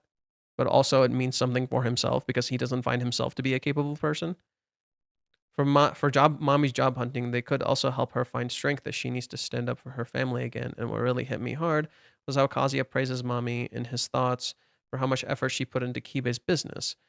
When he asked himself what exactly are my strengths, he completely fails to see how much effort he himself put into raising the funds for Chizuru's movie, and how well he handled distributing them among the casts and the equipment afterwards. So you're saying they're parallels. Okay, good catch, good catch. Yeah, they're essentially parallels. Kazuya doesn't see his own strength. This is Mami does not see her own strength. She put a lot of effort into that business, and she's a very capable person. In contrast, Kazuya doesn't see how capable he is and how he fucking made a goddamn movie and how he's able to gather all the funds and do all that shit. And he got all those people fucking into that shit. He doesn't see how capable he is. And that's pretty much the entire chapter. It's kind of like Loki saying the same thing, but you got it like in more specific detail. I think you did a good job in like nailing the details. And then like how Kazuya doesn't see his own strength when creating the film and his own efforts and like Kazuya's strength is grit.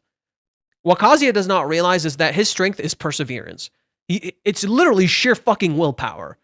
Right? Kazuya does not realize how much goddamn willpower he has. Like he has insane willpower.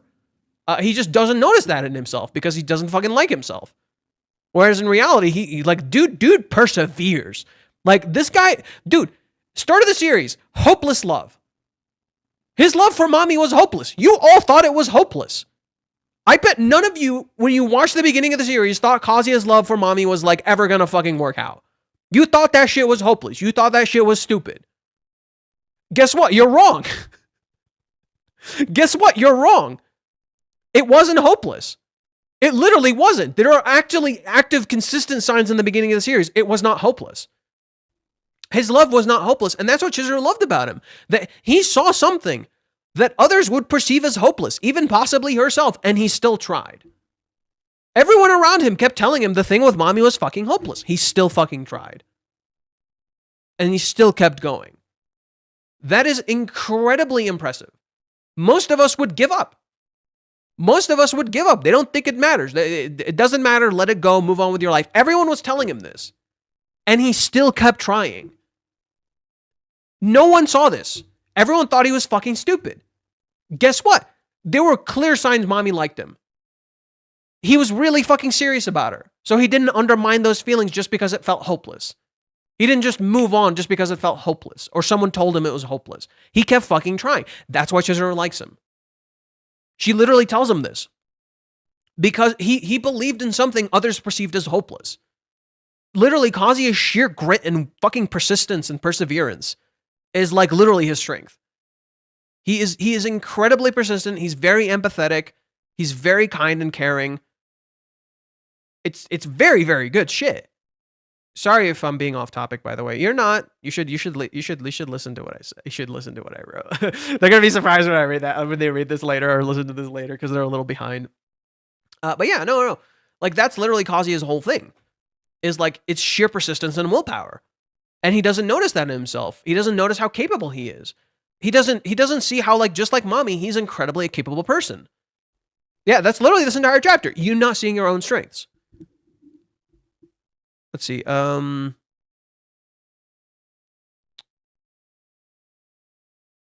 But Chizuru won't say anything if Minnie doesn't steer the conversation in the right direction. So she'll probably ask Chizuru what she thinks of Ruka. She might learn a few interesting things. I think Chizuru has a few different views of Ruka than what Kazuya described to her. Chizuru pretty much idolizes Ruka's love. Kind of, low-key. Yeah, low-key Chizuru does idolize Ruka's love and doesn't really see it properly.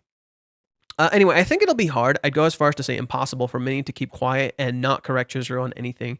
If Minnie shows that she knew things about Ruka that Chizuru didn't, she'll be curious and ask. This is a sensitive topic and Minnie's not exactly known for tactfulness. Yeah. Minnie and tact do not go well together. Minnie is the antithesis of tact. Literally, bro, just look at her in the fucking gym. Just look at her in the gym. Like, dressed super provocatively. Just so she could look good on the camera. She doesn't even notice how all the dudes are like looking at her. She literally effortlessly grabs people's attention and doesn't realize what the fuck she's doing. She doesn't see her own influence. She doesn't see her influence on Kazuya and how she's adding guilt to his feelings. She might do that if, how Minnie blames Chizuru, we don't think she wants an I told you so moment. Oh, of course she fucking does.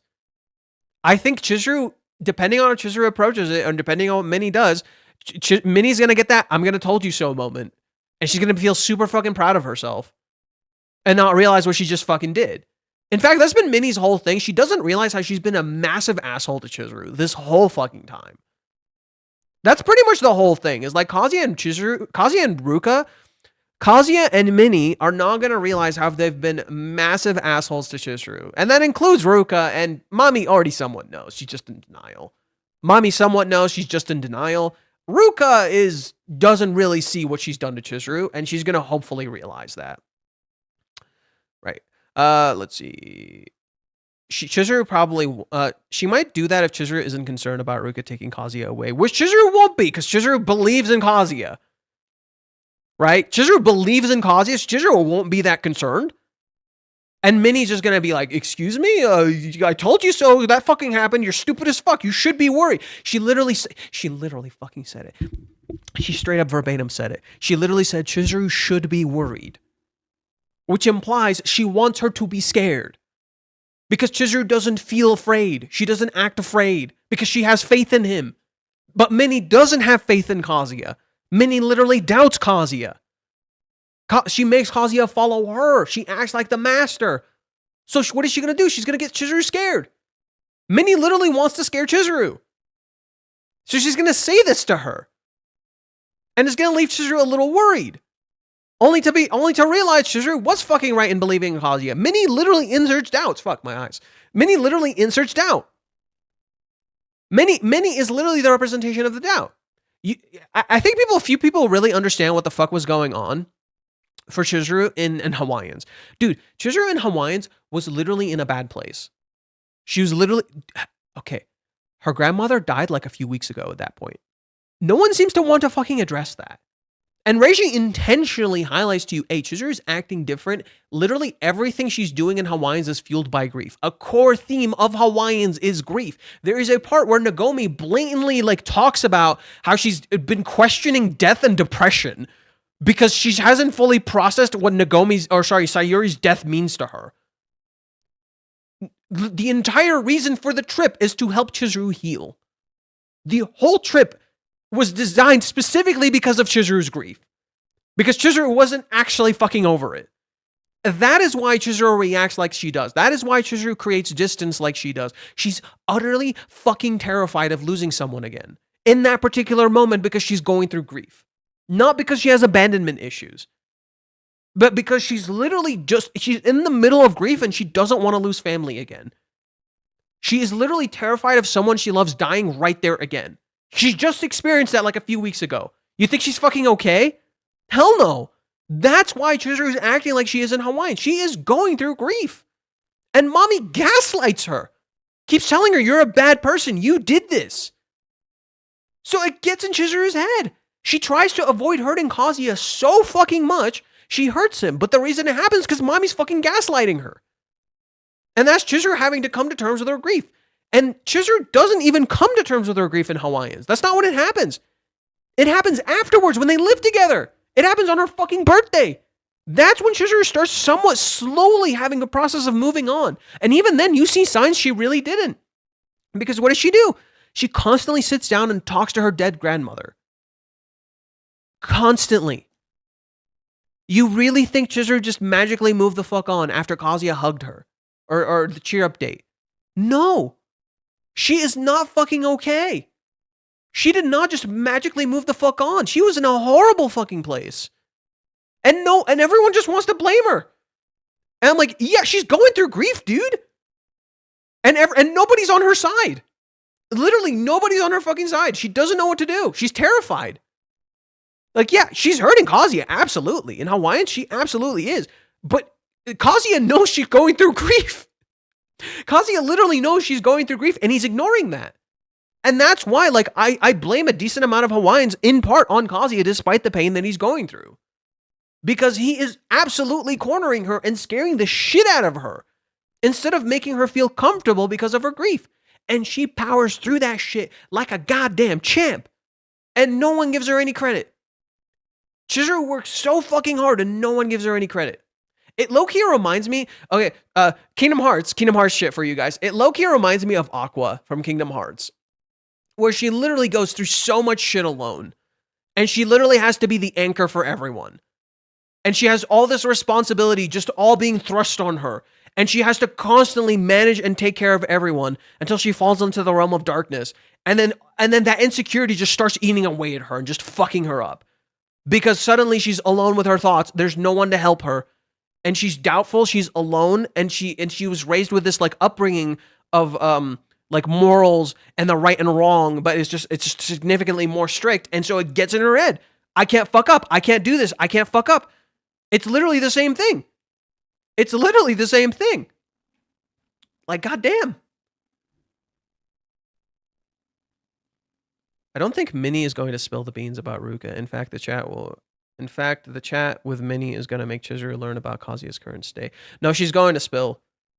Chizuru is not going to find out about Kazuya's current state, per se. I think... No. Minnie is going to spill. And Minnie is going to make it look significantly worse than it is. And it's going to be essentially like Hawaiians, except now it happened. It's Chizuru's deepest fear happening. And Chizuru's going to be terrified and scared. And then eventually she might go to talk to Sumi. after Sumi talks to Kazuya, which would be very, very effective. Because Sumi might put her on the right path to go and talk to him. I think Sumi might put Chizuru on the right path to go to talk to him. Hopefully, maybe. I don't really know. But Minnie is going to fuck this up. I am sure. I am confident Minnie is going to fuck this up. That is Minnie's thing. Minnie is the queen of fucking it up. Okay, let's see. I'll read a few more here and then I'll go back.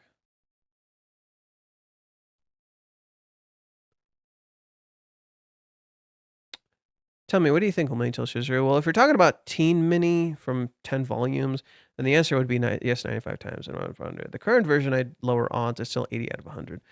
Still quite good odds since I already made the prediction last week. I won't bet against Minnie telling Chizuru. It makes way too much sense also narratively for Minnie to be the one to betray Kazuya's trust because she has been doing that since she first showed up. She has always been the one to reveal Kazuya's secrets to Chizuru. People always want to believe that the characters have changed, but we are shown again and again that they didn't. And if they never face consequences for if they never face consequences for their actions, I guess he's trying to say things won't change. To be honest, I have no idea where this is going. I already kind of said my piece on this. Let's see. Wait. I'm not very good at English, but we're only missing one guy. Does that mean they're going to meet Kazuya? No. In the spoilers, I was like, Minnie, you absolutely dirty traitor. You always to see Chizuru, but you forbid Kazuya from seeing her. And I'm sure you're going to mess everything up with Chizuru traitor. Oh, no, it's fine. I calmed down. The reservation is for 2 people. It's clearly stated. Okay, false alarm. I panic for... So anyway, Minnie, you traitor. Let your hero see Chizuru, damn it. It's almost like you were right. Minnie, don't go talk to Chizuru until this time. Minnie literally makes time to talk to Chizuru. It's almost like you fucking can. It's almost like Minnie's contradicting her own words. Go back to the earlier scene in 392 where she tells Kazuya, don't meet Chizuru. Don't bother Chizuru. Here's Minnie literally meaning Chizuru. Hey, Minnie, you fucking hypocrite. Hey, Minnie, you fucking hypocrite. Oh my God. No. I thought of this the other day. I need to pull this up.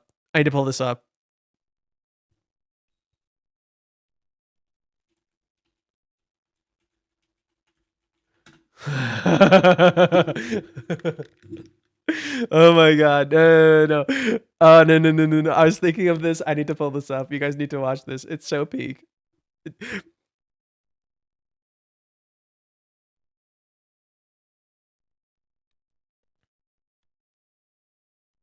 Okay. Oh, this is terrible quality. Okay, good quality. There we go. Oh no,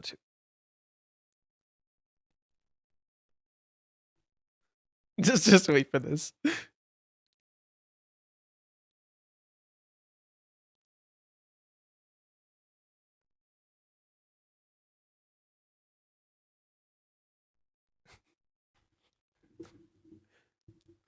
Insert boss music. Let's fucking go. There's no audio. What? There's no audio. Oh, you can't hear it? What? Did you guys not hear that? Wait, is there actually no audio? I could have sworn I turned the audio on. No sound? Oh, lame. Okay. Let's try that again. Right. No hearts. Can you hear it now? Oh, we do too have hearts. Can you hear the audio now? Can you hear the audio? I need to know you can hear the audio so you can hear the boss music. I need to know you can hear the audio so you can hear the boss music. Okay, good. Don't be mad.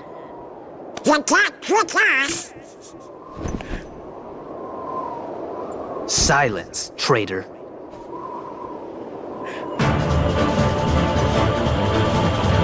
Cue boss music! Cue boss music! Pretty much me with Minnie, dude. Dance, water! Dance, water, dance! Oh, I can't wait to get Kingdom Hearts 2. This shit's so fucking peak. I love Kingdom Hearts 2 to death. It is probably one of my favorite video games of all time. Silence, traitor! This is pretty much this is like the goofy character who's like always fucking around and not super serious, and then suddenly he just turns around, silence, traitor. what the fuck? Sora's just, what the fuck? I love Sora's face when he sees it. Oh my god, look at Sora's fucking face here. The fuck? Wait, what just happened? Wait, what just fucking happened? No. Literally me with Minnie. Literally me with Minnie. Silence, traitor. That's so many a goofy character. Silence, traitor. Cue one of the best boss themes of all time, 13th Dilemma. Minnie, you silence, traitor. It's funny because like everyone calls Sora a traitor in Kingdom Hearts 2. Literally everyone calls Sora a traitor. You really shouldn't have betrayed us. I remember too many lines of Kingdom Hearts 2. It's literally one of my favorite games of all time. Gotcha now. Okay. Small, maybe misplaced question. When Chizuru says I was on my way home from work, could her work actually be rental date at the moment? So she's all dressed up. Well, not very girly, I guess. It's a bit weird, isn't it? I remember the chapter right after the earthquake today, where Chizuru joins Kazuya and Minnie while they're getting drunk, and Kazuya's very first thought when he sees her is, I thought she's coming back from work too. Kind of bitter, implying she's coming back from a date. That's pretty funny, and it would honestly be insane if Chizuru were still doing rental dates. I literally think Chizuru dressed this way on purpose. And you know this shit is just like, it just happened. We might get some contradicting information next chapter where we find out, oh no, Minnie had planned to meet Chizuru this whole time. But I feel like Minnie just did that right now. Right? Minnie just did that right now, like suddenly.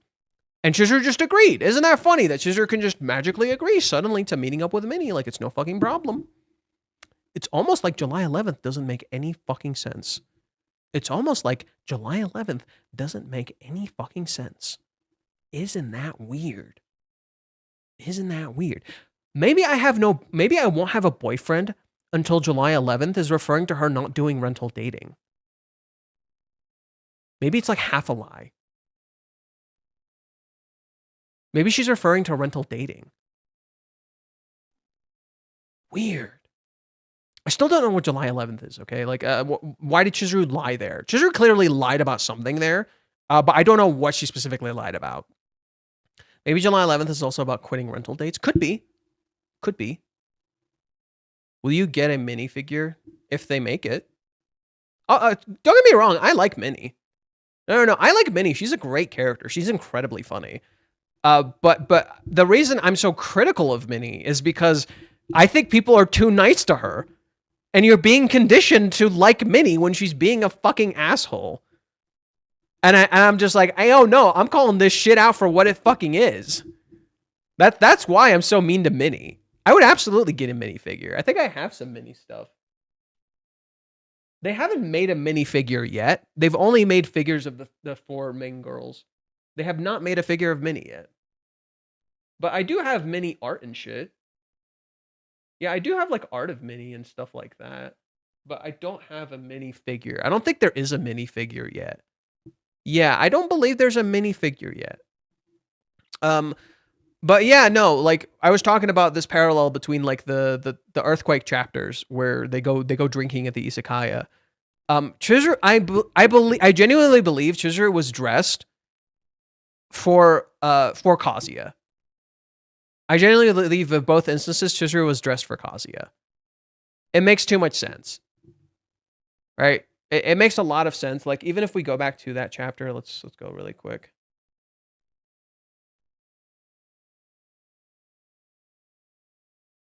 So 251, Chizuru, right, 251, Chizuru is walking, and she set the bedtime, and she changed it, and she goes to meet them. But this is us seeing Chizuru walking. We're not seeing her off a date or anything. I think she actually dressed like this to go meet him. Kazuya assumes she got off work. I genuinely think what Chizuru said here is part of lie. because she closes one eye and opens another. She partially lied. She dressed like this specifically to see Kazuya. Just in case he shows up. She's been doing that the whole time. She did it when she cooked the food. Remember when Minnie went to Chizuru's house and Chizuru cooked all that food? She did it just in case he would come back. She's been dressing up just in case she meets him. That's literally been a repeating motif. She's literally been dressing up just in case she meets him. That's why. She wants to look her best for him. Like, it makes too much sense. She's literally like fashioning herself out because Chizuru is a goddamn fashionista. Like, she doesn't do that just by happenstance. She's doing it on purpose. Chizuru knows her own strengths. She's not stupid.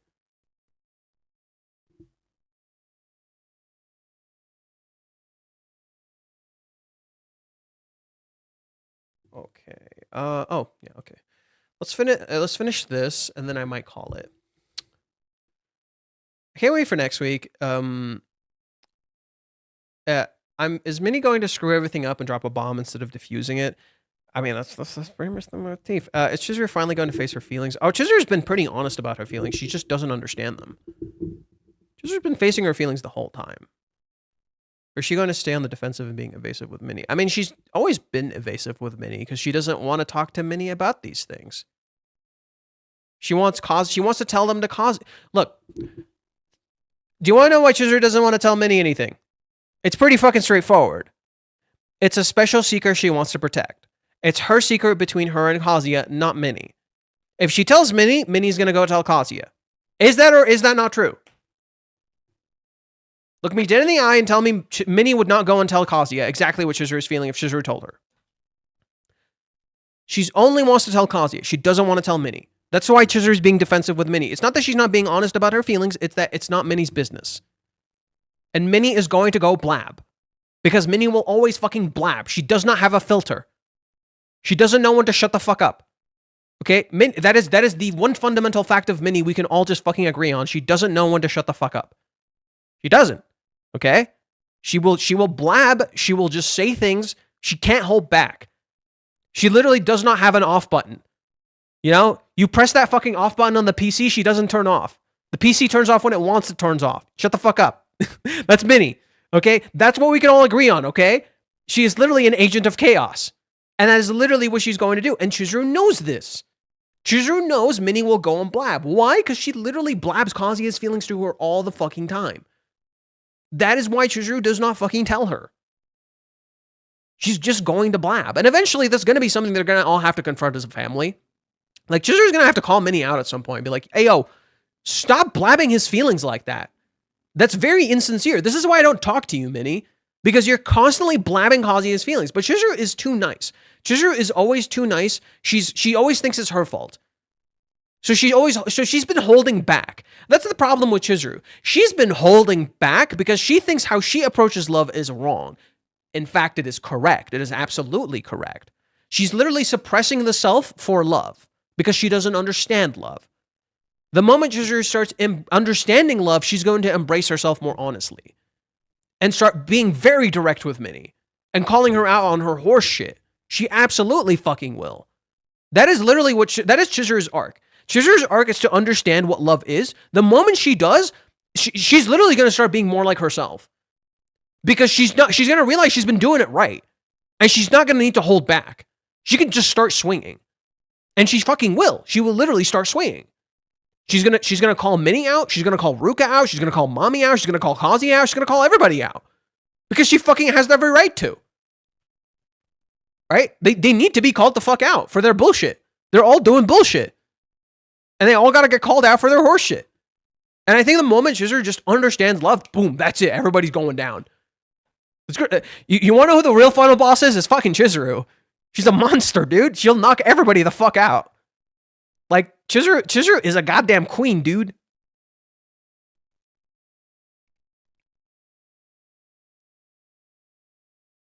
Minnie called a trio in Royal Hill Refuges. I think she's just pointing out the whole group is there except Kazuya. Oh, yeah. Do you think Chizuru will shut Minnie down? She's not gonna engage with her when she starts mentioning certain things. Minnie's gonna try to get her drunk because Minnie's always gonna try to get her drunk. That's what Minnie fucking does. And Chizuru's gonna not really engage with this bullshit. And eventually, Minnie's gonna get so annoyed that Chizuru's not engaging with her, not understanding why Chizuru doesn't want to engage with her because she doesn't fucking think. And then eventually she's gonna blab. Because Minnie's gonna blab. Minnie's gonna hint at Ruka. Minnie's gonna hint at certain things like that. And eventually, it's gonna come out because Minnie can't hold it anymore, and she's getting really irritated by Chizuru not saying anything because Minnie's gonna fucking always. Minnie can't hold it together. She's gonna blab, as she's always blabbed, like when she told Chizuru Kazuya's feelings. And it's like, oh, thanks, Minnie. Real fucking useful, buddy. Thanks. Right? And Chizuru started, and that's when Chizuru had that like kind of doubt with Umi, where when Umi asked her, do you love him? First she has a flashback of Minnie, then she has a flashback of Kazuya. Then she says to Umi, I don't like him, as a mirror to when she first thought of Minnie. And then she says, I don't not like him either, when she thought, just as a mirror to how when she thought of Kazuya. Because Kazuya's saying all this shit to Minnie, and he's going to tell Minnie instead of telling Chizuru. My dude, you got work. I know, I'm pretty much done. I'm just finishing up my last pieces of thoughts, and then I'll head out. I don't have work until my work is at 1, and right now it's 11:30. I just needed that little extra time. But anyways, I guess I'll call it here. Shadow is right. It is the perfect time to stop. It's a good time as any to stop. I do apologize for not continuing the stream. We will keep going tomorrow. I will keep going tomorrow. I'll probably stream somewhere between 10 a.m. Pacific Standard Time or noon Pacific Standard Time. Somewhere around there. I also have not just tomorrow, but the day after off. So we'll have more time. We'll get into this in more detail later. Maybe I'll see if I can write some stuff on Twitter. And I guess I'll stop there. For now, let me just read some of the comments really... Oh my God.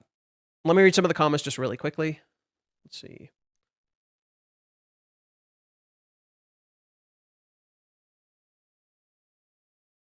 She will be nice when Minnie is the reader's voice. Well, yeah, Minnie is the reader's voice, but we're stupid. True, that when Chizuru is somewhat lying or trying to hide something, she closes one eye most of the time. Yep. It's half a lie, that's why one eye is closed. She's done this before. If you want another example, she's done this before. Just really quickly, don't worry, I'm not gonna stay here forever. Just really quickly.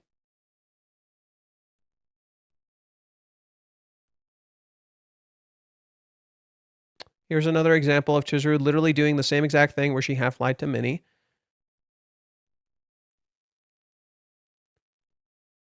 You open fucking sesame, thank you.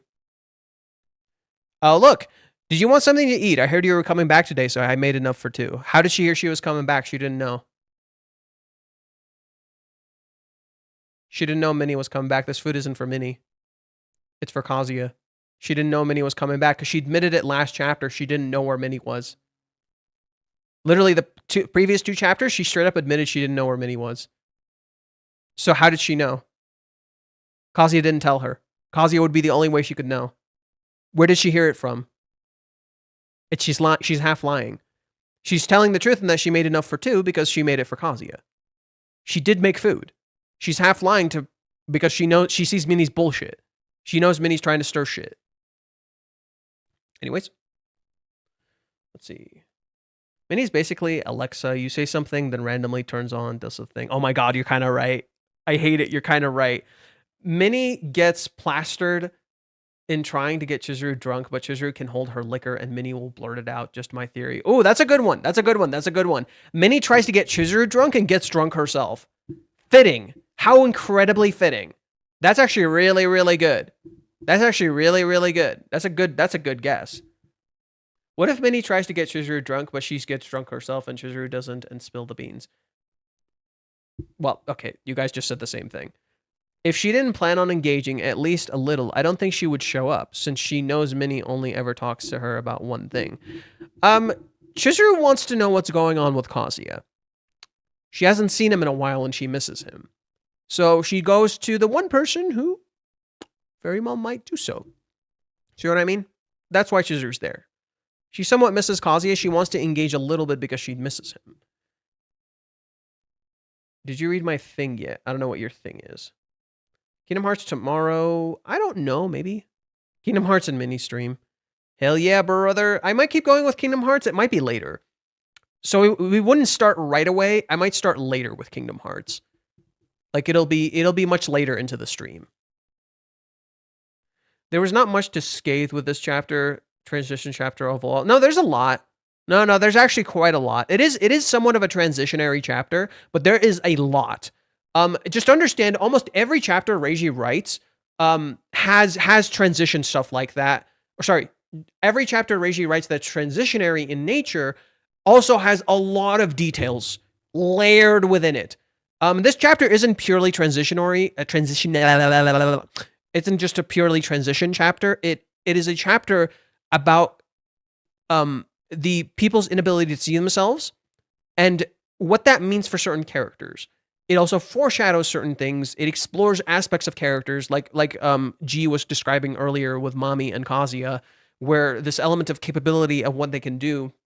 There's a lot of very emotional stuff layered underneath the chapter. It's not purely transition. There is a decent amount in there. I think just saying it's a transitionary chapter kind of misses the point of what the chapter is trying to do. There's a lot there. It's rather the first step in the title of the chapter, which is views on love, which is, I think we're probably going to get more of Minnie's views on love because we've already heard Chizuru's. We just don't think we have. So how you doing again? How's your day going? It's okay. I'm about to go to work soon. Any videos this week? Maybe. Oh fuck! I never uploaded. Okay, you can't give me money until I upload a video for this week. Don't give me any money until I upload a video for this week. I gotta upload. I didn't upload for last week. Sorry. It's kind of last week was kind of a shit show. Yeah. So don't give me anything until I upload for this week. Hopefully, maybe after work, I'll work on uploading something. I'll probably try to edit this and upload this after work. Hopefully I'm not too dead. My thing on Discord that I said I would send. Okay, let me read that really quick.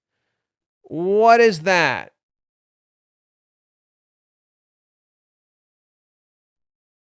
I'm not reading all that. I already disagree with most of this. I already somewhat disagree with most of this.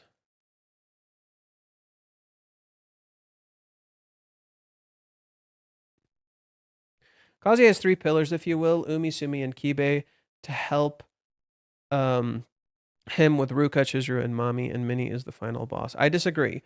No, Kazuya's true pillars are not Umi and Sumi and Kibe. Kazuya's true pillars are Chizuru, Sumi, and Kibe.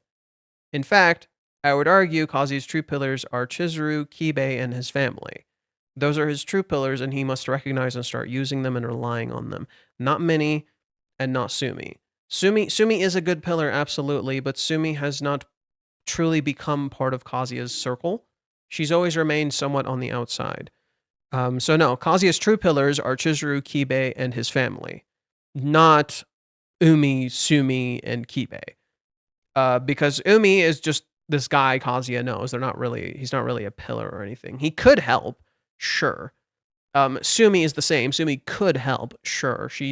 I would argue she's more of a pillar for Chizuru than anything. But Kazuya does not appreciate his real pillars, the people who have always stood by his side truly, which are Kibe. Oh, shut the fuck up. Don't do that shit. Goku, what the fuck? Don't do that shit. Thank you, but don't do that shit. Anyways, no. Kazuya's true pillars are Kibe, Chizuru, and his family. And he just doesn't recognize that. Minnie, Umi, Mami, and the three bosses. I think, no, Umi's not really a boss. Umi's like more of a boss in Kazuya's head. He's not really a boss. He's always been support. Umi's not a boss. Minnie is absolutely kind of a boss. Mami is somewhat of a boss, sure. But no. Umi's not a boss. Anyways, I'm heading out. I gotta call it. So Minnie, Ruka, and Mami are the villain pillars. Kind of. His grandma and his parents' pillars. His support, yes. They are, but they have to also like recognize what they're doing wrong. Basically, Kazuya just needs to have a conversation with his parents and grandma in order for them to recognize how to truly help him. They need that conversation and that confrontation to recognize how they've been hurting him. if they do this, it'll actually be very transformative for everyone. They just need a conversation about how they've been hurting each other. Because Kazuya's parents and grandma are a little too rigid with him, and it's made Kazuya have a lot of self-doubt. They really get in his head, and that's not their intention, but they're doing it, and they need to have a conversation about that. This is what toxic parenting can kind of be like. I think Kazuya's family can give him the right advice, and they totally, and you've seen that with Nagomi telling him to take initiative, but they need to approach it a little bit differently and be more supportive of him. And this is a conversation they somewhat need to have, for sure. But there is a toxicity to the relationship, in particular the fact that they can't talk to each other anymore. Kazuya's family can't talk to each other anymore. My theory cooked. Hey, you had one theory. Chill out. Take it easy. You had one theory. Anyways, I'm going to call it. Bye-bye. See you guys tomorrow. Have a good day. Best of luck, and maybe I'll upload later.